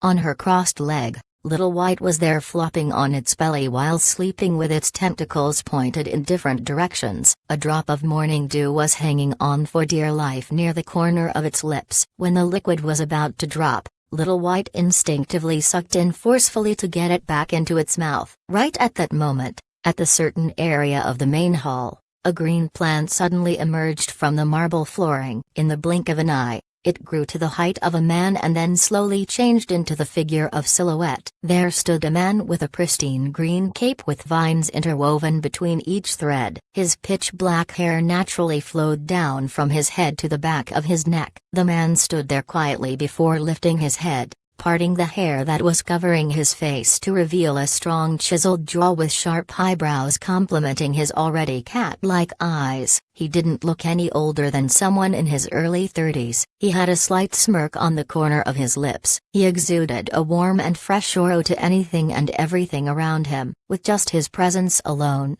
the cold hall got a few degrees warmer. Sensing a gaze on her, Ling Lan slowly parted her closed eyelids. After seeing the relatively middle-aged man in front of her, Ling Lan wasn't surprised as she spoke out calmly. "I've been waiting for you. What should I be calling you, Lord Qian, or Lord Kun? You knew I was coming?" The middle-aged man said with a surprise in their voice. "You may address me as Lord Kun. With such a massive undertaking by the lawless land, it is obvious that one of you will come and meet me." Ling Lan pushed against the handles of her throne as she slowly sat up straight. "I see why you gave your people a day off." Lord Kun showed a contemplative look on his face. "Isn't that what you want too? I'm only just fully cooperating with you." Ling Lan laughed lightly. Clap, clap, clap. Lord Kun also laughed with her and slowly clapped his hands. "To think Soul Society actually developed someone like you. They are really making me look at them in a different light. To be one of the lords of the lawless lands while being so young is quite impressive as well. In terms of influencing the lawless lands, the 13 lords are doing a much better job than the Soul Society." Ling Lan seemed to be suggesting something. "It's nothing really. I was just lucky enough to be nurtured and developed in the lawless lands," said Lord Kun plainly. Suddenly, Lord Kun's tone turned cold. "With us here, no other faction or organization can have a piece of the lawless lands. If the Soul Society has that kind of thought, I would suggest you turn around and leave." "Lord Kun, you don't need to worry about that. The Soul Society's goal was never the lawless land. We only want to keep a lifeline on the lawless lands, that's all," Ling Lan said without any fear in her tone. "Is that Soul Society's promise?" Elder Kun's eyes shined with a bright green light for a moment. A sliver of his domain concept silently activated. This was the domain technique from the branch of the language concept called oath. Under that concept, a conversation could be made into an oath bound by heaven and earth. Once the oath was broken, heaven and earth would dictate the punishment. How could Ling Lan not have detected it? However, she still gave Lord Kun the oath without hesitation. "That's right. This is the Soul Society's promise. The Soul Society doesn't want to become the ruler of the lawless lands. The Soul Society only wants territory that it could hold in the lawless lands. Is Lord Gen's territory enough?" Lord Kun kept pressing for the oath to be more binding. "Yes, the Soul Society only wants Lord Gen's territory. It is enough." Ling Lan looked straight at him and didn't hesitate one bit. "All right, the oath has been created." Lord Kun's eyes shined green for a moment once again. Then, on both his and Ling Lan's foreheads, the letters spelling out oath appeared. Then, it slowly sank into their heads, symbolizing that their promise was acknowledged by heaven and earth. Lord Kun was very satisfied with how the oath ended up. It was because this oath wasn't not restrictive to them, but only Ling Lan. Ling Lan was nonchalant about it because her oath was made to the 13 lords with the Soul Society's name, not her own. Tomorrow, The 13 lords will officially announce to the lawless lands for you to take up the position of Lord Gen. Lord Kun finally said the words Ling Lan wanted to hear.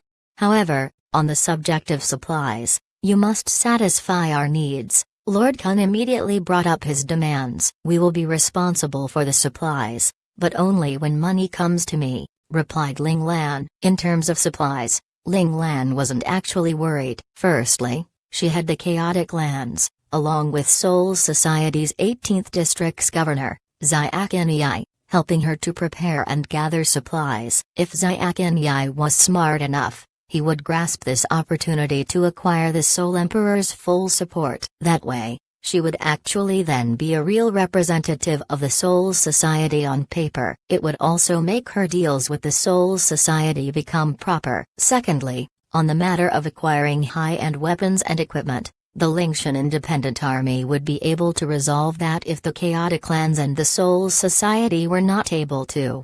Thirdly, Ling Lan believed that Little Four would definitely wake up. It was only a matter of time. Once Little Four woke up, she would be able to continue working to build up their corporate empire. When that happened, what wouldn't she be able to do? These 3 points were enough for Ling Lan to have the confidence to accept Lord Kun's conditions. Of course, Ling Lan wasn't some idiot in business. Money that she could make still needed to be made. That's not a problem. Even if we don't have money, we can use items to exchange for them, said Lord Kun as he smiled slightly. It was clear that he didn't want to give money. That's fine, but that price must be lower than the market by half.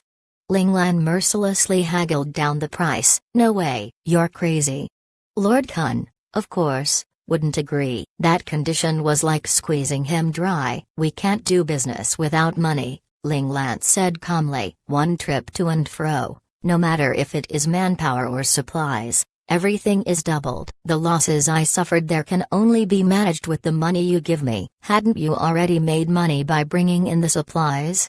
Lord Kun said calmly. Don't you have such a large appetite? Otherwise, if you make everyone unhappy, it wouldn't be good for you. 1378. You want to fight? If we're talking business, exchanging items for my supplies is not sustainable for my side. You already know I can't sell the exchanged items for 100% of their value, and selling them at 60 to 70% of their value is already being optimistic, so me accepting the exchanged items at 50% of the value is a reasonable offer. Lord Kun, I'm not trying to cheat you. If any other merchant was in my position, you would have been given an even lower price when it comes to your proposal. Ling Lan was actually quite knowledgeable of the business world. Her eloquent words stunted Lord Kun for a moment. What you say makes sense, but the other lords will not consider 50%. If the Seoul Society wants to enter into the lawless lands quickly, you should concede a little. Thinking about the potential profit they could make, Lord Kun got a little excited, but on the surface, he still had a stone-cold expression. You should think about it carefully. Ling Lan massaged her temples, contemplating the offer of Lord Kun. After a few seconds, she finally relented and said, then tell me, Lord Kun, at what price can you accept? Lord Kun calmly said, 80% of the original selling price. Hearing the ridiculous offer, Ling Lan shook her head regretfully. I will lose too much with that price. If this is a short-term deal, it will perhaps be fine, but considering that it is a long-term deal, the Seoul Emperor would definitely not agree to that price. You really won't consider it? Lord Kun's eyes sharpened slightly. The temperature of the entire main hall suddenly dropped. Ling Lan stared directly at Lord Kun fearlessly. It's not that I won't agree to it. That price is simply not acceptable to the Seoul Emperor. Hearing Ling Lan denying any fault in this failed argument, Lord Kun's expression got even worse. Lord Kun, you should really think where you stand in this deal. I'm being nice when I say you should be the conceding party here, not me. Although we do wish to have a place to call our own in the lawless lands, we are not desperate for it. Just think about it. Letting us suffer losses while you reap profit doesn't sound like a good long-term business relationship. Only when both sides profit, we're happy. Don't you think so? Ling Lan said slowly. Lord Kun visibly contemplated for a few seconds before slowly speaking up. Tell me the lowest you can go. Don't go around in circles with me. I only want to hear it straight up. Ling Lan bit her lip in frustration. 70%. That's our limit. When Lord Kun heard that, a small smirk appeared on his face. Alright, we'll settle with 70%. Looking at the gloating Lord Kun, Ling Lan suddenly realized she had been fooled. She smiled bitterly. I'm still too naive. It's just as you said. It's better when both of us win. Lord Kun smiled happily. Yeah, it's very good, but I will be punished by the Emperor. Ling Lan helplessly sighed. If the Emperor wants to discipline you, tell him to come find us. Lord Kun gave Ling Lan some empty words to comfort her. Suddenly, he shifted his gaze to the green plant growing in the corner of the frozen hall. He uncontrollably let out a confused sound. I've never seen this species of plant before. Lord Kun instantly teleported next to the plant. He reached towards the plant as he said in a joyful tone. Before his fingers could clamp down to pull a lead off, the green plant suddenly retracted back into the soil before emerging a meter away from him in the soil. It could sense my intentions. Lord Kun's lips curled upwards as he looked curiously towards the green plant. He again reached out with his hand in an attempt to stop the plant from escaping. However, before he knew it, a pale jade-like hand had already lightly held his wrist. Lord Kun, are you that bored to play with my pet? Don't you think that's a bit rude?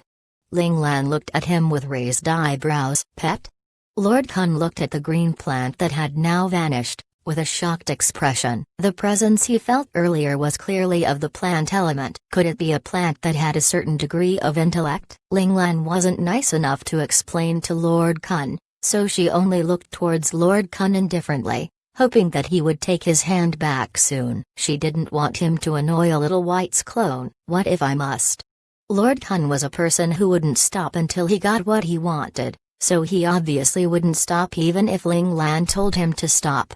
Hearing Lord Kun's dominating words, Ling Lan narrowed her eyes. A dangerous presence leaked through her voice as she said coldly, perhaps, you want to fight? The two of them stared at each other coldly. The originally harmonious atmosphere was instantly replaced by a bone-chilling atmosphere as it slowly diffused through the whole hall. Bang! The two of them both expanded their concept energies and sent each other flying backwards. Ling Lan waved the red cloak behind her and landed firmly on the ground. Her right hand had 3 ice spears in it. Lord Kun on the other hand softly landed on the ground. As he landed, the ground below him cracked open to reveal countless of green vines wrapped around each other. The interlocked vines seemed to have come alive as the vines slowly expanded and contracted like a beating heart. The small buds on the surface of the vines slowly blossomed into bright red flowers the size of bowls. Plant concept. What a rare sight. Ling Lan got cautious. The concept instructor number 5 had was similar to what was shown before her. In her spars against instructor number 5, Ling Lan never got ahead of him before. Most of the spars ended with her getting beaten to a pulp by instructor number 5. Such terrible memories about the plant-based concept naturally made Ling Lan and her any person who had the plant concept. You're not too shabby either. You are quite perceptive yourself. Lord Kun believed that his sneak attack was well hidden in the first exchange between them. Other than Lord Keon, any of the lords would have been injured by that. They definitely wouldn't have been like Lan Zhao, who sensed it the moment Lord Kun had made his move. Ling Lan didn't respond to his compliment. She wasn't going to tell him that the reason she was able to sense it quickly was completely because she had a lot of experience dying to sneak attacks infused with the plant concept. After dying so many times, her body had naturally completely memorized the presence of those sneak attacks. Once any sneak attack infused with the plant concept came near her, her body would instinctively escape from it. I have heard a lot about you from Lord Zen, but since we've started already, let me see just how strong you are. Right as Lord Kun finished speaking, the flowers on the vines suddenly increased in size and then began to outwardly grow. Seeing this, Ling Lan immediately leaped off the floor. The place she was standing at originally had already become a wall of ice. Phew! The red flowers suddenly spat out bright red liquid at the ice wall Ling Lan had just formed. Then, a sharp sizzling sound echoed in the area. and the ice wall instantly liquefied into a puddle of red liquid. It's a type of poison concept. The strong poison has the ability to disintegrate domain concepts. Ling Lan's expression tensed up. This ability was quite similar to the disintegration ability of her profound insight concept. However, it was still much different in terms of how they would disintegrate concepts. Her profound insight's concept of disintegration would cause her opponent's domain concept to disintegrate by its own accord and split up in a molecular level. Lord Khan's strong poison concept, on the other hand, was disintegrating the concept by rearranging his opponent's domain concept's structure, causing his opponent's domain concept to be filled with flaws or cracks. Then, the flawed domain concept wouldn't be able to hold together and completely collapse. Despite the two being fundamentally different, they still produce the same results. 1379 Return. Using your ice element concept alone won't be enough against me. I heard a lot of fanfare about your space concept. I really want to witness the so-called invincible space concept. I want to see just how invincible it is under the assault of my plans. Just as Lord Khan finished speaking, his gentle aura turned malicious. Then, he lifted a finger to point at Ling Lan's direction. Ling Lan immediately felt something was not right. Without wondering why, she just jumped off the ground. A crimson bug suddenly emerged from the floor where she was standing at. As the crimson bug crawled out from the ground, it shook its body a little to reveal the razor-thin wings. Seeing Ling Lan flying above it, it let out an ear-piercing screech, revealing its mouth, which had rows of teeth much like a meat grinder. It then flew towards Ling Lan at lightning speed with its intimidating teeth. HMPH. Seeing the crimson bug coming towards her, Ling Lan just snorted in response. She flicked her sleeve and multiple green tentacles shot out of her sleeve. Slit-like holes could be seen all over the tentacles, where it housed rows of thin and sharp teeth. There was also still saliva hanging off the teeth. Seeing the revolting bug coming towards them, they weren't frightened by it, but instead, they got excited, as if they met their lunch. More saliva started to form in its mouth, but most of it dripped on the ground, which corroded a huge area. Screech, roar. When the two monsters faced off against each other, they started taking mouthfuls of each other's body. Screech, roar. The two monsters continued to bite each other ruthlessly. Everything depended on which one was stronger. Only the strong were able to devour their opponent. At this moment, one could even hear the sound of chewing, which sounded exceptionally eerie in the empty main hall. After Ling Lan released Little White's clone, she disregarded the crimson bug. She landed on the ground lightly and placed her red cloak over her shoulder. They were like her red wings as they glided down slowly along with her. Along with her arrogant and domineering aura, she looked like an emperor looking down on her subjects. Lord Khan suddenly had this gut-wrenching feeling from the depths of his body. He felt shame, ashamed that he had intruded on the territory of a king, and fearful of what was about to come. However, the feeling only lasted for a fleeting moment. But, before he could analyze these emotions, Ling Lan flicked her fingers with her outstretched hands. In an instant, an overwhelming amount of ice needles were formed densely in the air, and with a snap of a finger, they flew towards Lord Khan like the rain in a storm. Simple tricks. Lord Khan scoffed. He placed his palms together and his body immediately sunk into the ground like a plant. Phew, phew, phew. The ice needles pierced the marble flooring like a pincushion. Suddenly, Ling Lan's entire body suddenly shattered into ice shards. Vines with glowing red flowers could be seen shattering through all the ice. After the vines missed their target, they fell heavily onto the ground, cracking the marble floor into tiny pieces. What a pity. Behind the spot where Ling Lan was standing, a plant had grown out from the ground. In an instant, it turned into Lord Khan. 2 failed sneak attacks. His instinct is really amazing. Lord Khan carefully scanned around him. He wanted to find where Ling Lan was hiding. He carefully took a step forward. Suddenly, his expression froze as he could feel something brushing his legs. Lord Khan remained motionless. His eyes slowly got tainted with green. With the help of the Eye of Plant, He finally saw what he felt. It was a thin and almost invisible thread laid horizontally in front of him. This was the thread that his leg touched. Lord Kun raised his head to carefully look at the area near him. Under a certain lighting angle, he could see threads covering the main hull from the right to the left, forming a huge web. Unexpectedly, he had become the prey of the web. A figure slowly appeared in the air to show Ling Lan, crossing her arms in front of her chest. There was a transparent thread linked to each of her fingers. Without a doubt, the creator of this huge web was Ling Lan. "I didn't expect you to have such a technique," Lord Kun said with a stern face. Every Imperial Realm formidable warrior had their own signature Imperial technique. They would rarely be used until the final moment. Just based on this huge and frightening presence, as well as the powerful threat he felt from the web, Lord Kun had reasons to believe that this was Lan Zhao's Imperial technique. "If I didn't have this ace up my sleeve, how would I have been chosen to come here?" Ling Lan replied with a calm expression before tightly clenching her fist. The threads in the main hall started to enclose on Lord Kun from all directions. "Break!"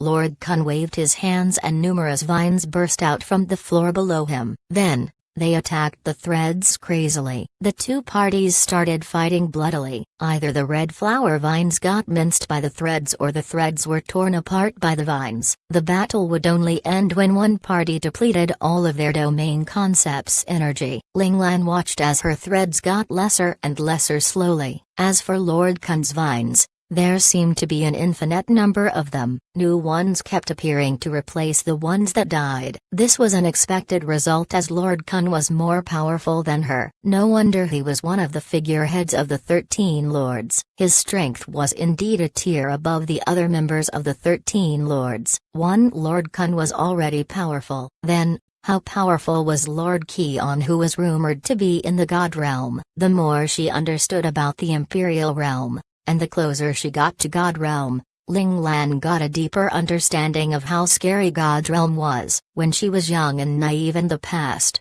she just knew that her master was powerful. She would at most think that her master was only a little more powerful than her father. This naive perception remained until she became a titled domain formidable warrior. But, after she smuggled herself into Planet General to meet her mother with the help of her master, was when she finally understood how frightening God Realm was.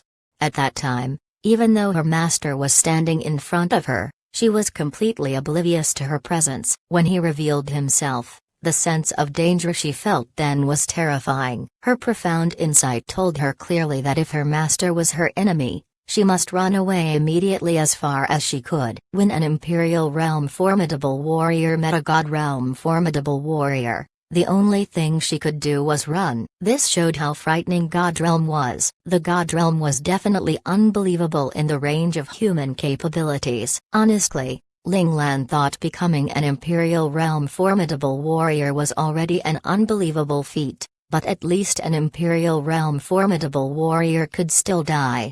The threads were disappearing at a noticeable rate. In the end, there were only a few hundred threads left. Seeing this, Lord Kun smiled lightly. Although his smile looked normal, the feeling it gave was exceptionally cold. "Since you have been so kind to show me your beautiful show, let me return the favor."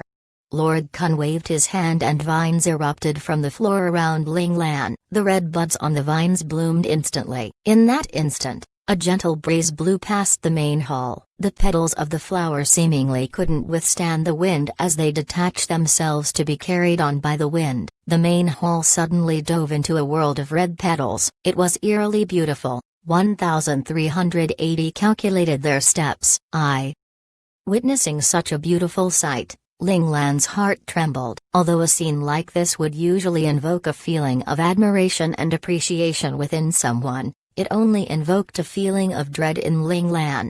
The more beautiful something was, the more dangerous it was. In the learning space, under the guidance of her instructors, Ling Lan had a deep understanding of this principle, whether it was the written meaning or the hidden meaning.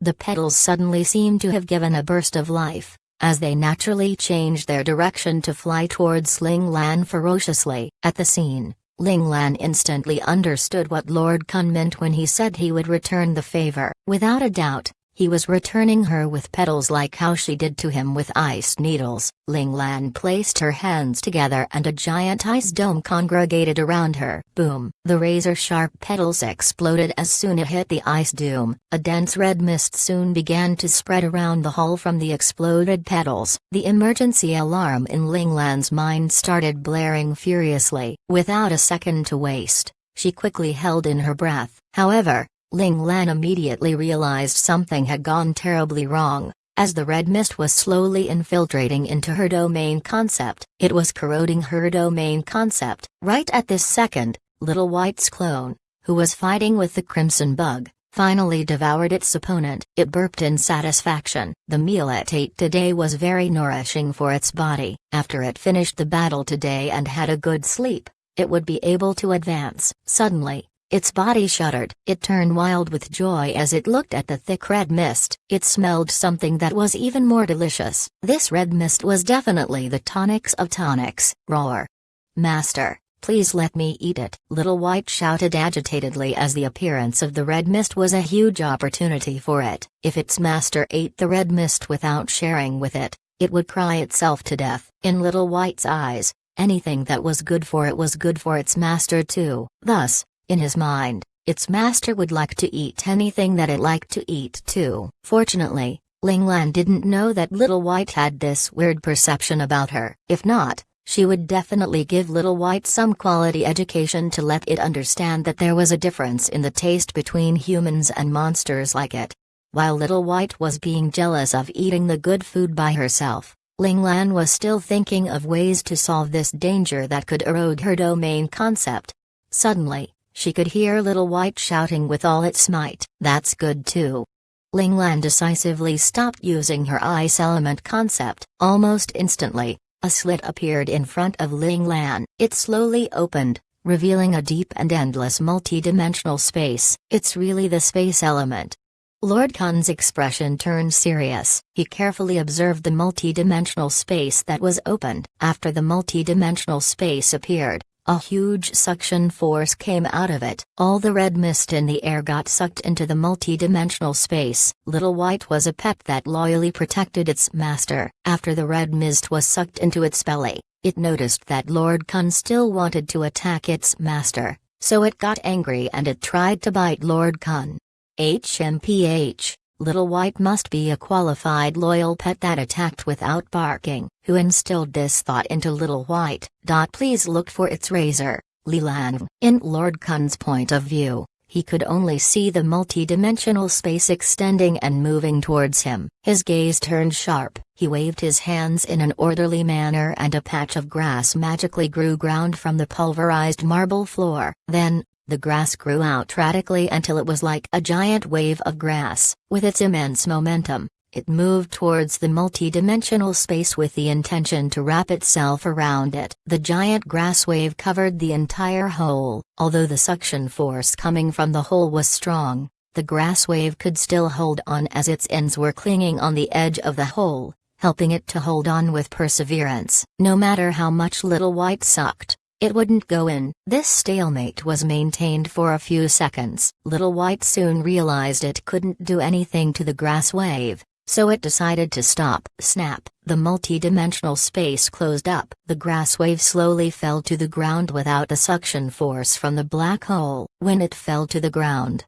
everyone could see that only the edges of the grass wave were left. The center portion had already been sucked away. Little White felt a little full. The mass amount of energy was wreaking havoc in its body, so it must immediately enter its evolution state or the energy would go into an uncontrollable state. If that happened, it would get injured. Hence, it started roaring out loud a few times. Master, I'm full. I need to evolve, so I'll leave first. Before Ling Lan could reply, all of Little White's clones in the main hall withered away. Little White followed its withered clones and flowed down their roots, piercing through the marble floor to reach the soil below the Rainbow Palace to hide in the depths of the soil. Space element is indeed impressive. Take another attack from me. A cold intent appeared in Lord Kun's eyes. His hands danced around each other quickly, and soon the entire main hall was swarmed with plants. The extravagant and brightly lighted hall turned into a world of plants. Ling Lan could distinctively feel her opponent's domain concept pushing away and segregating her ice element domain from the main hall. This was clear evidence that her opponent's domain concept was more powerful than hers. Although they were both in the Imperial realm, there was a huge difference between her and Lord Kun. Killing intent suddenly appeared in Ling Lan's gaze, and a powerful force of presence descended on Lord Kun's head. Lord Kun was caught off his guard by the sudden change, so he vomited out a mouthful of blood. Fortunately, this force of presence only lasted for a split second. Even so, Lord Kun felt cold sweat all over his body. Even his legs were a little weak. God realm. He stared at Ling Lan with dread before finally managing to squeeze these two words out. He didn't expect such a frightening existence to be present around Lan Zhao. Ling Lan placed her hand behind her back and said calmly, "The 13 Lords of the Lawless Lands is very powerful. If the Soul Society doesn't show some sincerity, how can we ask for a peaceful collaboration? In order to do business in this vicious land, you needed to have a powerful background. If not, you're not here to do business, you're here to give up your life." Soul Society really covered all their steps, Lord Kun said with a pale face. He was pale because having such a powerful person stationed here didn't mean anything good for the Lawless Lands. Plus, he was also quite injured from the altercation. "Thank you for the compliment. The Soul Emperor doesn't like to fail." Ling Lan smiled and said, "The promises of the Soul Society still remain effective." "Good. I'll tell Lord Keon about this." Lord Kun replied resolutely, "Tomorrow at 8 a.m., the news of a new Lord Kun will be announced. This is a decision made by the 13 Lords of the Lawless Lands." Ling Lan nodded. "Thank you. The goods will be here 3 days later." "It's a promise then?" Lord Kun confirmed. "Yes." Ling Lan gave her promise again. After this affirmation, Lord Kun's figure disappeared from the main hall. The world of plants quickly subsided. In a blink of an eye, the main hall returned to its normal appearance. Only after a few minutes did Ling Lan feel that Lord Kun's aura had completely disappeared. PFFT.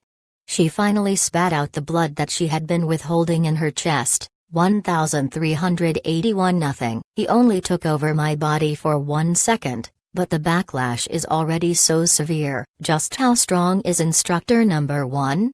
Ling Lan pressed against her chest and smiled bitterly. However, asking Instructor Number 1 to possess her body for a while was a part of her plan. Even though it would severely injure her, it was something that needed to be done. For her plan to conquer the Lawless Landed, she needed the strength to stand on level ground with them. Even if she didn't have it, she still needed to fake she had it.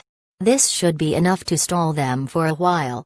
Ling Lan endured the immense pain and walked to the ice throne to sit down. Then, she began to practice her chi exercises. Without the Nuwa agent, Ling Lan could only use her own restoration techniques. She was lucky that the chi exercises had always been good to her. Despite not being as strong as the Nuwa agent, it still showed some positive results. At the spaceport, where the Jyalan ship was docked at, it was just as Ling Lan had expected. A few unknown factions attempted to steal the supplies on the Jyalan ship. However, these people didn't think that they would be met with a brick wall. There were actually more than 10 titled Domain Realm formidable warriors guarding Jyalan ship, and Domain Realm masters swarmed the ship. Of course, the thieves weren't weak either. Although they were caught off guard in the beginning, they quickly calmed themselves and pushed back those on the Jyalan ship. Right as other factions were watching from the sidelines,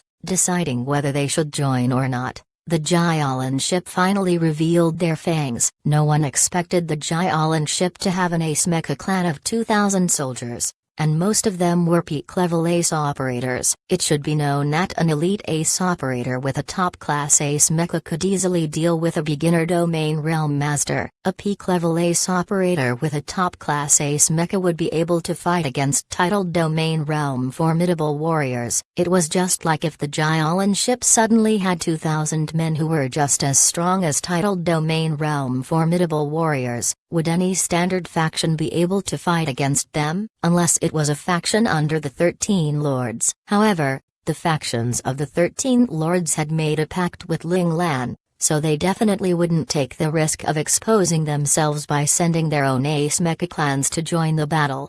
Those factions who saw the situation turn badly for them quickly retreated. Zhao Jun and the others remembered Ling Lan's orders and didn't chase them. They stood firmly and guarded Jialan's ship without leaving its side. Li Shu, who had been busy saving the injured soldiers, finally treated the last patient. After some grueling hours of work, he finally stepped out of the medical operating room. Luo Zhao, who had been busy dealing with all kinds of administrative affairs, was currently lounging on a sofa in front of the operating room. She was leaning on the back of the sofa with her eyes closed. Her face showed that she was completely exhausted. As the commander of the starship, she was given the responsibility of commanding the battle. It was her first time taking on such a huge responsibility, so it really exhausted her. When Li Shu walked out of his operating room and saw this pitiful sight, he felt sad for Luo Zhao. He walked into his own room beside the operating room, took out a blanket and gently placed it over Luo Zhao. His gaze fell upon Luo Zhao's beautiful and elegant face. Despite Luo Zhao and Luo Lang's faces being almost identical, Li Shu could always differentiate between the two of them ever since the first time they met. Although everyone basically reached a consensus that even their smiles were completely identical, Li Shu never actually agreed with that. From his point of view, Luo Zhao and Luo Lang's smiles were completely different. Luo Zhao's smile had a hint of shyness to it, while Luo Lang's smile on the other hand was a blank sheet. If he were to say it nicely, it would be considered a pure smile. If he were to say it in a mean way, then it would be considered just Luo Lang being stupid. But all of this was just his own opinion. After all, Li Shu wasn't someone who would force people to agree with his subjective opinions. The differences he saw between the two of them were kept in his mind, never to be told to anyone. However, it was because of his unique perspective that made him pay more attention to Luo Zhao. In Lingshan, Luo Zhao had always been the person who everyone neglected. Her brother Luo Lang just shined too brightly in front of others. No matter if it was physical skills or mecha piloting, among the younger generations in Lingshan, not including Lingshan's boss Ling Lan who wasn't considered a human, he was definitely among the top 3. In addition, he was also the one of the brigade leaders. Luo Lang was definitely the person everyone had their eyes on in Lingshan. In contrast, his younger sister Luo Zhao, other than the friends she grew up with, along with a few older individuals who she was in good relations with, most would ignore Luo Zhao's growth because of the traditional and primitive thoughts about women. If she were to appear in front of everyone, she would either be mistaken for her brother Luo Lang, or be given the label of brigade leader's Luo's younger sister. It could be said that in Lingshan, even though she had become the department head of one of the departments in logistics, there were still people who believed she got to that position because she had such a good brother. Furthermore, they also brushed off her personal achievements just because she was boss's fiancé. No one truly acknowledged Luo Zhao's abilities. She was constantly being underestimated and wronged. Even her dumb older brother Luo Lang didn't notice. Boss Ling Lan, however, as the commander of an army, there were too many matters he needed to handle, which constrained his time to concern himself with his fiancé. Additionally, Luo Zhao had always been a strong-willed woman. Even if she had been wronged, she wouldn't speak out about it. She would only bite her lip and work hard to quickly grow, in order for everyone to acknowledge her sooner. It was like that when she followed Li Shu to learn medicine. There were many times, when he did checks at night, he saw her staying back in the operating room by herself. She used needles on her own body to study where the pressure points were precisely at. Only after experiencing the effect and pain that came along with it could one finally acquire this technique. Luo Zhao understood that, and did not go easy on herself. Li Shu acknowledged that in the past, he was more or less affected by the traditional way of thought. That was why when boss sent Luo Zhao and Hong Xuya to learn under him,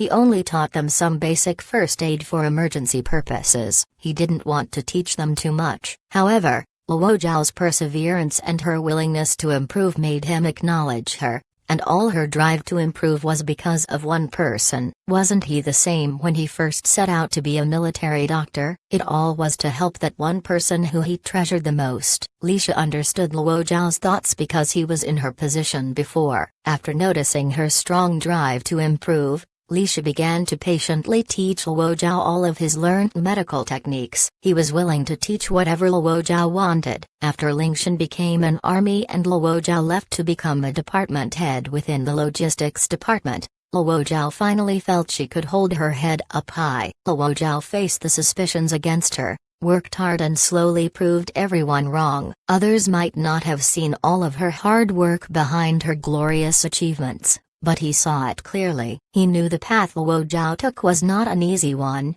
but rather quite hard. Most importantly, no one helped her in this difficult path. Luo Leng had always been negligent and careless, so he wouldn't understand Luo Zhao's trouble unless told. Boss on the other hand, Lisha actually believed Boss clearly knew about Luo Zhao's troubles, but Boss never chose to do anything about it. He just watched from the sidelines. Sometimes, even Lisha couldn't understand why Boss would be so heartless. After all, Luo Zhao was his fiancé, not just another subordinate. Why did he treat her that way? Even if he didn't help her, at least he should give her some words of comfort. Unfortunately, he never said anything to her. 1382 This was love. Lisha saw everything. He felt his heart hurting for Luo Zhao. He interacted with Luo Zhao for a long time, so he knew she was working so hard for Boss Lan's sake. Luo Zhao didn't want to be left too far behind by Boss Lan. She wanted to catch up with him and stand beside him. This was probably what love was. Lisha didn't really know anything about love,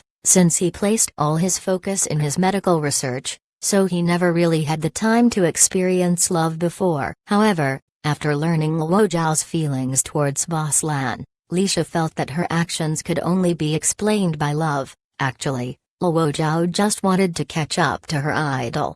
Unfortunately, the man Luo Zhao loved wasn't someone who would prioritize his family. Boss Lan's heart was too big for just his family. He fitted too many people inside his heart, leaving the space for Luo Zhao almost negligible. Boss Lan was definitely a good boss and a good brother. Lisha acknowledged Boss in those aspects wholeheartedly. However, looking from Luo Zhao's point of view, Boss Lan wasn't a qualified lover or fiancé. However, this was all Luo Zhao and Boss Lan's personal matter. While he was just a bystander, he didn't have any right to decide whether they were qualified to be together. Oh, he needed to talk about his little sister, Xueya, too. This was their matter. Although he couldn't say anything about their relationship, he could still have his own opinion about it. In his opinion, Boss Lan was a bad lover and a bad fiancé. He felt pity for Luo Zhao, so maybe because of this feeling that he started to take notice of Luo Zhao. Unconsciously,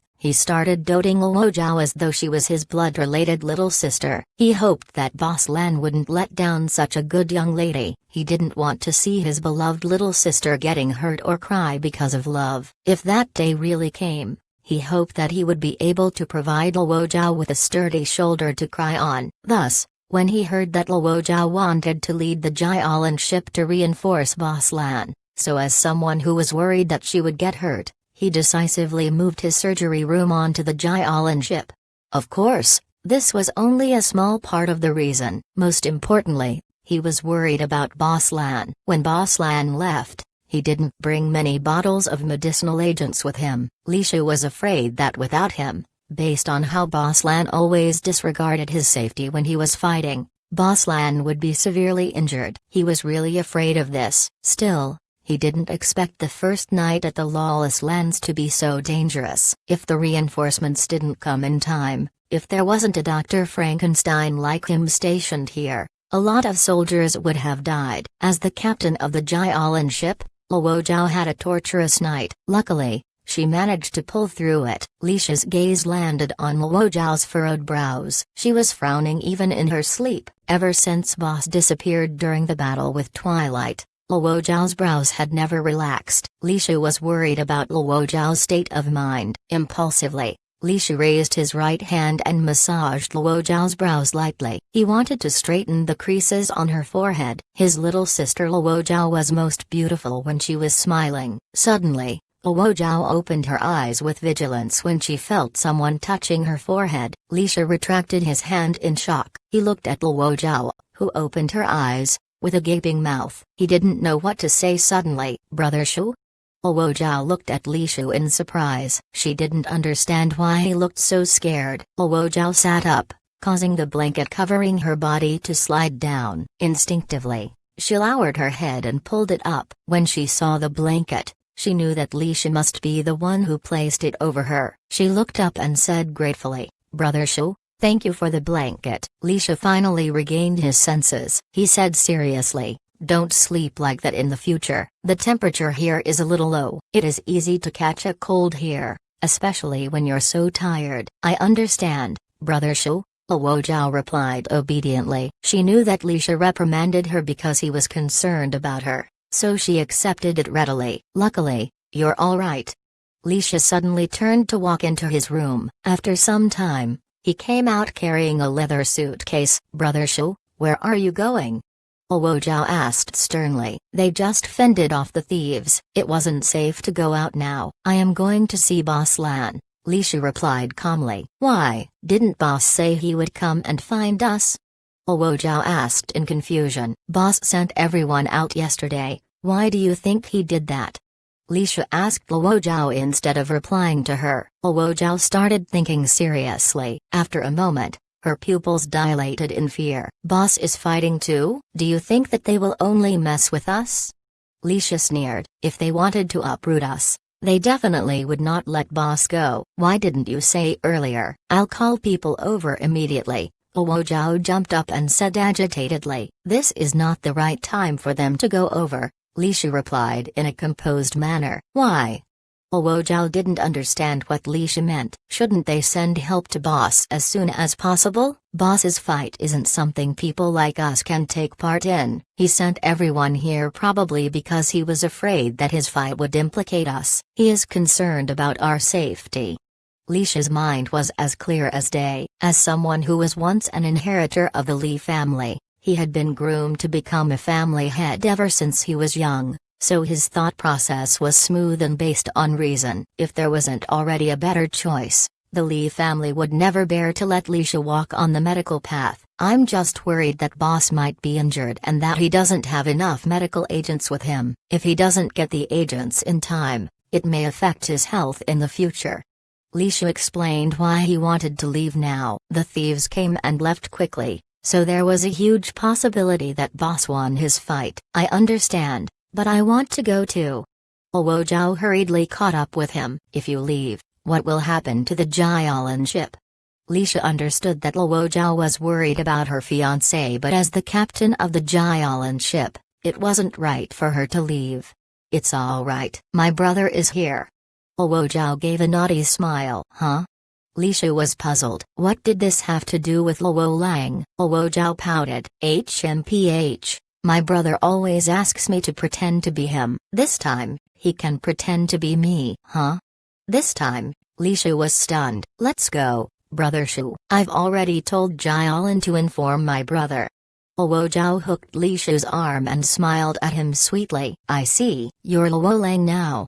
Li Shu understood her intention now. Luo Zhao would return to the Rainbow Palace as Luo Lang. Fine. This could be a way for Luo Lang to compensate his little sister after years of not taking care of her and leaving her without a care in the world. Li Shu abandoned the poor Luo Lang decisively. Thus, Luo Lang, Jiming, Yu Shangfei, Tang Ninu, Mu Karen, Li Shu, and Han Xuya brought a portion of the servants from the Rainbow Palace back. Lord Zhen's guardians were with them, so their journey back to the Rainbow Palace was very peaceful. No insensible people came out to block them or create trouble for them. 1383 Reckless. When they returned to the Rainbow Palace, they went directly to the main hall. As they pushed open the door to the main hall, the sight of an apocalypse was revealed to them. However, there was no one in sight. Everyone's expression turned grave when they couldn't see Ling Lan. Under Ji Ming's lead, they rushed towards Ling Lan's room. "Boss." Han Xuya was the most anxious out of everyone. She was so worried about Ling Lan's safety that she recklessly pushed the door open without asking and ran inside. Behind her, Luo Zhao stood there, looking helplessly at her hand. She wanted to grab Han Xuya but she missed her by just an inch. HMPH, a cold snort was heard. Then, the familiar voice of boss entered their ears. "Come in." Hearing the calm voice, everyone finally felt relieved. They took a deep breath before stepping into the room. Once they entered the room, they saw Han Xuya being locked up in a huge ice cube 3 meters away from the main door. Only her head was not encased in ice. She looked at them pleadingly as she mouthed out the word help. She was obviously asking them to save her as soon as possible. She was probably afraid of angering boss, so she didn't make any sound. Mu Ken smiled when he saw this. He walked over and patted the sturdy and huge ice cube. He said, "We can't destroy this. You have to wait for boss." Han Xuya glared at Mu Ken when she saw him teasing her. She turned and looked pleadingly at Luo Zhao and Li Shu. She knew that only these two people could help her. Luo Zhao shook her head helplessly. She had no choice but to shout into the bedroom, "Boss, we're here." "Are you still resting? Wait for me for a moment." Ling Lan's cold reply came from the room. Li Shu frowned slightly. Boss's voice sounded a little weak. It looked like boss was seriously injured in his fight. However, there were some people here whom he wasn't sure whether they were his allies. Thus, Li Shu suppressed the worry in his heart. He would wait until there was no one around before treating boss. After some time, Ling Lan slowly walked out of the room with a red cloak over her shoulders. She glanced at the group of people indifferently. Luo Zhao blushed at the sight. She didn't expect boss to be so handsome when she wore a red cloak. The bright red color and the cold aura of boss were two extremes, but on Ling Lan, they seemed strangely harmonious. Mu Ken and Tang Nina felt confused when they saw Ling Lan. Was this still the pure and invisible little brother Xian in their memory? Of course. This wasn't the cold and oppressive Major General Ling they saw on Planet General either. The current Ling Lan was still cold, but he wasn't extremely cold like how she was in the army. She was more indifferent now. She gave off the feeling that she had forsaken the world, looking at the world coldly as a bystander. It felt as though nothing mattered to her. Her aura wasn't as domineering as before when no one dared to look at her in the eyes. However, her nonchalant glance was still too piercing for someone to look directly at her. "Sit." Ling Lan signaled for everyone to sit down and talk. Hearing Ling Lan talking, Luo Zhao regained her senses. She couldn't bear to see Han Xuya being punished, so Luo Zhao pleaded for her. "Boss, Xuya was reckless, but she was just worried about you and wanted to see you. Please forgive her." Ling Lan glanced at Han Xuya. Han Xuya looked like she knew what she did was wrong. Thus, Ling Lan flicked her finger and the ice cube around Han Xuya dispersed immediately. "Don't be so reckless in the future," Ling Lan said. Based on how natural Han Xuya pushed open her door, she probably did it many times in the military camp. It was alright if she just pushed her door or Luo Zhao's door, but if she pushed other men's door like this, wouldn't she suffer if she saw anything she shouldn't see? Fine. Ling Lan never thought that the men would be the ones that would suffer in that situation. If a situation like that happened, she would decisively stand on the lady's side. "I understand, boss." Han Xuya quickly raised her hand to show that she understood. Everyone sat down. Ling Lan looked at Ji Ming. "What happened yesterday?" Ji Ming quickly stood up and replied, "There were indeed many factions that got greedy. Many of those dirty thieves came." As he spoke, he looked at Luo Zhao and Li Shu before continuing. However, the Jialan ship had a mecha clan protecting it, so everything ended well. Even the people of the starship came to visit Lord Zhen. From the looks of it, Lord Zhen's position in the Soul Society wasn't as simple as he thought. "That's good." Ling Lan looked at Li Shu. Li Shu didn't need Ling Lan to open her mouth to know what she wanted to ask. He said, "There are some injured but no one died." Ling Lan nodded her head in satisfaction. This was just the start of her overall plan, so she didn't hope to see casualties so early. Although Ling Lan knew that they would be casualties in her pursuit to conquer the lawless lands, she still hoped to push it as far back as possible. Ji Ming remembered the mess they saw in the main hall. He couldn't suppress his curiosity, so he asked, "Lord Zhen, What happened in the main hall? Did someone attack the Rainbow Palace? Oh, that place. Lord Kun and I got excited during our chat, so we decided to have a duel. I didn't notice the state of the main hall. Ling Lan replied dispassionately, since you asked, you'll be in charge of the maintenance of the main hall. Yes, Lord Zhen, Ji Ming replied happily. To him, this was the first step Lord Zhen was taking in trusting him. Go ahead.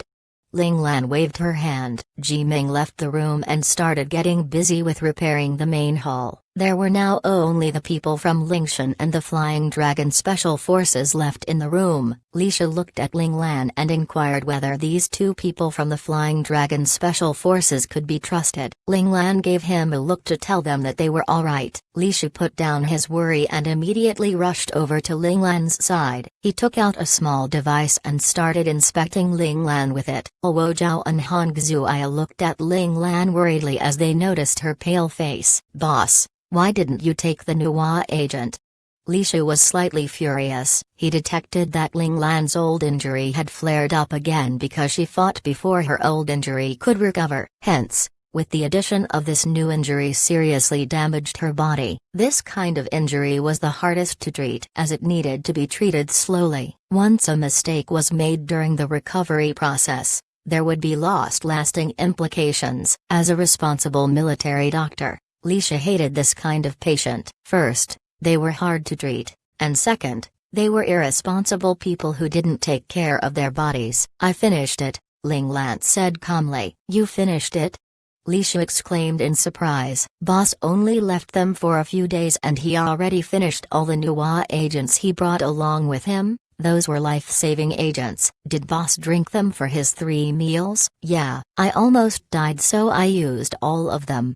The way Ling Lan talked about her close shave to death made it sound extremely casual. 1384 Identity of the Spy. Li Shi was shaken to his core. Just how severe was boss's injuries for him to use up that many Nuwa agents? Everyone was totally aware that boss was Heaven's child who could have anything he wanted in life. Their current situation was a perfect example of this, where boss easily took over the position of Lord Zhen after coming to the lawless lands for only such a short amount of time. However, no one knew that him acquiring this position almost had cost him his life. After thinking about the struggles boss had encountered, Li Shi rejoiced that he made the decision to come. At least when boss goes to the front lines, he would be able to nurse boss's body when he returned back after a tough battle. While he was praising himself in his head, his hands didn't stop moving as he prepared 2 vials of Nuwa agents before handing them to Ling Lan. Ling Lan calmly took them off Li Shi's hands and drank them immediately. With Nuwa agent by her side, her recovery speed would increase by quite a lot. In a place that was fraught with danger, quickly recovering can ensure her own battle strength and safety. Ling Lan quickly absorbed most of the Nuwa agent's effects. The rest of the effects must be absorbed slowly. The amount of Nuwa agent Li Shi had given her was very precise. If there was any more, her body wouldn't be able to absorb it, which would be a waste. After all, this was not the Federation. Li Shi had the ability of creating the agent, but here he didn't have the materials to create any more. In a barren place like this, Nuwa agents were basically equivalent to another life, so they must not waste even a drop of it. Feeling her condition becoming much better, Ling Lan placed her attention on Tang Ninu and Mu Karen. Yesterday, when she was deflecting the suspicion on her from the 13 lords, she didn't have any time to speak to them in detail. Now, the danger had passed, so Ling Lan was in the mood to speak with them. You probably already know roughly what I want to do. Tell me, are you planning on going back or staying? Asked Ling Lan in a straightforward manner. You want to make use of this barren land? Tang Nina asked with a disapproving expression. Will that be of any use? You should return to the Federation with us instead. The position of General of the 23rd Division is waiting for you. Your future shouldn't be wasted in such a barren place. What's the military headquarters answer for my father's death? Asked Ling Lan coldly. Tang Nina was silenced by Ling Lan's oddly piercing words. He didn't know how to respond. Just say it. Although I already know what they did, I still want to know how despicable they can be.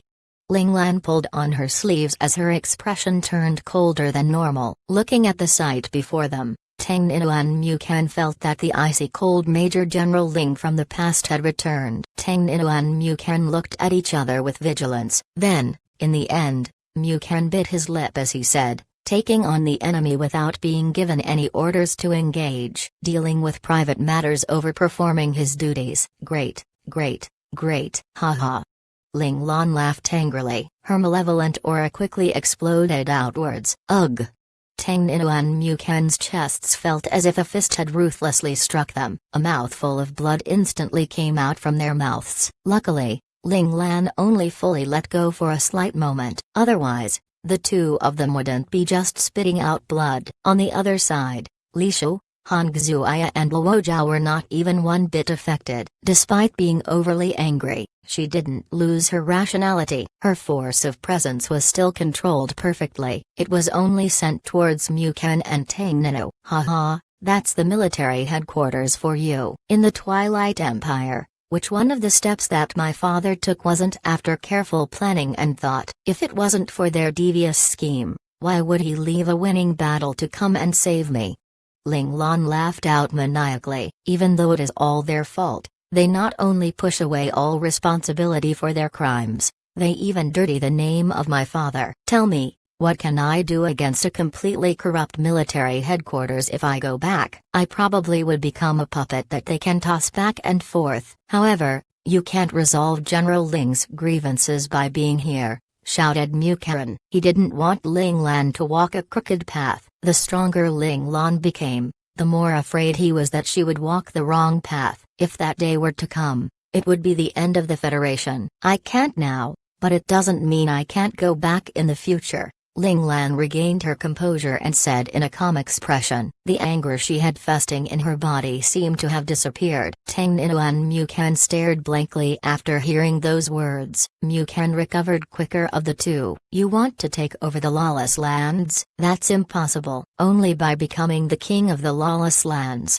would Ling Lan have the qualifications to negotiate with the Federation. Then, there would be hope for the military headquarters to give some leeway and right the wrong they did to Ling Zhao. Why would it be impossible? I'm already one of the 13 lords, asked Ling Lan. It's impossible. No matter if it's the Federation, Caesar or any other nations, they won't allow the Lawless Lands to have just one king, said Tang Ninu with certainty. As the next generation leader who was developed by the Flying Dragon Special Forces, the database Tang Ninu had access to was vast. For example, secrets regarding the Lawless Lands. I know. There's spies hidden in here from many nations. Once they discover danger, they would work with their home nation to create chaos and bloodshed.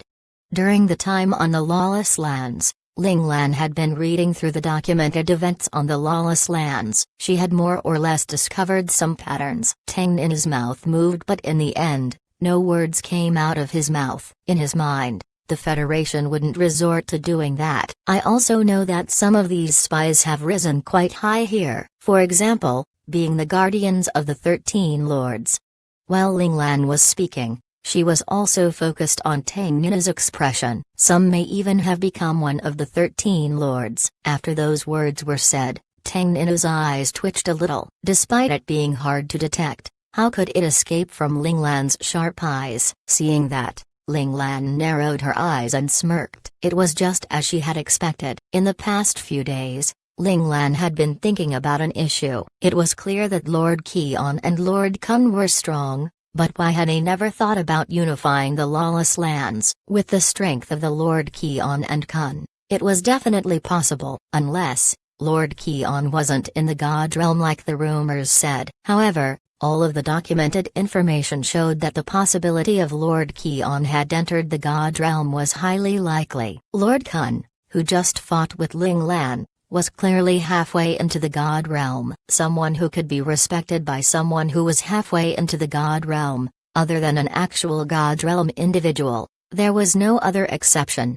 The fight with Lord Kun wasn't just to buy her more time. Ling Lan was also using that fight to determine Lord Qian's real strength. Both sides were probing each other. Perhaps Ling Lan fell into the trap of believing the fake facade the opponent had purposely created. However, Ling Lan had always been cautious. She would rather assume her opponents to be stronger than her than to think they were weaker. The only thing that could scare Lord Keon from unifying the lawless was definitely the person or people pulling the strings behind the 13 lords, or perhaps Lord Keon himself was also a spy. This prediction seemed absurd, but after careful thought, it was a possibility. 1,385 damage. It was highly likely the lawless lands being in a messy state was because of that possibility. A treaty of alliance between the 13 lords, but on the surface, they flooded each other's land, pillaging, killing, raiding, doing everything possible to make it seem that peace would be impossible between the 13 lords. And the reason for them doing so? They wasted countless lives of innocent citizens with terror just to create an image of an unstable land to throw off the surveillance being put on them by the other nations. So what if spies were embedded in their power structure? They had spent their entire youth, maybe even their entire life at the lawless lands. Ultimately, humans were slaves to their emotions, and as time passed by, emotions would change. When people obtained positions of power, they would be more susceptible to their selfish desires, abandoning what they had in the Federation just to fulfill their selfish desires here. All in all, people's intent would change over time. The 13 lords are very interesting. Ling Lan smiled. We have a lot of time. We can slowly dig deeper into them, and I'm sure there'll definitely be something. Tang Nina calmed down and took a deep breath. He said, Lieutenant General Ling, I hope that you can consider this carefully. You're one of the 13 lords now, but it won't affect the overall power structure of the entire lawless lands. Hence, the nations won't act when they receive the news. But, when they realize that you have the intention of unifying the lawless lands, they will definitely get rid of you at all costs. There is no question in that. We won't let them know my intention then.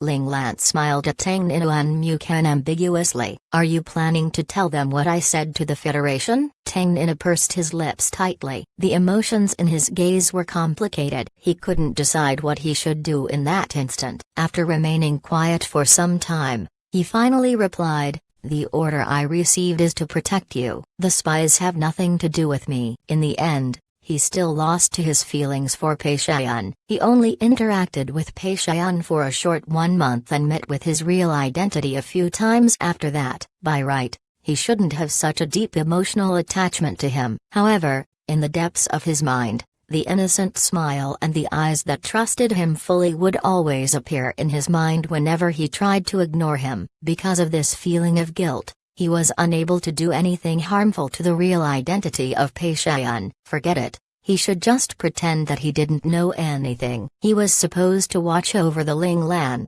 not the lawless lands. Why should he care? Also, if Ling Lan was able to hide the truth from the tight surveillance and unify the lawless lands, that was his ability to do that. Tang Nina decided to be a bystander. As for Mukaran, he wasn't as loyal to the Federation or to the Flying Dragon Special Forces as Tang Nina. Thus, he obviously wouldn't report Ling Lan to the Flying Dragon Special Forces. From the very beginning, he already decided to side with Ling Lan. Plus, a hacker like Ling Lan wouldn't let them have any opportunity to leak the news out. The two of them understood this point, so they chose not to do anything. They were already Ling Lan's guests, so they wouldn't be so stupid as to become his prisoner. Li Lan, who had stayed in the chaotic lands for 3 months, finally compiled all the supplies Ling Lan needed with the help of Ziak Niai. He yearned to go back to Ling Lan, so he left the port the same night and rushed all the way to the lawless lands. By the time he arrived at the lawless lands, he had already left Ling Lan for 5 months. The moment Li Lan reached the port of lawless lands, he called the manager of the port to look after the 3 transport ships. After he settled everything he needed to do, he rushed all the way back to the Rainbow Palace. This was the first time he left Ling Lan for so long. He missed Ling Lan so much that he almost went mad. 1 day apart feels like 3 autumns. Li Lan finally had a taste of what this felt like. He dashed straight to Ling Lan's room. He knew that if there wasn't any matter for him to deal with, Ling Lan would most probably be cultivating or resting in his room. Ling Lan. Li Lan pushed the door open and shouted happily, "Ah, Big Brother Li is back." A pleasant voice much like the gentle sounds of a wind chime floated over. Li Lan stopped in his tracks abruptly. The joy on his face disappeared instantly and his expression turned cold. But, the next second, a smile appeared on his face again. His aura turned gentle. It's Luo Zhao. Yes. It must be because the Jialan ship had arrived. He missed Ling Lan so much that he forgot all about the Jialan ship. They needed Luo Zhao to merge with Jialan in order for them to send the supplies within such a tight time limit. Why are you in boss's room? This was the matter Li Lan was most concerned about. Even if she was boss's fiancée, they should avoid arousing those rumors, right? Boss asked Xuya and I to move in together with him, Luo Zhao said shyly. Although they knew that boss was a lady, others didn't. Thus, when they moved in, everyone would definitely think that they were already boss's women. In actual fact, this was indeed the case. Luo Zhao's words made Li Lan's heart ache tremendously. His heart couldn't bear such torment. Si Khan. He wasn't able to say the word congratulations no matter how hard he gritted his teeth. Li Lan didn't say anything but Luo Zhao understood what he wanted to say. Her face immediately turned hot. Fortunately, she still remembered the order Ling Lan gave her. She said hurriedly, "Boss asked you to meet him in the study." Although Ling Lan's decision would cause some misunderstanding, Luo Zhao and Han Xuya knew that this was boss's way of protecting them. There were too many powerful people in the Rainbow Palace. All of them were unruly and belonged to the previous Lord Zhen. They didn't dare to create any trouble now because they succumbed to boss's frightening strength, but that didn't mean that they might not do something stupid. For instance, they might challenge Ling Lan's subordinates to crack down Ling Lan's powerful image. The two ladies were on the weaker side, so they were easy targets for these people. When someone wasn't strong enough, their identity became even more important. Li Lan forced the heart-throbbing pain back into the recesses of his body when he heard this. He quickly turned around and dashed into Ling Lan's study. The moment he entered the room, he heard Ling Lan's indifferent voice. "You're back." Hearing the words, Li Lan felt warmth in his heart. Ling Lan's words seemed to have appeased the throbbing pain a little. "I didn't expect your two fiancés to come." Li Lan had already lost his cool. He didn't choose to report his work but instead, insisted on finding the truth. Luo Zhao came, so it would be weird if Xuya didn't come. Ling Lan looked at Li Lan in surprise. With Li Lan's intelligence, he should be able to guess what had happened easily. "I thought that Qilong wouldn't bear to let her go." Li Lan couldn't control his desire to temper their relationship, so he acted decisively. Ling Lan was shocked. "What do you mean?" Li Lan rubbed his forehead in frustration. He seemed to regret what he said without thinking just now. "I knew Xuya likes Qilong. Are you saying Qilong likes her too?" Ling Lan was happy. She didn't want her two younger sisters to really become her fake wives. If there were really people who like them without fearing that they would offend her or get beaten to death by her, and she felt that the man was good too, she didn't mind letting her younger sisters go. Ling Lan had more expressions than normal, but the greater the fluctuations in her emotions, the colder her expression became. This made it harder for people to understand her true emotions. Hence, in Li Lan's eyes, Ling Lan looked angry. As expected, Ling Lan liked women. He liked his two fiancées. 1386. The result of hunger. At this realization, Li Lan was in despair. Did this mean that he doesn't have any hope at all? No, nothing is certain until the last moment. I still have a chance. I must have. Li Lan's eyes were sparkling. Initially, he was planning on progressing their relationship slowly. He wanted to ingrain himself into Ling Lan's heart with baby steps. However, the arrival of Luo Zhao and Han Xuya lit a fire under his butt. He now understood he must take the initiative. If not, he would lose everything. In the past, I unintentionally noticed that Qilong's gaze is a little special when he looks at Xuya. That's why I took notice of it.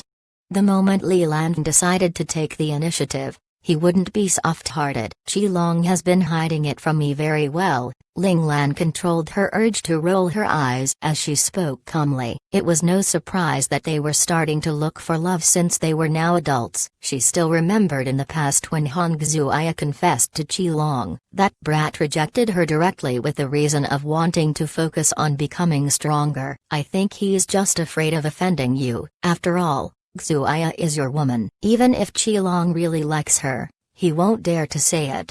Li Lan pushed forward secretly again. You know that I was heavily injured at that time, so I had to accept Luo Zhao and Xuya's care under those circumstances. My family rule is like this, so I must abide by it. But, if the two of them like each other, I can't heartlessly break them up, right? But, the brat's performance really disappoints me. He is really bad, Ling Lan said angrily. Was she so unreasonable in Qi Long's eyes? Maybe the more you love someone, the harder it is to break the status quo. Plus, Qi Long has respected you ever since he was young. He takes you as his elder brother. He might feel bad if he troubled you with his love struggles.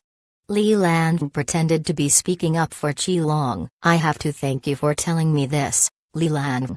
Ling Lan felt thankful in her heart. She didn't believe that Li Lan had a slip of his tongue. He must have discovered something, so he used this chance to remind her. Ling Lan lifted her right hand and rubbed the middle of her eyebrows. In the future, she might have to worry about her younger sister's marriage to prevent some men from snatching them away when she wasn't paying attention. Although Qi Long was a brother she groomed personally, in this case, she would stand on her younger sister's side. If anyone dared to bully her younger sisters, even if they were her brothers, she would beat them up. Li Lan saw this and hurried forward. He stood behind Ling Lan and helped her to massage her temples. Actually, there's no need to be angry. You should know that you're the dream lover of all the women in the Federation. If you want, there will be a line of women waiting to marry you. Li Lan comforted Ling Lan softly. He was afraid that the issue he said would make him Ling Lan unhappy. The Federation? Dream lover? Isn't that talking about my father? Ling Lan felt speechless. Everyone envied her, but to her, this was nothing to be happy about. That's the generation before us. 2 years ago, the military did a survey. The person that the ladies in our generation wanted to marry the most is you. Li Lan's heart was dripping blood. If he had a choice, he didn't want to say this. This meant that he had many potential love rivals, too many. What made him the most frustrated was that he still reminded Ling Lan about it voluntarily. Li Lan felt that in this relationship, all of his actions were getting dumber by the second. You mean that without Hong Xuya, there will still be many ladies waiting for me to pick? Ling Lan finally understood why Li Lan said this to her. She found it infuriating and funny at the same time. She felt touched too. Without a doubt, Li Lan was worried that Qi Long and Hong Xuya's issue would hurt her, so he took great care to console her with those words. You said it. Li Lan pushed the blame away from him instantly. I'm not a stud, Ling Lan said with disdain. One wife is enough for me. Also, I don't have the heart to think about these now. This is what I've discovered during this period of time. Lan, take a look at it. Ling Lan quickly ended the useless conversation and took a file from her table. She passed it to Li Lan, who was behind her. Li Lan took the file and quickly read through it. About a minute later, he closed the file. What do you think? Ling Lan leaned back on her chair and turned her chair to face Li Lan. Li Lan placed the file back on the table and contemplated for a while before replying. The waters in the lawless lands are very deep. It's deeper than we expected. You see it too. The corners of Ling Lan's lips moved up slightly. That's because the information you chose is very useful. It's all very scattered, but once you put them together, you'll still be able to notice a link between them. Admiration flashed past Li Lan's eyes. The difficulty has increased, but this is an opportunity for us too. Ling Lan's eyes shone brightly. At first, she thought that she would need at least 8 to 10 years to complete her goal, but from the looks of it, if she planned her steps properly, she might be able to reach her goal faster. Li Lan said, diverting attention. Ling Lan said, substituting one for another. The two of them came up with their opinions simultaneously. When they heard each other's words, They exchanged a glance and smiled. Their plans were different, but they knew that the result was the same. Recently, the entire Rainbow Palace was very busy, from the top all the way to the bottom. Whether it was the authoritative figures of the Rainbow Palace, or the maids, all of them very extremely busy. During this time, the biggest change was the life of the maids. At the start, they always lowered their heads in fear, but now, they were able to look straight into anyone's eyes. Anyone, including the men under the other 13 lords or the authoritative figures in the Rainbow Palace, felt their hearts shaking if they laid their eyes on these maids.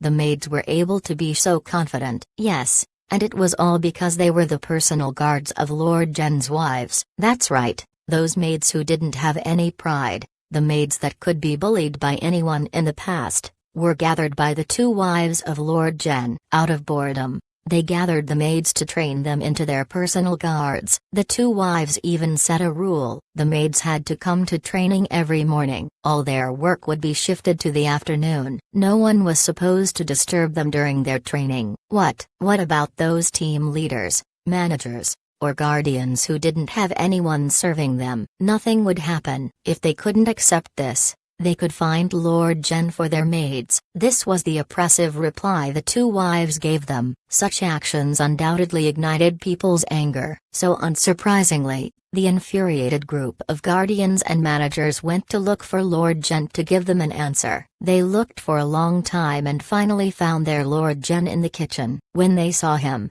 they were all dumbstruck. The powerful Lord Gen in their memory was raising a kitchen knife and gesturing the knife at a fish on the chopping board. He seemed to be considering how he should cut the fist. He looked a little disheveled. When Lord Gen saw them, he asked calmly, "What's the matter?" When he found out what they were here for, he replied with a question. "Don't you have hands? So, you go make your own breakfast. Do you understand?"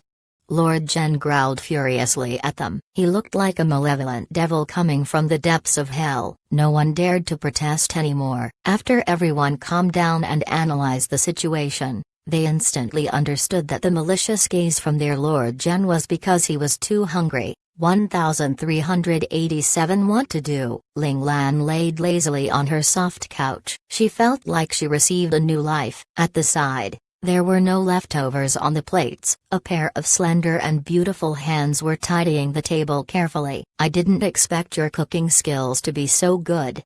Ling Lan was in a good mood. Her eyes were curved upwards like the beautiful crescent moon. This scene was entirely different from Ling Lan's usual cold and proper image. Somehow, it was still mesmerizing. At the rare sight, Li Lan's hands trembled slightly. The plates he was holding almost slid off his trembling hands. Fortunately, he reacted quickly. He exerted force on his fingers, managing to nip the plate between his fingers. Luckily, he didn't embarrass himself in front of Ling Lan. "In the past, I lived alone, so if I want to eat something, I have to figure it out myself," Li Lan replied calmly. He wouldn't tell Ling Lan that in order to win his heart over, he secretly learned many new techniques. Cooking skills was ranked the #1 technique you had to know when chasing someone, so he definitely learned it well. This was the kind of person Li Lan was. If he decided to do something, he would do it to perfection. His hard work finally paid off. Li Lan waited for a long time to show off his cooking skills, and the chance came. When he knew that Ling Lan was figuring out how to cook in the kitchen, Li Lan prepared an elaborate breakfast for him. However, he didn't send the food over directly. Instead, he waited until Ling Lan almost exploded in anger because of her hunger. Then, he would swoop in like an angel descending from heaven, gracing Ling Lan with food that could save her life. As expected, Ling Lan was extremely touched. Li Lan was indeed very scheming. He loved Ling Lan crazily, but when he should be composed, he remained calm and calculated how he could get the most out of this serving of breakfast. "You're really impressive. I tried to learn how to cook many times, but I kept failing."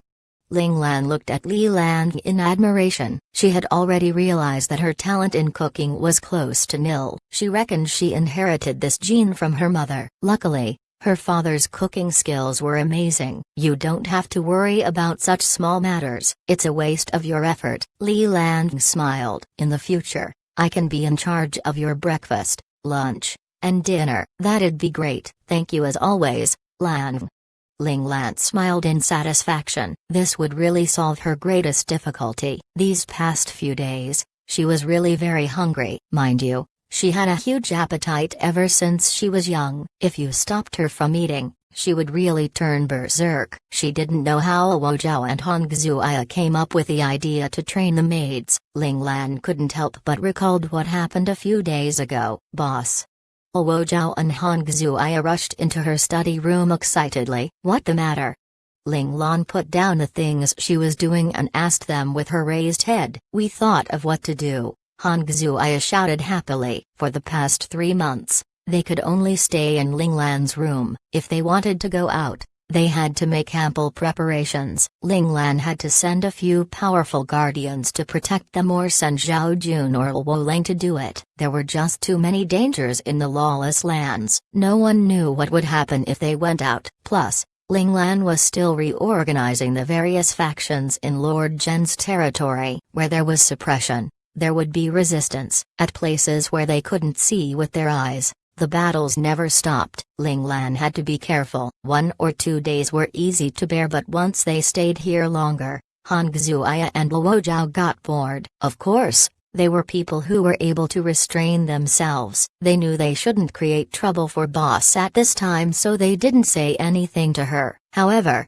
Ling Lan was always concerned about her 2 younger sisters, so she soon realized their boredom. Thus, she asked them to look for meaningful things to do in the Rainbow Palace. Her younger sisters were very obedient. They decided on the spot that they should go back and think about this carefully. They thought deeply for more than 10 days. They took so long that Ling Lan wanted to give them things to do. But the 2 of them finally found an answer. Ling Lan allowed them to think of a fun activity to do because she wanted to train them. She wanted them to learn how to quickly find their position in a new environment. This was how Ziyi was trained in the past. Fine, tell me what you have thought of. After all, you have thought for a really long time.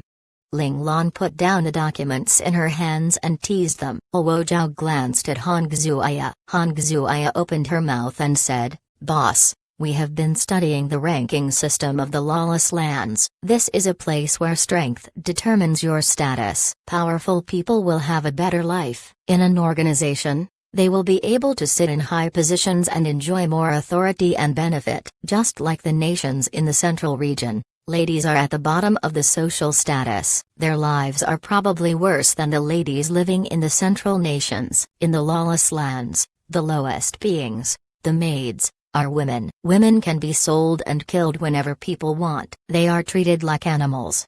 Luo Zhao's expression was sorrowful and furious. This place was a woman's hell. Unless they met a good husband, no one would have a good ending. The women that had better lives were the maids of the 13 lords. No wonder the women in the lawless lands turned crazy in order to be placed on the waiting list when the 13 lords choose their maids every year. Those parents who loved their daughter were willing to spend a huge sum of money to buy a waiting list position. Those without money would kill to get a position. But, in actual fact, the women in the lawless lands are not as weak as the people from the central regions. After Brother Shi's experiments, we realized that the special climate and environment of the lawless lands caused a rise in people's physical constitutions here. This doesn't just apply to men, it applies to women too. Luo Zhao continued speaking. "It looks like you really did your homework. You even bother our extremely busy military doctor."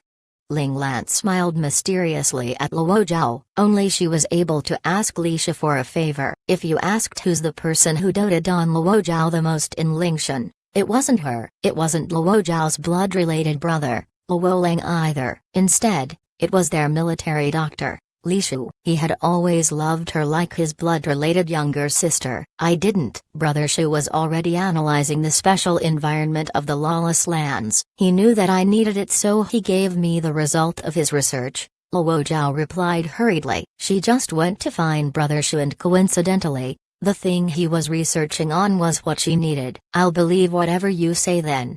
Ling Lan shrugged. What else could she do? This was her beloved younger sister. She couldn't expose her, right? Boss, Luo Zhao and Hong Xuya said simultaneously. Fine, fine, fine. Ling Lan quickly raised her hands to surrender in front of the whining Luo Zhao and Han Xuaya. Continue speaking. Her younger sister's whining skills were really powerful. Even though she was a woman, she couldn't handle it. Ling Lan really felt worried about the men who liked her younger sisters. 1388 Very shameless. We performed an examination on the physical constitutions of the maids in the palace, and we found out that most of them have physical constitutions that are as strong as the both of us. Some even have better physiques than us. Han Xuaya's eyes lit up as she recounted their findings, as this finding made them exceptionally exhilarated. So, Ling Lan seemed to understand what they wanted to do. So, we decided to train these maids to let them understand that women can take charge of their own lives too, and that they are not inferior to anyone, not even to their male counterparts. Han Xuaya clenched his fist as she spoke excitedly. In the past, we were able to form an all-female combat team in Lingshan. Today, we will form an army of capable women that will strike fear into whoever hears of their name. Luo Zhao took a step forward as she puffed up her chest confidently. Her face was already red in excitement and her eyes were sparkling brightly as she envisioned the future of her successful army. Have you formulated a plan for your goal? Ling Lan thought for a moment and asked. We've already done it, boss. Please take a look at it.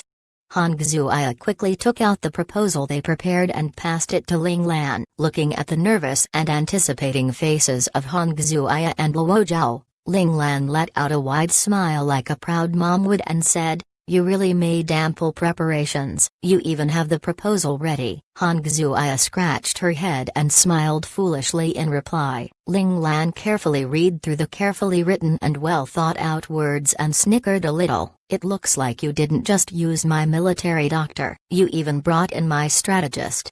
Ling Lan smiled ambiguously at Luo Zhao and Han Xuaya again. "No. We did not. We really didn't." Lan just felt that our idea is very good but is lacking in some aspects, so he kindly offered us some pointers to improve on the plan.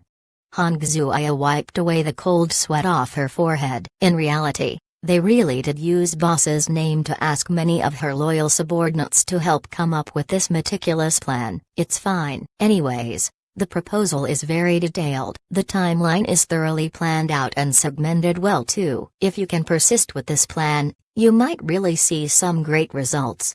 Every aspect of the proposal was written clearly, and issues that might come up were already geared up with contingency plans to resolve them. If they followed the proposal, there would be no problem. But, even still, it was quite unexpected for Li Lan to help them with their proposal. What was even more surprising was that she could tell he had spent a significant amount of effort to write this proposal. Ling Lan knew Li Lan well enough to tell that he wasn't a person who would do tasks that were of no benefit to him unless she was the one who ordered him to. Without her direct order, Li Lan would reject anyone who required his expertise, even if he couldn't coldly reject the person entirely because of their relationship. He would just come up with some half-assed plans and be done with it. At that time, Ling Lan didn't actually understand why Li Lan would help Han Xuaya and Luo Zhao so much. Now, after satiating her hunger, it was as if a hemorrhage in her brain had been unblocked. Ideas of why Li Lan would help them surfaced in her mind until only one idea persisted. "Were you the one who gave Luo Zhao and Xuaya the idea to train the maids?" Ling Lan immediately sat up straight from the sofa, her eyes narrowed as she thought, "So this is the fellow who caused me to be hungry for so many days. Why did I even feel grateful towards him in the first place?" "Not really," Li Lan said with an innocent face. However, his innocent baby face didn't work on Ling Lan as she smiled coldly. "If it wasn't you who suggested the idea then, anyways, why would you be so kind as to help them write up an entire proposal in the first place?" "HMPH, are you trying to fool me? Don't you know I understand you the best?" "What a sneaky guy." "HNNG, it is a long story." Li Lan gently and meticulously wiped the coffee table as he replied calmly, "When I came back, I kept noticing them sighing every day. I can't bear to see them like this, so I asked them what happened." "So, you gave them this stupid idea?" Ling Lan asked in frustration. "No." Li Lan gave a wronged puppy-eyed look. After hearing their concerns, I suggested Luo Zhao and Xuaya to return to the Jialan ship. After all, they are the captain and vice captain of the ship. They can go back and train their little soldiers to pass time. Luo Lang will also be able to come back. Plus, I think Luo Lang is more suited to stay here. But, they can't go back now. The Jialan ship was now kept under tight surveillance from all the factions in the lawless lands. Luckily, everyone thought that Luo Lang was the captain of the Jialan ship, with him being a titled domain formidable warrior and having an ace mecha clan at his beck and call, were enough to deter any more from doing any shady business. If they revealed Luo Zhao and Hong Xuaya as the true captains of the ship, trouble would come right on their doorsteps the very next day. Ling Lan wasn't afraid of those direct confrontations, but she was very afraid of the secret schemes they could cook up to mess with the two ladies. So, even though it pained her seeing her sisters so sad, she had to keep Luo Zhao and Hong Xuaya in her room. I know, so I asked them to cultivate whenever they have the time to improve their personal strength. Only when they have the capability to protect themselves and the people around them can they be released. Li Lan smiled. He appeared as if he was really thinking for his younger sisters. Hadn't they been doing that for the past 3 months? Ling Lan glared at Li Lan angrily. What he said achieved nothing but confused her in a giant loop. In the end, wasn't he saying the same thing? Yes, I just said it would be more tolerable if there are people training with them. Li Lan shrugged. His expression was extremely innocent. I just said this sentence at the end. Haha, so you're saying Luo Zhao and Hong Xuaya were enlightened by your words and decided to train the maids? Ling Lan scoffed. Do you think I'm so easy to fool? I might be able to fool anyone else, but I can't fool you, Ling Lan.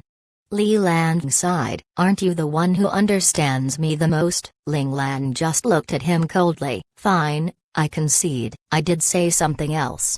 Li Lan raised his hands to surrender. He felt bitter in his heart. How frustrating. Why can't I hide anything from him? Rabbit really understood him very well. He might be unable to escape from his grasp in his entire life. I told them I miss the Lingshan Independent Army. If we were there, they would be able to lead their army of females to challenge the other battle teams for some fun. They won't be so bored there. Li Lan finally told her the truth. I knew the root of the problem lies in you. Ling Lan felt strange that Hong Xuaya and Luo Zhao would suddenly have the idea of training the maids in the palace when they never thought about this for the past 3 months. Now, she found the culprit who foiled her breakfast and lunch in the past few days. But, why did you suggest such a bad idea? Ling Lan felt speechless. The maids all went to train, leaving no one behind to cook until it was late afternoon. If Li Lan didn't help with her breakfast and lunch, she would have to resort to using her non-existent cooking skills. Ling Lan felt her heart clogging just thinking about it. I didn't expect you to agree. Li Lan pulled a long face. He looked as if he really did mention it casually. You've already written such a good proposal. How can I not agree to it? Ling Lan felt even more frustrated. If you didn't want it to happen, why would you write such a thorough proposal? She couldn't even find a reason to reject them. That's because you will be looking at it. Li Lan appeared even more innocent. If I didn't write it properly, you might think that my skills have decreased. I will feel very wronged if you really think that. Huh? Your skills are decreasing? I'll thank you if you stop being so good at shamelessly scheming against people. Ling Lan rolled her eyes at Li Lan with an annoyed expression. His words were too fake. He obviously created this mess, but he shamelessly denied it. Thank you for your compliment. Ling Lan was completely defeated by Li Lan's proud look when he complimented his shamelessness. 1389 reliable? Li Lan's smile broke a little when he noticed that Ling Lan's expression was still frosty. He conceded in the end. Fine, it's my fault. I'm willing to make up for my mistake. I'll take care of all your meals from now on. Is that alright? At least, you're smart when it comes to appeasing me, Ling Lan replied in satisfaction. If Li Lan didn't dare to admit his mistake, she would definitely drag him to the training room next door and teach him a good lesson. Her attitude must be too good recently. All of them were starting to rebel. Li Lan laughed softly when he heard this. He carried a pile of plates and chopsticks and left Ling Lan's room. The moment he stepped out of the door, Li Lan's smile curled up even higher. He appeared a little arrogant. His immaculate scheme allowed his plan of pursuit to finally go on full gear. First, he gave Hong Xuya and Luo Zhao some work to do so they didn't have to stay with Ling Lan all the time. Now, without them constantly reminding him that Ling Lan had two fiancées, he would be able to imprint himself deeper into Ling Lan's heart without interruption. He now had more time to spend with Ling Lan, with him being in charge of Ling Lan's 3 meals. Li Lan never thought of just making breakfast and lunch for Ling Lan. He was so greedy that he wanted to take care of her dinner too. He wanted Ling Lan to fall in love with his cooking. It would be the best if Ling Lan got addicted to his cooking. That way, Ling Lan wouldn't be able to leave him for his entire life. Since he had already decided to chase a husband that had a difficulty grade of SSS+, Li Lan knew that he had to use all kinds of methods while using a multi-pronged approach to break down the defenses in Ling Lan's heart. Li Lan never thought that he would fail. To win or die trying, he would either live a loving life with Ling Lan or die. Ling Lan didn't know that the strategist she trusted the most actually had such evil thoughts towards her. She didn't have much experience with romantic relationships, so she didn't notice the bad intentions behind Li Lan's current actions. After half a year of reorganization, Ling Lan finally took control of most of Lord Zhen's territory. She took care of all those people and factions that had evil underlying intentions. Of course, this kind of reorganization resulted in a series of bloodbaths. The people that acted were mostly Luo Lang, Zhao Jun, Tang Ninu, and Mu Karen. Their methods when executing these bloodbaths were merciless and vicious. Soon, their feared names started to spread across the lawless lands, and soon they were deemed as the 4 heavenly kings. No one knew the names of these executioners, so they were given titles that used their individual unique appearance to differentiate them. They were Pretty Heavenly King, Luo Lang; Violent Heavenly King, Zhao Jun; Cold Heavenly King, Tang Ninu; and Smiling Heavenly King, Mu Karen. All the leaders of the various factions in the lawless lands knew about the 4 heavenly kings. They were Lord Zhen's most trusted confidants. Although there were 10 guardians at the Rainbow Palace, they belonged to the previous Lord Zhen, so they obviously would need some time to win over the trust of the new Lord Zhen. The only guardian that the current Lord Zhen trusted more was Jiming. Even Yu Shangfei, who accepted the new Lord Zhen right at the start, lost to Jiming in terms of the trust given to them by Lord Zhen. Everyone thought that Yu Shangfei would be unwilling to accept this unfair treatment and would argue for his fair share of trust, but unexpectedly, Yu Shangfei voluntarily took a step back and listened to Jiming like a subordinate would. The other guardians of the Rainbow Palace were extremely astounded when they saw such a scene. It should be known that when they were still following the previous Lord Zhen, Yu Shangfei was the right-hand man while Jiming was more on the sidelines. They didn't know that the reason Yu Shangfei suppressed his unhappiness was because he didn't have any confidence to outperform Jiming, who told him to turn his coat on Ling Lan so early on. Although the new Lord Zhen had told him to redeem himself by good service and didn't really punish him, the initial wrong move caused him to lose Ling Lan's trust. If he wanted to turn the tides around, he needed to perform well in the future. During such a situation where his position was unstable, how would he dare to create any trouble? He had to tuck his tail between his legs and keep a low profile. The old and new of the Rainbow Palace had a harmonious relationship with each other. Surprisingly, they actually didn't engage in internal strife, and it was all because the new Lord Zhen didn't discriminate against the followers of the previous Lord Zhen. Although he didn't really trust them, he still allowed them to remain in their positions while building a few new powerful teams to let his close confidants be the leaders.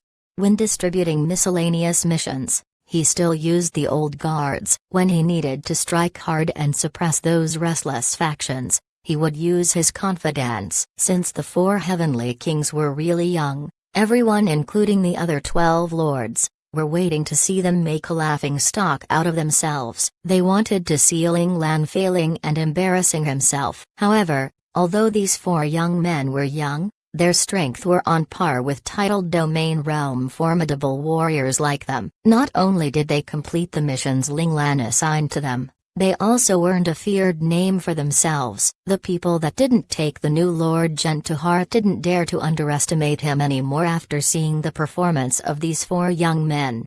But, in the lawless lands, peace was only temporary, and soon, Ling Lan and her men welcomed their first problem. Are you saying that the goods that we transported back this time were snatched by Lord Li's men? Ling Lan was shocked when she heard the emergency report by Ji Ming.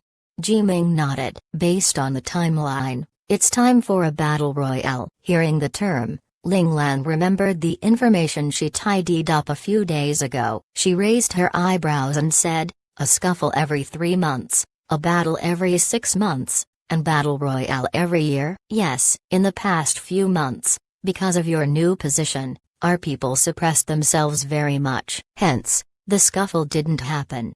Ji Ming replied. So, will it be a battle or battle royale? Ling Lan needed to ask clearly. There was a difference between a battle and battle royale. If she didn't know which one it was, she might make the wrong decision. Based on their movements, it should be a battle royale. However, you just succeeded the throne, so I don't know what the other lords are thinking. Ji Ming wasn't very clear on the procedures when it came to the matters of a new lord, since there had not been a change in the 13th lord since he came here. A battle is a fight with one party, while battle royale is an all-for-nothing brawl with everyone involved. Ling Lan knocked on the handle of the ice throne and quickly started thinking of a solution. Let's discuss our plans on the basis that it will be a battle royale. At this moment, a gentle voice suggested behind her. It was Li Lan who came in to send her lunch. Okay, let's do that. Ling Lan felt that this was the safer option. She nodded and said with a cold expression, Ji Ming, immediately bring 4 guardians and the battle teams under them to the battlefield at the borders. Let them enjoy a good fight with Lord Li's men. Yes, Lord Zhen. Ji Ming said excitedly. Without a doubt, this order meant that Lord Zhen trusted him completely. Lord Zhen gave him the right to command all the battle teams. Only a confidant could do this. Li Lan looked at Ji Ming's back as he left the palace happily. Then, he retracted his gaze and turned to look at Ling Lan. He asked, is he reliable? Li Lan left the lawless lands for a long time, so he didn't have a clear understanding of the old guards like Ji Ming and Yu Shangfei. Plus, Li Lan was also a very suspicious person. Besides Ling Lan, he would suspect anyone else, much less trust them. You can give him about 60% of your trust. That's enough. Ling Lan replied indifferently. This was Ling Lan. She never totally trusted anyone, she just knew how to put them to good use. 1390 Collaboration. I think the likelihood of it being a battle is slim. It is much more likely for them to start a battle royale. Ling Lan raised her chopsticks and ate a few mouthfuls of her lunch before she continued. Yes, if they really did wish to start a battle royale, they will look for you. During this period, Li Lan had formed his own secret intelligence team. It was in charge of gathering all kinds of information from the territories of the other lords. Ling Lan nodded and stopped talking. She focused on filling up her stomach. Li Lan sat at the side and looked quietly at Ling Lan. Whenever he looked at Ling Lan, he wondered how good it would be if he could just continue staring at him for his entire life. Suddenly, Ling Lan hastened the speed of her chopsticks and finished the last bit of food. The moment she put down her chopsticks, a man in a purple gown appeared before her. What has happened for Lord Zhen to grace my palace with his presence? Ling Lan calmly took the towel that Li Lan passed over and wiped her hands slowly. Did Lord Li snatch your goods? Lord Zhen smiled and asked. Yes, I want to know if this is a battle or the battle royale.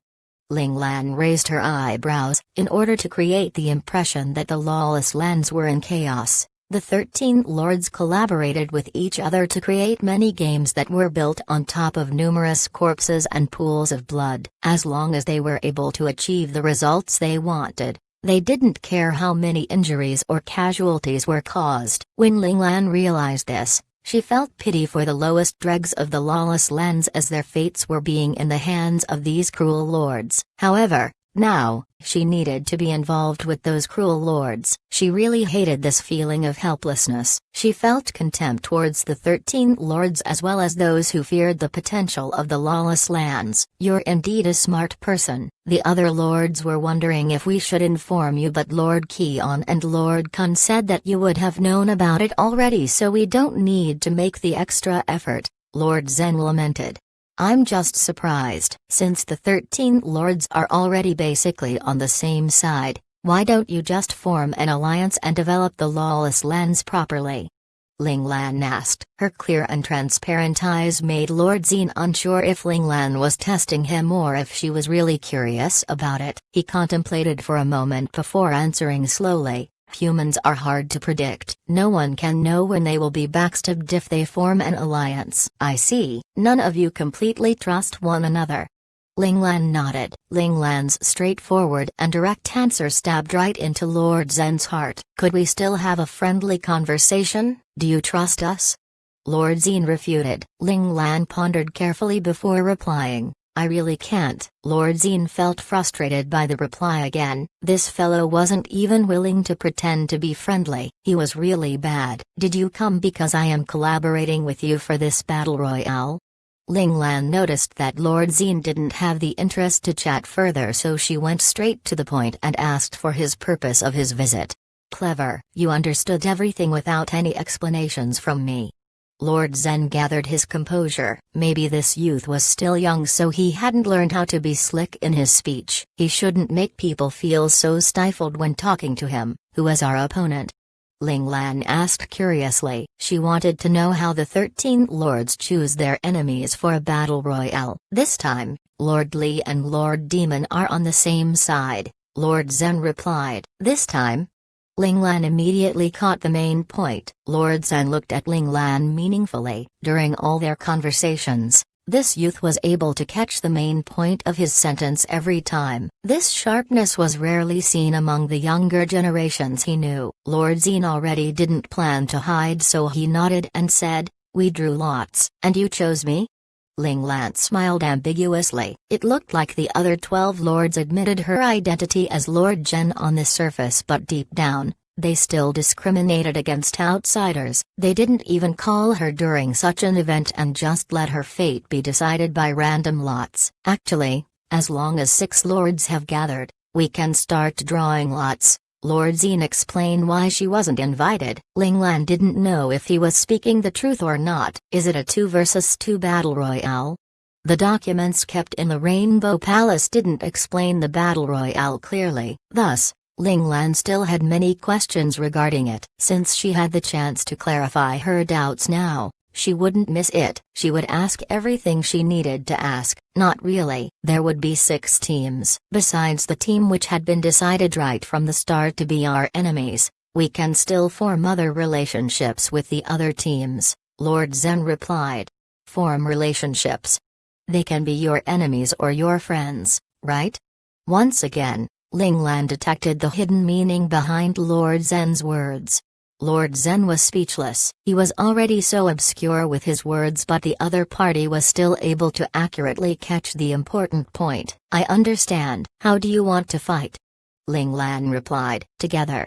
Lord Zine gave a helpless look. If it wasn't for this, why did he come here? "I mean, are we splitting up to fight with one opponent each, or are we doing it together?"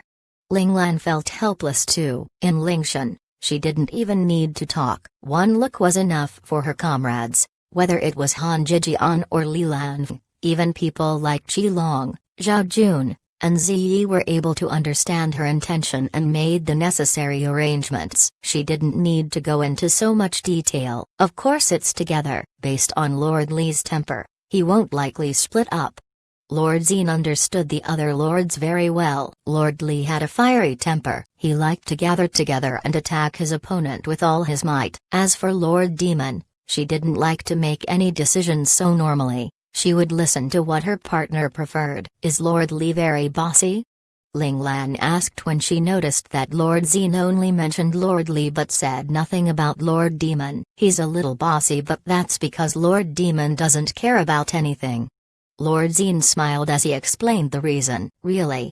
Ling Lan was dumbfounded. She met Lord Demon before. That time, the impression that Lord Demon gave her wasn't that of a person who was easy to talk to. However, Lord Xin had known Lord Demon for more than 10 years. He would have a much deeper understanding of her, so Ling Lan decided to listen to Lord Xin's opinion temporarily. As for whether Lord Demon was really like what Lord Xin said, Ling Lan felt that she had the time to assess it personally. Oh, right. Whether it's the battle or the battle royale, the 13 lords never show their faces. When Lord Zhen was leaving, he reminded Ling Lan, they don't show their faces? Ling Lan frowned. She felt worried about letting her comrades go onto the battlefield alone without her overlooking them. After all, the men under the various lords, whether it was their techniques or their physical skills, were all much stronger than her comrades. Ling Lan, no one can be 100% certain of what will happen on the battlefield. You need to let go when you should. If not, they won't have the chance to grow up. Li Lan suddenly opened his mouth and said, "You're right." Ling Lan's gaze turned cold instantly. She wanted to protect the people she loved, but she never thought of pampering or spoiling them. Ask Luo Lang, Mu Karen, and Tang Nina to lead their teams for battle. Let Zhao Jun lead the elite mecha battle team and follow behind them. Ling Lan gave her first battle command coldly. Yes. Li Lan's expression turned stern too. He quickly changed into his subordinate mode and prepared to leave to inform his other comrades. Ling Lan abruptly stopped him and said, "Tell them that we don't do unfavorable trades." Li Lan smiled immediately. "I understand." As expected, Rabbit was still that cunning rabbit. He would never do anything that was unfavorable. Lord Li, you better take care of yourself. 1391 Resolve it myself. Hey, what's your name? Luo Lang, who arrived at the battlefield and was still looking at his surroundings curiously, heard a voice ringing by his ears. Luo Lang turned around and saw a young man clad in purple clothing, looking at him with a smile on his face. Luo Lang stared at him indifferently. He didn't answer and continued to look at his surroundings. That proud, huh? The young man had an amused look on his face. In the past, as long as he flirted with a girl, that girl would be pleasantly surprised and become shy. They wouldn't be as cold as this one in front of him. Tang Nina nudged Mu Ken lightly with his elbow. Looks like someone doesn't want to live anymore. Oh, indeed. Mu Ken smiled as his eyes looked over with interest. Should we intervene? Asked Tang Nina as he looked at Luo Lang's impatient expression after being bothered by the young man clad in purple. Mu Ken gestured to Tang Nina to look at Zhao Jun. Zhao Jun didn't even do anything, so why are you in a hurry to do something? In the Rainbow Palace, possibly because knowing their agenda for coming here was not simple, Luo Lang and Zhao Jun weren't on the best of terms with Tang Nina and Mu Karen. They wouldn't even talk to each other unless there was business to be taken care of. Mu Karen was originally not a compassionate person. If they didn't bother him, then he wouldn't bother them. The only person who could make him bow down was probably Ling Lan. In contrast, despite Tang Nina's cold appearance, in reality, as long as things were not done too over the top, Tang Nina wouldn't take it to heart. He was much more friendly than Mu Karen. Zhao Jun heard Mu Ken's words, turned around and replied, "It's fine." For this type of problem, Luo Lang is quite proficient in handling it. In Lingshan, the leaders always dealt with their own business. Others would rarely lend a helping hand unless one person actually requested for help. This was a way of showing their trust in their comrades. After being harassed for quite a while, Luo Lang's patience was completely depleted, and in that instant, Luo Lang made a move. Bam! That young man was instantly slammed to the ground. Drive Master. From afar, a group of men clad in purple pounced towards Luo Lang. HMPH. Luo Lang only snorted coldly, and those men were instantly sent flying into the air. They fell to the ground, stacked on top of each other, moaning and groaning in pain. In that moment, There actually wasn't one person who could stand up. The commotion alerted the other people from Lord Zen's group. After seeing Luo Lang beating down on the young man clad in purple, their expressions instantly changed. "You're taking this too far." A purple-cloaked elder suddenly appeared in front of Luo Lang and spoke in a cold voice. "I hate it when people bother me after I already refused to talk several times." Luo Lang replied without any fear in his voice. "Who are you?" asked the purple-cloaked elder cautiously when he sensed Luo Lang's force of presence being not much weaker than his own. "I work under Lord Zhen," said Luo Lang calmly as he stood up. The purple-cloaked elder gestured to his subordinates to get Drive Master away from Luo Lang. Luo Lang didn't stop them from doing so. He even stepped back to make it easier for them to take Drive Master away. "Lord Zhen really has many amazing individuals working under him. I was just speaking to Guardian Ji about this matter. I didn't think that I would be able to see someone as strong as you this early on," said the purple-cloaked elder as he smiled. He used this opportunity to use Ji Ming's name to show that they held similar positions in each of their respective factions. However, his words didn't change Luo Lang's attitude towards him. He was still cold as ice. "Thank you for your compliment. However, even though we are cooperating, you still have to give us an explanation as to why you attacked Drive Master with no reason at all." Luo Lang's expression of indifference made the elder become fraught with anger. The tone of his voice clearly turned somewhat passive-aggressive. 1392 Sowing seeds. Explanation? Luo Lang raised his eyebrows and laughed his heart out. The ethereal sight brightened up the eyes of everyone who was lucky enough to see it. In their eyes, the entire world suddenly turned radiant and bright. Suddenly, Luo Lang flicked his right hand out of everyone's vision. Following that, a dazzling white gleam flashed by the eyes of the spectators. The purple-cloaked elder, who was the target of the dazzling white gleam, quickly backed up a few meters in one step. Suddenly, a purple cloth slowly drifted down to the ground. Looking at the cloth, it was obvious the source of the cloth was from the elder. At that moment, Luo Lang was already holding an unsheathed sword in his right hand, the sword that had cut the elder's sleeve. The purple-cloaked elder narrowed his eyes when he saw his sleeve on the ground. He slowly raised his head with a cold look in his eyes. The four heavenly kings. He was one of the enforcers working under Lord Zen. Before he came here, Lord Zhen had already informed him to be wary of the four heavenly kings working under Lord Zhen. They and the guardians of the past Lord Zhen were familiar with each other and they all knew each other's bottom lines,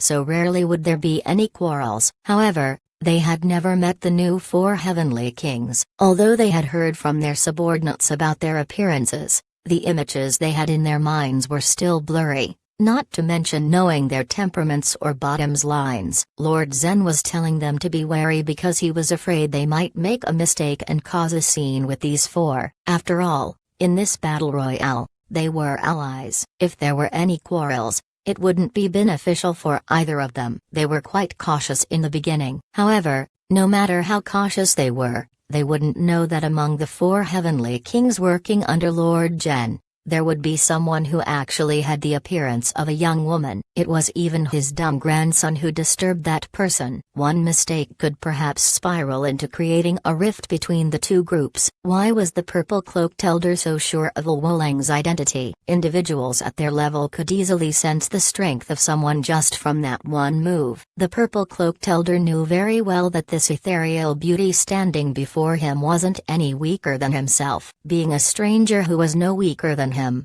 along with the fact that he was part of the four heavenly kings, the name Handsome Heavenly King floated into his mind clearly. "How's that for an explanation?" asked Luo Lang as he smiled beautifully. The purple-cloaked elder's eyes twitched. That beautiful smile invoked the feeling of fear within him. It was clearly a pure smile, but he could sense danger. Much danger. "I'm sorry, it's our fault." In the end, the purple-cloaked elder decided to concede to not blow up this misunderstanding. Plus, Lord Zen had already told him to not mess with them. In reality, a big part of the reason why he was being so much like a doormat was because being around Handsome Heavenly King made him feel uneasy. If that's the case, then all is good. As he said that, Luo Lang's right hand shook slightly. and the sharp sword in his hand disappeared like smoke. A glint of fury flashed past the purple-cloaked elder's eyes. In the end, he chose to suppress his anger that was caused by Wolang's flippant behavior and turned around to leave. "It's fine, it is fine. There is still a lot of time for my revenge in the future. There is no need to be in a hurry." Wolang watched as the purple-cloaked elder left in a calm manner. Then, he calmly turned his head to the left. Just as he did that, a figure appeared beside him. "Zhao Jun, you offended him." Zhao Jun spoke of the obvious fact. "Why would that matter?"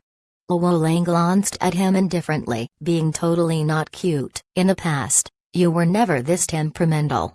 Zhao Jun shrugged. "In the past, did I even have the chance to show this side of me?"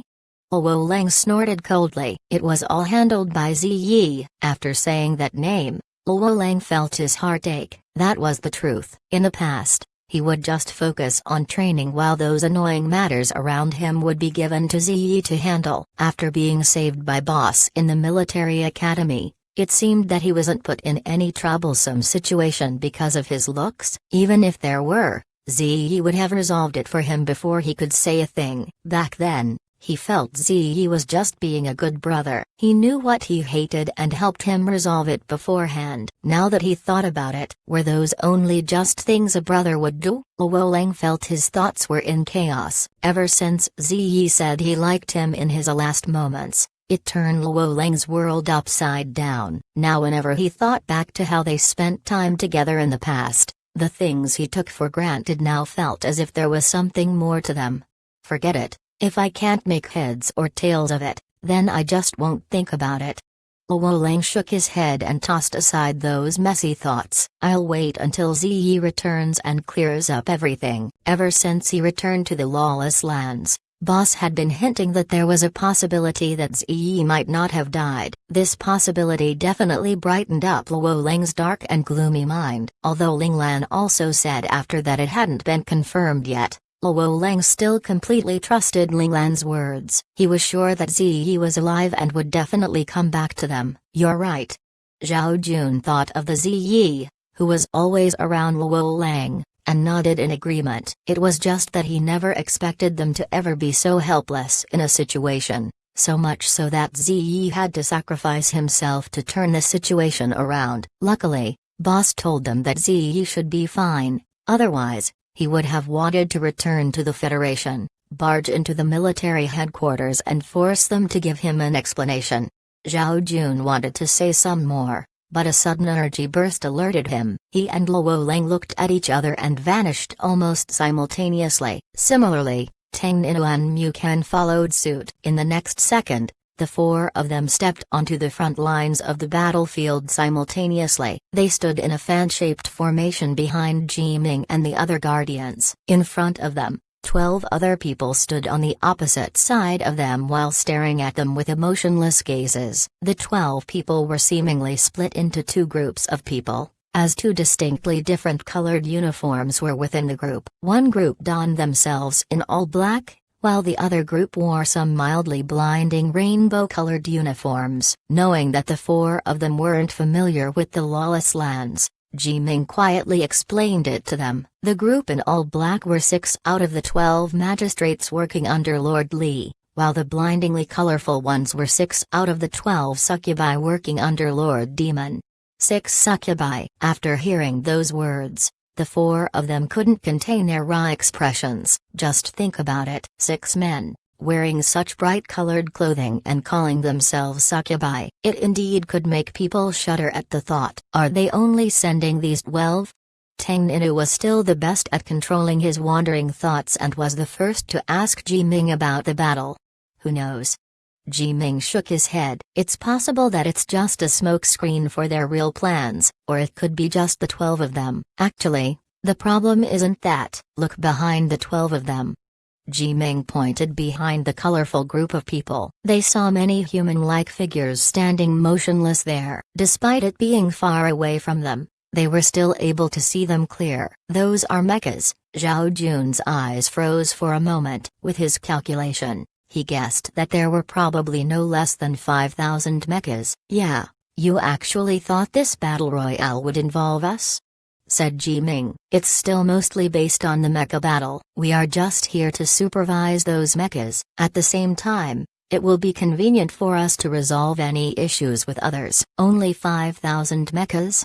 The combined force of two lords only amounted to this much? For Zhao Jun, who had experienced many battles with each of them involving hundreds of thousands or millions of mechas, this wasn't anything worth his while. "This is just to probe the power of each side." Ji Ming looked at Zhao Jun annoyedly. "The rules only allow for 5,000 mechas to fight. If a real battle royale actually starts, how could there be only this little mechas? Plus, these 5,000 mechas are all chosen by the two lords and all elite operators. Their proficiency with mechas topped all of their peers. There are actually rules for how many mechas are allowed." Zhao Jun felt that this type of battle was just like playing a game. It didn't feel real at all. The rush of bloodshed and slaughter wasn't there for him. It is the promise made between the 13 lords, and it must be followed. Other than that, everything else is real, Ji Ming said calmly. When he first entered the Lawless Lands in the past, he also believed this was just a game or show. However, after experiencing countless battles and seeing countless people bleed and die, he realized that it was only considered a game for the 13 lords. However, for those working for them, each battle was fought with their lives on the line. No one knew who was going to return alive. After seemingly understanding the meaning behind Ji Ming's words, Zhao Jun, who was originally nonchalant, had a more serious look on his face. "I just don't understand. If the 13 lords are in a harmonious relationship with each other, why do they need to start a battle royale every year and needlessly waste their subordinates' lives?" Tang Ninu, who was listening from the side, asked as he frowned. He couldn't accept this way of governing. It was as though other than the 13 lords, everyone else were no different than ants. Ji Ming didn't answer. As a spy, he knew very well why that was the case. They were doing it to make a show for the other nations. However, whether these shows were for the benefit of the Lawless Lands or for something else, he didn't know. "It's probably to sow seeds," Mu Ken thought for a moment and replied. "Sowing seeds?" Luo Lang looked towards Mu Ken with a perplexed look on his face. Although being cut off from the rest of the universe, basically stunting its growth, it still managed to ensure outsiders from taking over. Mu Ken spoke out what he was thinking. "We're born into uncertainty and die in peace." These words, although don't fit the situation on the Lawless Lands, it still has merit to it. Without outside danger, people would devolve into something like cattle, causing people in the Lawless Lands to lose their savagery and terrifying battle potential. Aren't the nations in the center of the galaxy most afraid of the Lawless Lands' battle potential? Once they lose that, the Lawless Lands will lose everything. Without pressure from the outside, in order to maintain the battle strength, they could only start these needless battles between themselves. Mu Ken's words also enlightened Tang Ninu. Tang Ninu then followed up, through periodic battles, the battle strength of the people of the Lawless Lands could be preserved. It could also let them evolve and advance in the battlefield, eliminating the weak and preserving the stronger. Mu Ken and Tang Ninu's words shocked Luo Lang. Was that the truth behind it all? The 13 lords started many wars not only to put on a show for the nations in the center of the galaxy, they were also doing this to sharpen the fangs of the Lawless Lands. That explanation makes sense, Zhao Jun said plainly. Otherwise, there would be no way to explain it. But, in the end, aren't they just killing each other? Asked Luo Lang. Was that actually a good reason for these battles? Luo Lang, who always followed his own instincts, wasn't comfortable with the decision the 13 lords had made. Yeah, no matter how good the reason, it's still fighting and killing amongst themselves. Mu Ken's expression was somewhat ice-cold. When those in power make such decisions, they would usually do it without any remorse. 1393 uninvited Gs. While they were speaking, the mecha group on the opponent's side suddenly had someone roar at the top of their lungs. At the same time, the mecha group on their side also did the same in response. Ji Ming's eyes narrowed. The mecha battle has begun. As Ji Ming's word left his mouth, the mecha group behind them suddenly moved out. The opposing side also did the same. It began just like that. Woleng was stunned. He thought that the guardians, enforcers, magistrates and devils would fight first and then the mecha battle would start. Then how do you want it go? Jiming said helplessly. A mecha battle with 10,000 mechas. We can't do anything in such a large-scale fight. They have their own way of battling. After all, I know, but don't wars require strategy? Staring just like this. Even Woleng, who didn't like to use his brain, felt this way of fighting was too crude. These are our best mecha operators. They don't need to show any strategy. They just need to show their power, explained Jiming. As for strategy, we leave that to the other mecha armies. Where are they? Tang Nina looked around them. Other than their group, along with the mecha army that had already met up with their opponents, he didn't see anyone else. The battlefield for strategy isn't here. Jiming pointed towards a tall mountain towards their left. Behind that mountain, there is an extremely large field. Mecha armies from our side are all within that battlefield. What they need to do there is to survive for 3 days, which is quite a difficult goal. Luckily, it's Nameless who is leading the army. He's one of the 12 guardians. He reached this position not because of his physical skills, but because of his mecha piloting. He's the best at piloting among the 12 of us and has reached Imperial level. Imperial level? Can't he already fight on par with Imperial realm formidable warriors with some of the 13 lords? If he is that strong, why doesn't he just create his own organization? Mukan said in surprise. Why would such a strong person willingly stay under Lord Gen's faction? It didn't make sense. You really think an Imperial operator could fight against an Imperial realm formidable warrior? Jiming laughed coldly. I watched with my own eyes an Imperial operator getting insta-killed against an Imperial realm formidable warrior. It's because of the mechas.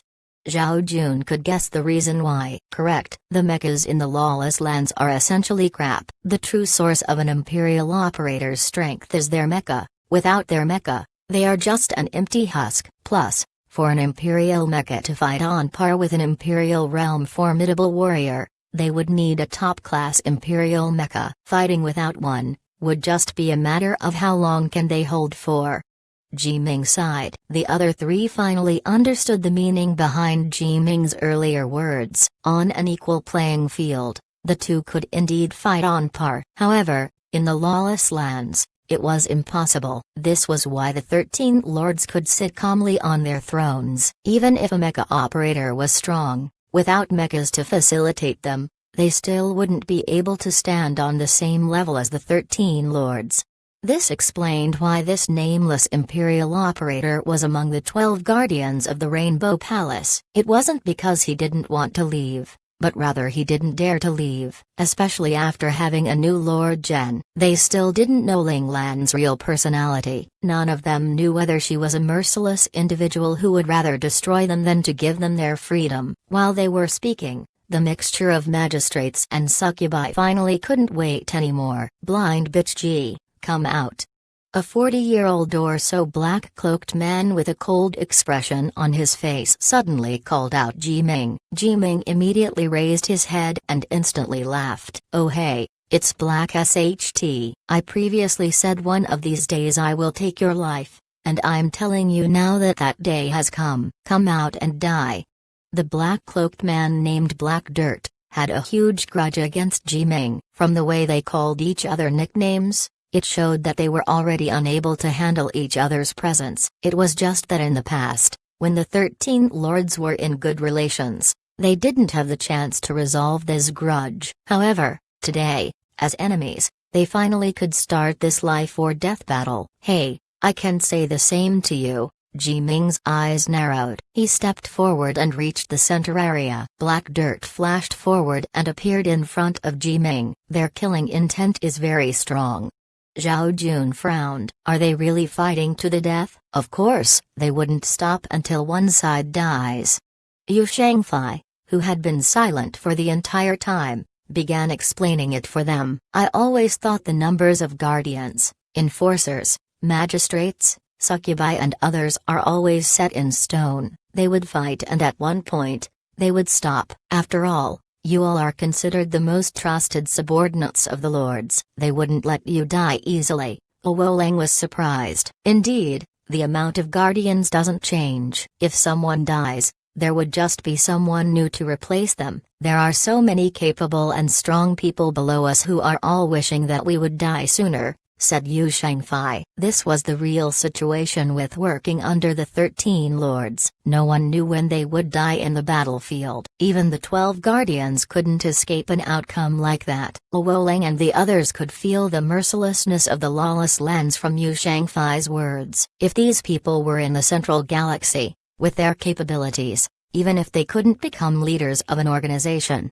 they would still become esteemed guests of such organizations. They would enjoy the privileges of the elites. Even if they were unlucky, they would still be able to live peacefully somewhere until they grow old. However, in the lawless lands, these people didn't know how many tomorrows they had. Perhaps today was their last day in this world. Although Luolang and the others wanted to get more information about the lawless lands, their opponents didn't allow them to, as they invited them to fight to the death. They would fight until they could no longer fight. Of course, if someone was so weak, then they deserved to die. At that moment, in the Li Fire Palace thousands of miles away, an uninvited guest appeared. This uninvited guest entered without being asked to go in. Lord Li, who was lying on his bed with his eyes closed while enjoying the service of his female servants, suddenly opened his eyes. He looked towards the empty hall and said coldly, "Since you are here, then why don't you show yourself?" After those words were said, a silhouette slowly condensed out of the air. He wore a bright red cloak around him, but had a cold aura around him. The two extremes were actually oddly a good blend. When paired with that face, which was the epitome of human beauty, even rarely seen in books, it made Lord Li feel that the colors of the world solely existed for that one person. 1394 Naive. Lord Li stood up from his seat with wary eyes. Lord Zhen. He had never seen the new Lord Zhen before, but Lord Li was certain that this unfamiliar guest was Lord Zhen. "Lord Li, I've heard much about you," Ling Lan said indifferently. "Why did Lord Zhen come to visit me?" Lord Li signaled for the maids beside him to leave. Then, he continued, "We are enemies now. Isn't it a little rash of you to come without any warning?" "That is precisely the reason why I am here."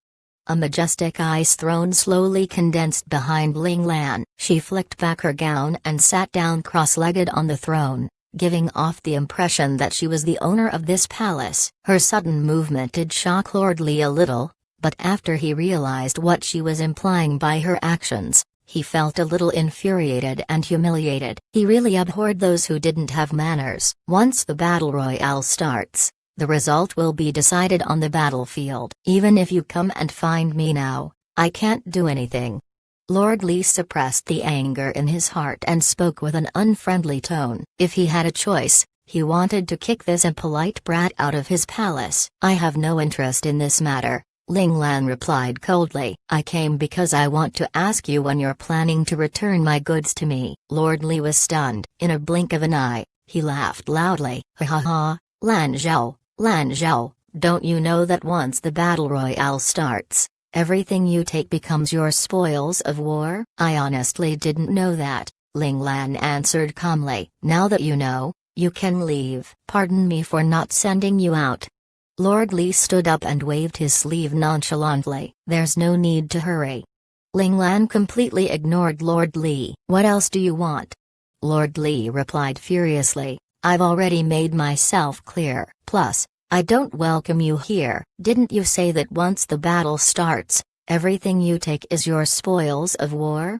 Ling Lan smiled. Her smile caused the entire palace to lit up. "I'm sure you have pretty good stuff locked up here." Lord Li was in a daze. He didn't expect such a cold and unfriendly person to be so mesmerizing when he smiled. Fortunately, he liked women. If not, he might not be able to control himself. Even so, Lord Li was still affected by the smile, slowing him down by a beat. After calming down, he finally realized that Lord Zhen wanted to rob him. At this realization, Lord Li exploded in anger. He curbed himself to the best of his ability because he didn't want to fight with the other party. Every single move made by an Imperial Realm formidable warrior was lethal and terrifying. If two such individuals fought, carnage and destruction would follow. While he was furious out of his mind, He was still confused. He and Lan Zhao weren't life or death enemies. Nothing could be gained if they beat each other up. Plus, as someone who had been one of the 13 lords for a long time,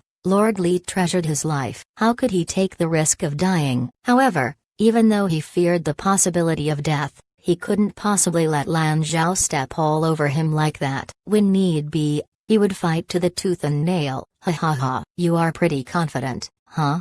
Lord Li looked up at the sky and laughed heartily. Suddenly, he lowered his head to equal that of Ling Lan as he glared at Ling Lan sinisterly with a vicious gaze. Don't think that just because you killed the previous Lord Zhen, you are able to do whatever you want in the lawless lands.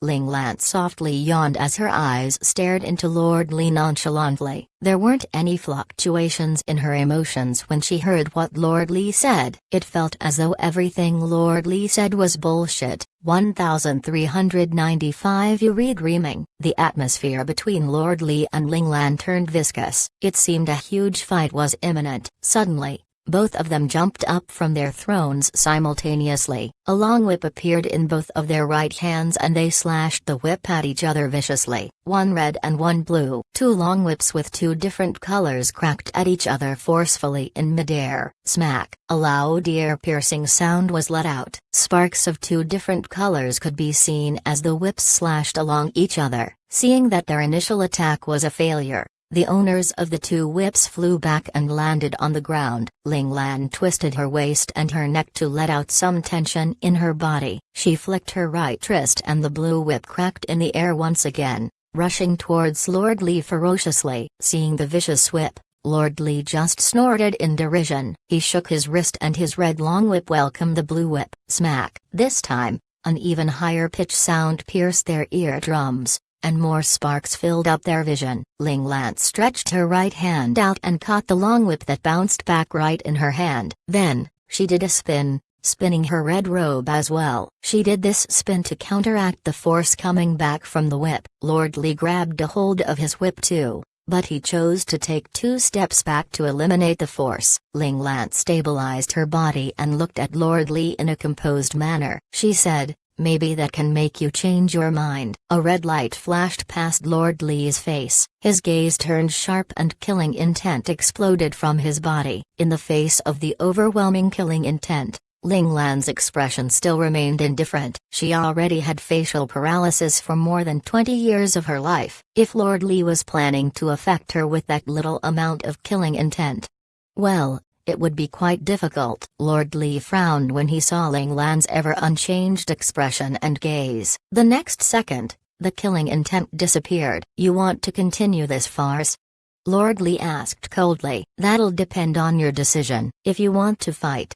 Ling Lan's gaze turned sharp and icy. "I'll fight." She spoke firmly without any hesitation. Fighting spirit exuded from her body in an instant. This showed her resolution. A disheveled look appeared on Lord Li's face for a split second. He didn't expect that Lan Zhao would disregard his own life and take such a huge risk just to get his goods back. How unlucky, Lord Li cursed. He had no choice but to soften his attitude. "What do you want?" "What you stole from me," Ling Lan said slowly. When he heard this, Lord Li felt that he could still accept it. Just as he was about to agree, he heard the rest of Ling Lan's sentence. "But 5 times more." "You're dreaming!" Lord Li shouted angrily. "If you don't agree, I don't mind. I really do want to know how strong Lord Li of the 13 Lords is." Ling Lan lifted her left hand and an ice striage-drenched knife slowly formed in the air. Ling Lan wrapped her fingers around the icy handle. As for the blue long whip in her right hand, the flowing water started condensing before turning into a transparent tangdao with a cold aura. The chilling sword caused Lord Li's face to twitch. He clenched the fire elemental whip in his hand. Should he fight or not? There were only 2 paths in front of Lord Li. If he didn't fight, he needed to give the other party 5 times the goods he snatched. This young and hot-blooded brat would definitely not give in if he didn't satisfy his criteria. If he chose to fight, there was a possibility of death. No one could know what the end result of an Imperial Realm battle could be. 2 times. Lord Li gritted his teeth. He decided to take a step back, but he would never agree to repay 5 times the amount. Ling Lan looked at him indifferently. Obviously, She wasn't satisfied with the number Lord Lee gave, 1,396. I am not a BTCH, 3 times. Don't get too carried away with yourself, Lord Lee said with a furious expression. If Lord Jen still wasn't satisfied with this, he would fight even if he didn't want to. In reality, the amount of goods Ling Lan brought back was really huge. If he was really going to pay 5 times more, he would probably die of heartache. As such, he would never agree to her radical request. Fine. Since we're both members of the 13 Lords, I'll give you some leeway.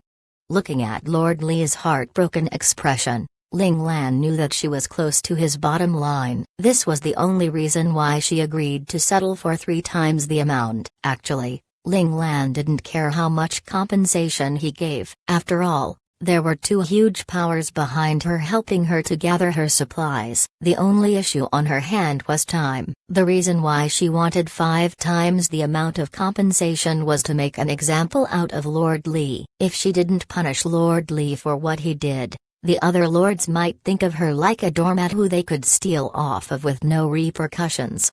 Even if she really did tolerate Lord Lee's actions, the same thing would happen a second time, a third time, and multiple times in the future if she didn't nip the problem off the bud immediately. Plus, as a person of her caliber, she could never allow this to happen, as this would undermine her legitimacy as a representative of the Soul Society. Another reason was that ever since she was young, Ling Lan had always been the bully, and in the lawless lands, this wouldn't change. Her image mustn't fall. When the battle royale ends, please pay me what you owe.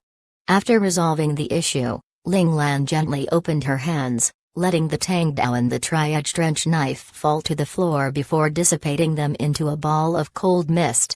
Don't worry, I will not forget my promise. Lord Lee squinted. The fire whip in his hand also disappeared. However, my promise won't stand if you lose the battle royale. The battlefield will decide everything. If you lose, you will concede your invaded territories and have to cough up everything you snatched. Lord Lee said coldly. Lord Jen, don't go against this rule. Ling Lan raised her eyebrows. The battlefield will resolve itself. It has nothing to do with me. Then, why did you still ask me for compensation?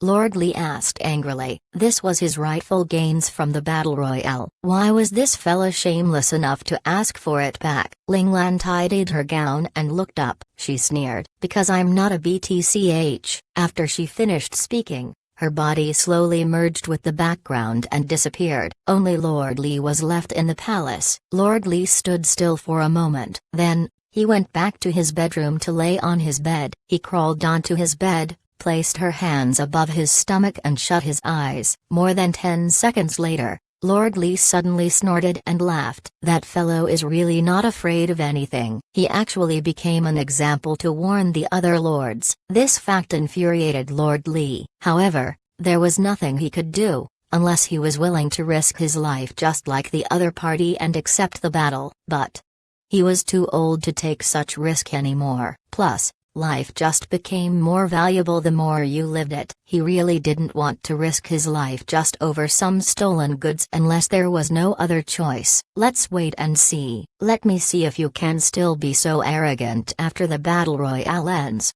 Lord Lee thought to himself furiously. On the other side, Zhao Jun brought his mecha clan and entered the Komoda district. This was the section the 13 lords segregated for mecha battles. This area amounted to 50 acres, making the surface area as wide as the main territory of a lord. This piece of land would be given to the lord that won the battle royale last year. Lord Jen lost terribly last year, so he didn't have the home ground advantage. He could only attack from the outside. Fortunately, the Komoda district was very big. They could attack the district from all directions. Even if the owner of this land wanted to ambush them, he couldn't do it unless he had reliable information regarding their offensive plans. However, the lord who lost would be guarding against this leak of information too. To counteract this problem, he would give the leader of the mecha clan the luxury of choosing where to attack from several preset options. This act stopped any chances of them getting exposed and being ambushed, and as battle royals got more figured out,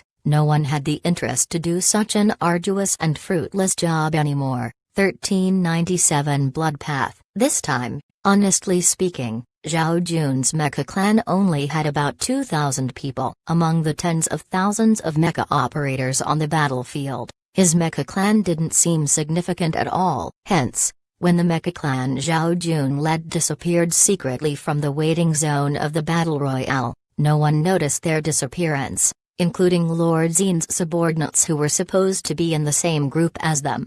Maybe Lord Zen's subordinates just ignored them because they didn't think Zhao Jun's 2,000 mechas could affect the results of the battle royale.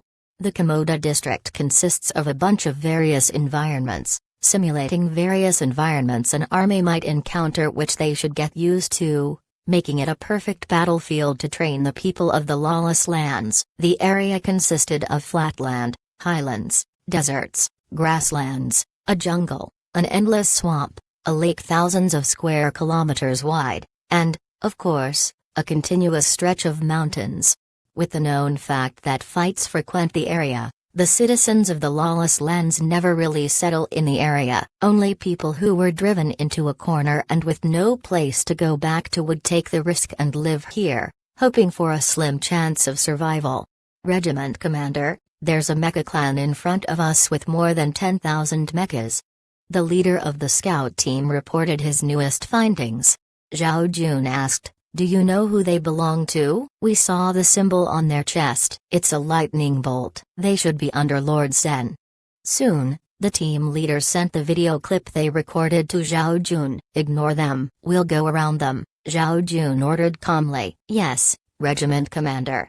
The leader of the scout team ordered his men to change their scouting areas. After some time, they met another group of people, but this time, they met their own people. The mechas they met had a symbol of a 7-colored scorpion on their chest. It was a 10,000 mecha squad under Lord Zen. Zhao Jun still chose to evade them. He didn't choose to gather with the main army. Zhao Jun knew that although the addition of their 2,000 mechas would increase the combat potential of that mecha squad, who would be the one in command? If the other person's commanding ability was on par with boss, fine. Let's not make things difficult for the other party. If the person's commanding ability was on par with him, he didn't mind listening to them. However, from the video clips taken by the scout team, it was obvious that the commander didn't know what tactics were. His mecha squad was flying above a piece of flat land extremely obviously. To Zhao Jun, they were basically calling to be targets. Even if they wanted to commit suicide,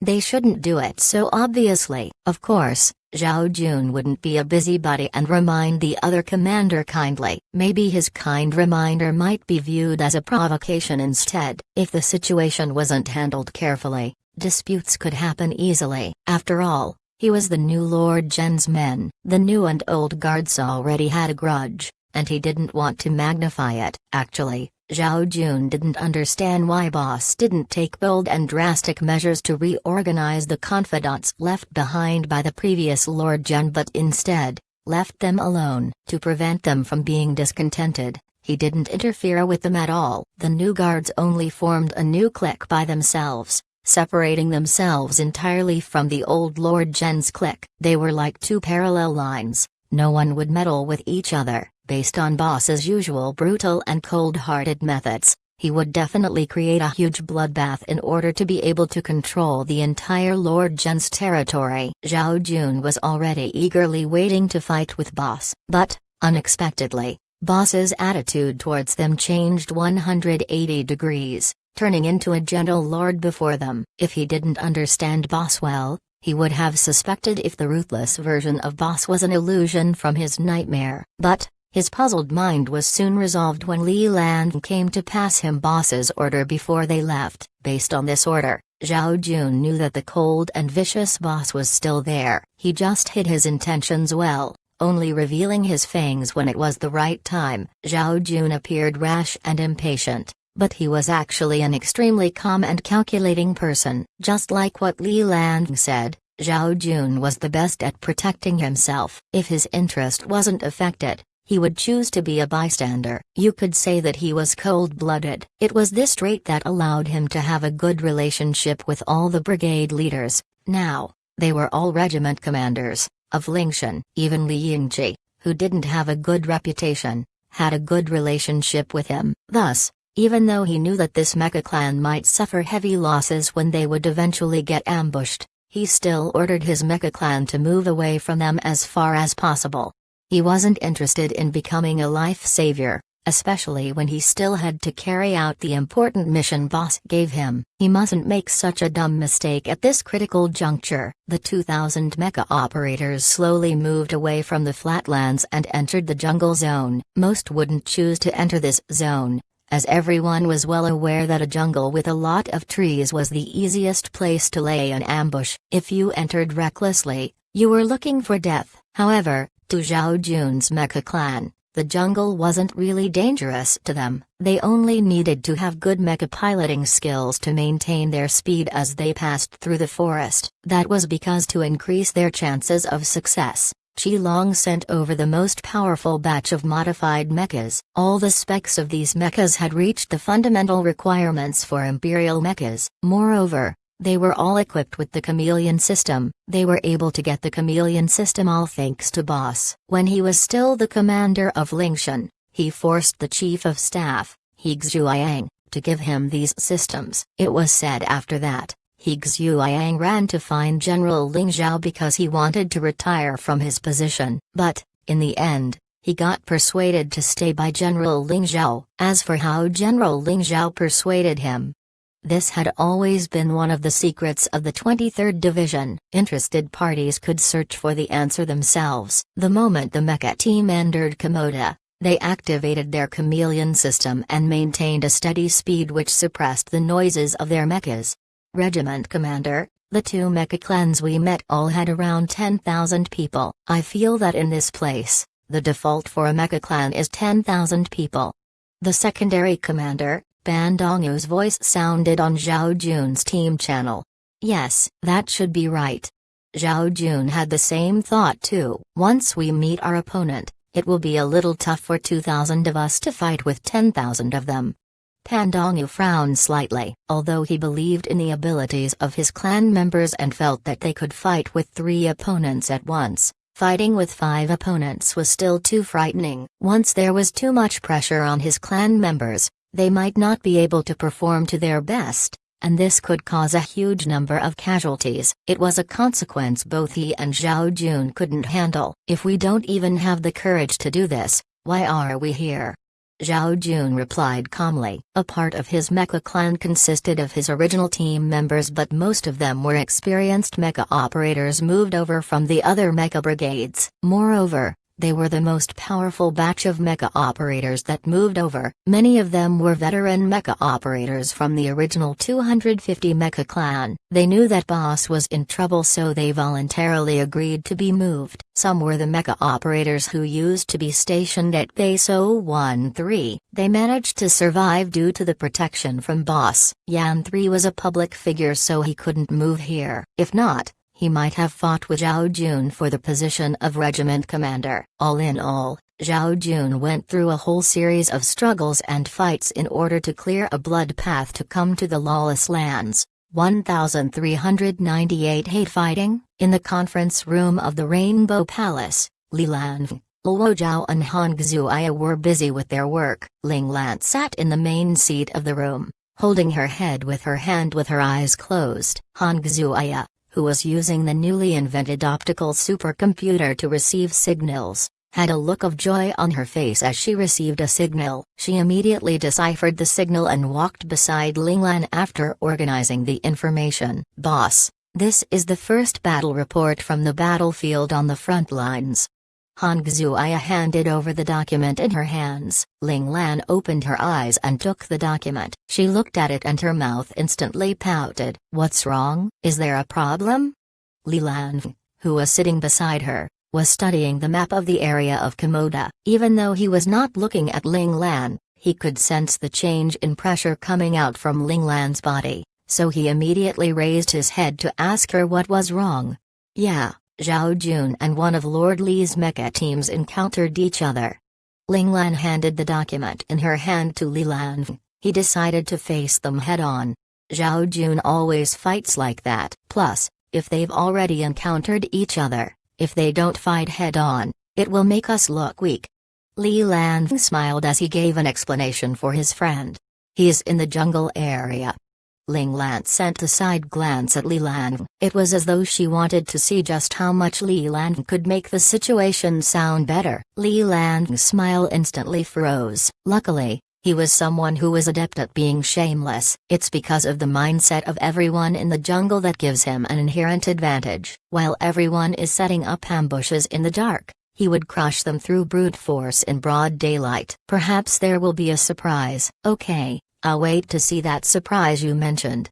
Ling Lan didn't expose Li Lan for forcing the fact. Although she was somewhat unsatisfied with Zhao Jun's decision, she still decided to not do anything about it. The most she would do was to drag him back into the training room after he comes back to sharpen him. As for whether he would be hanging near death's door, it would depend on Ling Lan's mood at the time. Li Lan could only give Ling Lan a faint smile. What could he do? Zhao Jun was his friend. Even if he knew that the decision Zhao Jun made wasn't optimal, shouldn't he, as his friend, back him up? Ling Lan stopped talking about this topic. After all, Zhao Jun was the only one who knew the real reason why he made such a decision. She couldn't just sit here and make a judgment for him. If she did, why did she even delegate her powers in the first place? Ling Lan decided that afterwards, when Zhao Jun would send her the complete report, she would analyze it again. Ling Lan went into deep thought. While doing so, her fingers rhythmically tapped the table. This finger tapping thing was a habit she had inherited from her father, and it would show itself when she was deep in thought. When the sounds of tapping entered everyone's ears, everyone subconsciously softened their steps. They were afraid of making any noise that might affect boss's train of thought. Suddenly, Ling Lan raised her head and looked towards Luo Zhao, who held the secretary position, and asked, "Luo Zhao, does Zhao Jun have enough medics and medicinal agents with him?" Department head Li equipped Regiment Commander Zhao with S-level equipment. "As long as they don't go over the top, it should be enough to hold until the battle royale finishes," replied Luo Zhao. "S-level, that's 2 Nuwa agents for every mecha operator." Ling Lan nodded and then turned towards Li Lan. "Lan, you know Zhao Jun best. Do you think Zhao Jun would go too over the top in this battle royale?" Ling Lan put more emphasis on "too." It was clear that Ling Lan knew that Zhao Jun would do something over the top, but she didn't just to what extent. Zhao Jun, when he's calm, he's very calm. When he needs to go crazy, he goes really crazy. So, I can't really give you a definite answer. Li Lan frowned. He and Qi Long, once they go into battle mode, they're both hot-blooded and even insane. However, the source of their hot-bloodedness and insanity are completely different from each other. Qi Long honestly enjoys the thrill that a fight brings him. Watching Qi Long fight, no matter how crazy or difficult it is, we are able to sense the excitement and exhilaration from Qi Long. Additionally, his special physical constitution and innate talent makes him very suitable for prolonged fights, and the longer he fights the higher the chance of him getting an epiphany to become stronger. After saying all that, a look of envy fell upon Li Lan's eyes. That special physical constitution was something everyone looked towards with jealousy. But Zhao Jun isn't like that. His hot-bloodedness and insanity are forced onto himself. It could even be said that he hates fighting, despite giving people the impression that he loves to fight. Li Lan's gaze was stern. After knowing Zhao Jun for so many years and being his friend for more than 10 years, Li Lan, who was naturally good at digging deeper into things, of course saw through what was hidden within Zhao Jun's heart. Li Lan's shocking words stunned Luo Lang and Hong Xuya, and their stunned state was not without reason. In Lingshan, if anyone was asked which regiment commander liked to fight the most, they would rank Qi Long, Zhao Jun and Luo Lang as the top 3 candidates. However, Li Lan's words completely shattered their perception of Zhao Jun. However, Ling Lan wasn't surprised by this. "I've sensed this in the past. It's just that it's Zhao Jun's personal matter and I shouldn't talk about it." All in all, it's still because of his family background. The identity of a commoner caused his starting point to be extremely low, but luckily, his outstanding talents shine through, causing his family to put all their hope onto him. Additionally, Being in a poor third-rate planet forced Zhao Jun to depend on himself and climb up the ranks one by one, while under immense pressure, in order to become stronger. Sometimes he could only go towards danger, explained Li Lang. After hearing the explanation, Luo Zhao's eyes brightened. That's why he does the same thing as elder brother Qi Long. He forces himself to fight in order to get stronger. Li Lang nodded. Yes, many times Zhao Jun would force himself towards his limit in the hopes of finding a way to become stronger, whether it is improving his sense of combat or his proficiency in mecha piloting. He isn't like Qi Long, who enjoys fighting because of the thrill. It was instead reality forcing him to fight. Luo Zhao had a sad look on her face. The image of a lonely child appeared in her mind. A child had nothing and could only fight and fight, bleed and bleed, in order to strengthen himself until he finally got accepted into the first men's military academy.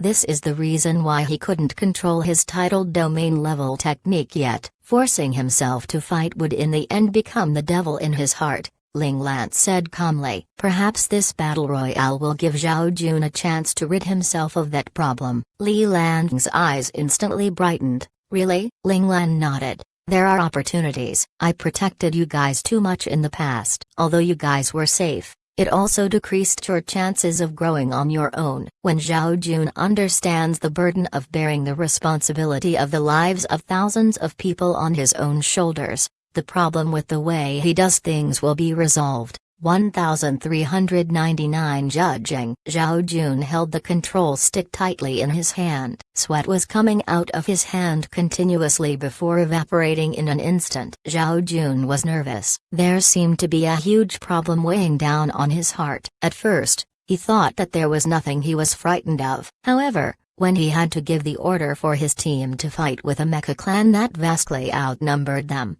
Zhao Jun suddenly realized he wasn't as fearless as he thought. Although he had been through countless torturous battles and had fearlessly led his mecha team to fight on the first line of offense, he realized he could do all those more godlike hacks because he had comrades he could trust behind him, and at any time he was no longer able to withhold any longer. His trusty comrades would lead reinforcements to save him. Because he had this confidence, he didn't feel any pressure. He just needed to focus on fighting. However, now, in this unfamiliar Komoda district, where he had no reinforcements, he could feel the chilling wind blowing behind him. Moreover, in the past battles, boss or the strategists would be the ones giving the direction. He was just an executor. Yet, at this moment, he had to measure all the possibilities and make a decision with no one helping him. Whether it was right or wrong, it was his decision to make. If it was right, everything would be still alright. If he made the wrong judgment, the entire mecha team would be annihilated. Zhao Jun finally understood what responsibilities a regiment commander had to endure. Would they really be able to fight against 5 enemies each? Zhao Jun hesitated. Regiment commander, our enemy is already less than 5 kilometers away from us. The leader of the scout team hastily reported. Should we fight or not? Cold sweat formed on Zhao Jun's forehead. Was he able to handle the trust of these 2,000 mecha masters? The pressure of failure was rapidly creeping up on him. Regiment commander, they're already 4 kilometers away. Mecha moved at a very fast speed. Within a short time, they had shortened the distance by 1 kilometer. Zhao Jun, don't be nervous, think about boss. What would he do? Zhao Jun violently grabbed his control stick with his left hand, but his right hand was still trembling. I don't create trouble, but that doesn't mean that I'm afraid of trouble. Since some people aren't afraid of death and have come to offend us, let's kill them all. In his mind, Ling Lan's indifferent voice flooded his mind. Boss was never afraid. Since there has to be a fight, let's not think about how to evade it. What I should think about is how to exterminate the other party and eliminate all future troubles. Yes, boss never backed down. He liked to solve their problems once and for all. He wouldn't forgive their enemies. The chance of us winning is more than 50%. Why not take the bet? That's right, boss was a decisive person. No matter how bad their situation was, he would be able to lead everyone and clear a path for themselves. Zhao Jun, I believed you. The voice of Boss when he was passing the leadership of the Mecha clan to him came up in his mind. This was what he said. Yes, Boss always believed in them, even if they made a huge mistake. Even if he punished them heavily, the trust he had in them never diminished. That's right, since Boss trusts me, Zhao Jun, why don't you trust yourself? Zhao Jun suddenly smiled brightly. Deep down in his heart, he hated this kind of endless battle. However, as long as his comrades were fighting, as long as everyone needed him, he wouldn't retreat from the front lines. Since Boss trusts me, Zhao Jun, why can't you trust them? The first half of the sentence was the same as before, but the last part was different. The former was him judging himself while the latter was him questioning himself. Everyone, split up and cooperate with each other for an ambush. A glimmer of decisiveness showed Zhao Jun's eyes. He gave the order to fight without hesitation. Yes. The leaders of all the teams received his command. Soon, the mechas started splitting up. Each team went to search for the best ambush location. To facilitate their ambush, the chameleon system would be constantly activated. In the far corner, Lord Li's 10,000-men mecha clan was rushing in their direction quickly. On the way here, they didn't sense anything amiss here. Anything up front? Every mecha clan had a team of scouts scouting the situation in front of them. Lord Li's army placed high importance on their frontline scouting. Every kilometer they moved, the strategist of the regiment commander would ask the scouts about any changes up front. No enemy mecha clans have been discovered currently. Although the jungle zone was known to have a lot of ambushes, their radar and other reconnaissance equipment all showed that it was safe. Everyone, be careful. Based on the news given by the command center, we should be meeting an army from Lord Xin or Lord Zhen if we head in this direction. The voice of their regiment commander appeared in their channel to remind them. I sure hope those two teams won't work together. One of the team leaders was a little worried as he said, it shouldn't be possible. Lord Xin and Lord Zhen's relationship isn't good, so the relationships of their subordinates are bad too. It's rare to see them getting along harmoniously. Someone refuted. That's in the past. I heard that Lord Xin supported the new Lord Zhen in taking over the new position. One of the team leaders seemed to have some ways of getting secret intel. That's impossible, right? How can our Lord Li watch Lord Zhen expand his influence without doing anything? Another team leader refuted the idea again. Their relationship with Lord Zhen was quite bad. Although it wasn't as bad as the relationship with the old Lord Zhen, it wasn't any better either. As for why Lord Li and Lord Xin had such a bad relationship, we have to talk about their domain concept. The latter had the lightning element while the former had the fire element. Both of them wished for the title of the most powerful offense domain concept. The two lords wouldn't bow down to each other, so after a few altercations, the relationship turned sour. Stop talking nonsense. Even if their relationship is good, they might not cooperate. They are for sure guarded against each other. One of the team leaders saw through the lords. There might be alliances formed during a battle royale, but everyone knew your ally this year might be your enemy the next year. No one would maintain a working relationship partner whom they collaborated with for only a few days. Everyone just appeared harmonious on the surface. Sometimes, for the sake of benefits, they would play dirty with one another. As long as they don't cooperate, we are not afraid of anyone. Another team leader said arrogantly. He was boasting. In these few years, Lord Li had always owned the territory of Komoda because he was always on the winning side of the battle royale. Their mecha clan might not be the first among all of Lord Li's mecha clan, but they were among the top 3. He had never lost for the past few years. It was understandable that they felt proud of themselves. Okay, stop chatting. Even if there's no situation reported up front, everyone still has to be careful. The regiment commander appeared and ended this conversation. At this moment, a portion of the mechas had already entered Zhao Jun's ambush zone. Leader. After seeing so many mechas coming over, the team members that were hiding in front started feeling restless. There's no need to hurry. Let them leave. Their leader was very calm. Only a small portion of the mechas had entered their trap. If they revealed their fangs now, they wouldn't be able to achieve the greatest result. They needed to bear with it for a while longer. In Lingshan, Once you got on the battlefield, all the mecha operators would have to listen to their team leaders unconditionally. The ranking system must be abided strictly. Anyone that dared to break the rule would be punished. The punishment was enough to ensure that they lived in hell every day in the future. The mecha operators knew this, so after their team leaders spoke, no one said anything else. They controlled their impatience and waited silently. 1400, a heaven-defying cheat code. After lying prone there waiting patiently until their bones were about to creak from exhaustion, finally, most of the opposing mecha army had entered their trap. Seeing that none of them had been discovered yet, the team leader let out a minute sigh of relief. The sigh of relief coming out of his body was like a burden on his heart being slowly lifted. It felt as though he had been liberated and was ready to fight to the bitter end. With his whole heart and soul being all geared up to fight, he let out a magnified roar that traveled through the whole jungle. As his roar died out, shadows started raining down on the unsuspecting mecha army. While they were raining down the air, silver sheens of light were falling along with them. To prevent their opponents from discovering them from using infrared equipment, they didn't bring any heat-generating weapons, which meant they were executing this ambush with only cold weapons. Before long, a scene of massacre and desolation followed with the descent of the silver sheens. In the back of their minds, they knew this day might possibly be their end, but they did not agree with that notion, so they would fight and fight until they were the only ones left standing.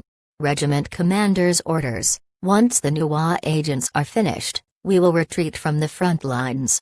As the gruesome fight carried on, it naturally would get more intense, and as such it was inevitable that mecha operators on Zhao Jun's side would get hurt in the process. Once someone sustained any life-threatening injuries, they would be sent back to the medics to be injected with a life-saving Nuwa agent, and after a few minutes of rest, they would jump right back on their feet and continue to fight. However, even with such a powerful lifeline, it was still limited in supply. And thus it was why Zhao Jun ordered his men to stop when they ran out of such powerful medicinal agents.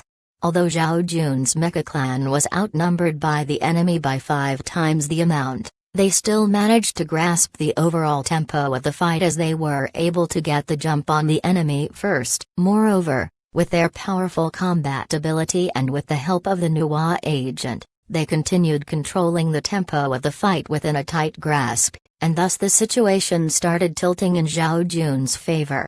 With their unrelenting spirit and seemingly undying status, the feeling of fear started to spread across the whole army. As the number of comrades on their side got fewer and fewer, that feeling of fear took over their already erratic mind. Before the commander could even order a retreat, a portion of the mecha operators already had a mental breakdown. They actually started running away. Once one mecha operator started to flee in fear, it caused a domino effect within the others as they all started slowly taking steps back before fully running in a mad dash. Soon, Zhao Jun's mecha clan started to wake up from their semi-blood crazed state. As they looked around the jungle, they realized the ground was littered with corpses and dyed with blood. They look around their vicinity, but not a single enemy in sight. They were worried that the enemy would take the fun away from them. Zhao Jun did try and chase after the fleeing enemies, but when he realized that they were going towards the flatlands, he decisively called back his mecha operators and hid back in the jungle. Zhao Jun won this battle, but the number of agents on his hands were severely depleted. The more saddening fact was that casualties were sustained. Although only 3 mecha operators had died, it was enough to sadden their comrades. Although the Nuwa agent was able to save a person's life even if they were at the brink of death, if you were unlucky enough to get hit in the fatal spot, you would die immediately. No amount of Nuwa agent would be able to save your life. This was the situation the 3 casualties faced. However, these mecha operators grew up on the battlefield. They were used to saying farewell to their comrades. After they grieved for a while, they recovered from their grief and started clearing up the battlefield. They sharpened the weapons and started searching for any survivors from their enemy's side. Based on the rules of the lawless lands, if these survivors weren't saved by their surviving comrades or some sort of reinforcement, once the battle ended, they would become slaves of the winner. Zhao Jun and his men knew clearly that boss lacked everything, including men. The more capable slaves they captured, the better it was for Boss. Of course, to ensure their safety, these slaves were chased away from Zhao Jun's mecha clan by some of his men to be locked up in a temporary location. There would be a small mecha team stationed there watching over them. Regiment commander, how are we going to act after this? The team leaders couldn't wait for their next fight after they tasted their first success. Zhao Jun pondered for a while. He said, "Control this jungle first. Close all entry and exits." Huh? We're not fighting anymore? The team leaders were a little disappointed. "I've thought about this carefully. I don't think that Boss sent 2,000 of us into Komoda to fight on the front line." Zhao Jun said, "That was the mission of the Mecha army directly under the previous Lord Zhen and Lord Zen. Then what do we do? Be an onlooker?" One of the team leaders asked curiously. "No, we're going to completely crush our defeated enemy." Zhao Jun smiled. "I see.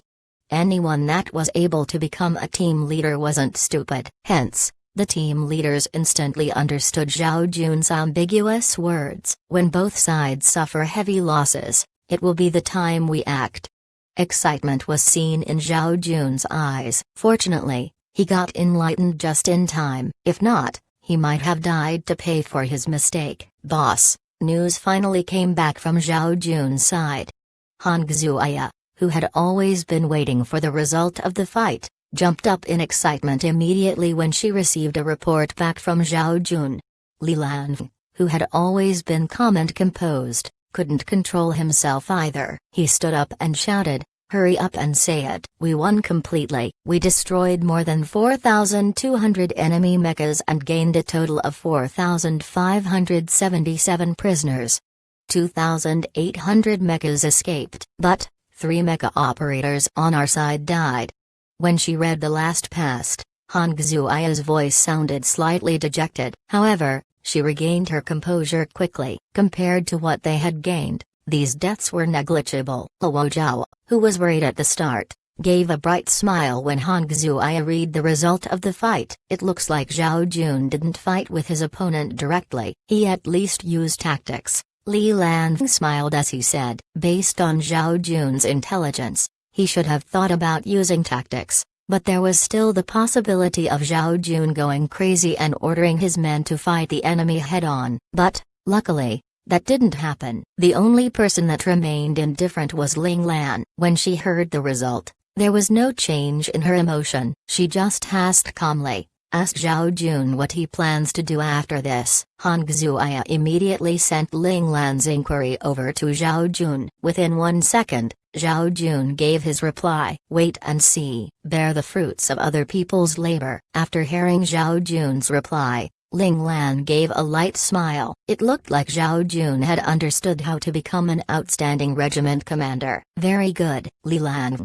Ling Lan shifted her cold gaze towards Li Lan. This was the look of a person who had been accustomed to hold a bunch of power and authority. Li Lan stood up straight. "Yes, immediately lead 2 medical battle teams to reinforce Zhao Jun." Ling Lan knew clearly that Zhao Jun lacked all kinds of medical agents at this moment, especially the Nuwa agent. Nuwa agents must be the main reason why there were so few casualties. Without the Nuwa agent, at least half of Zhao Jun's mecha clan might have died in order to take down a 10,000-men mecha army. A fight was tough, especially when you wanted to fight against an enemy that had overwhelming numbers. If he didn't have those agents, the price he had to pay for a victory would be expensive and tragic. At this thought, Ling Lan was glad that she decisively took Li Shu under her wing. This decision allowed Ling Shan, as well as her, to have the most heaven-defying cheat code. More lives. Ling Lan felt that this cheat code was on par with Little 4, maybe even more useful than him. With a Nuwa agent in hand, she could own the entire world. Little 4 cried sadly, "You can't just throw me into the dusty corner just because I'm in a coma. No, I must wake up immediately to prove that I'm the most useful and heaven-defying cheat code." "Li Shu, you bastard, move to the side." Sob. "I understand it now. Li Shu must be my natural enemy. He wants to take away my position as the most important underling to Boss." "How irritating." "Yes." The moment Li Lan replied, He disappeared from the spot. The medical teams had already finished their preparations. They were just waiting for Ling Lan's order. Luo Zhao and Han Xuya left the meeting room and started getting busy with their work. When Ling Lan was left alone, she slowly opened her hands, revealing her completely wet palm.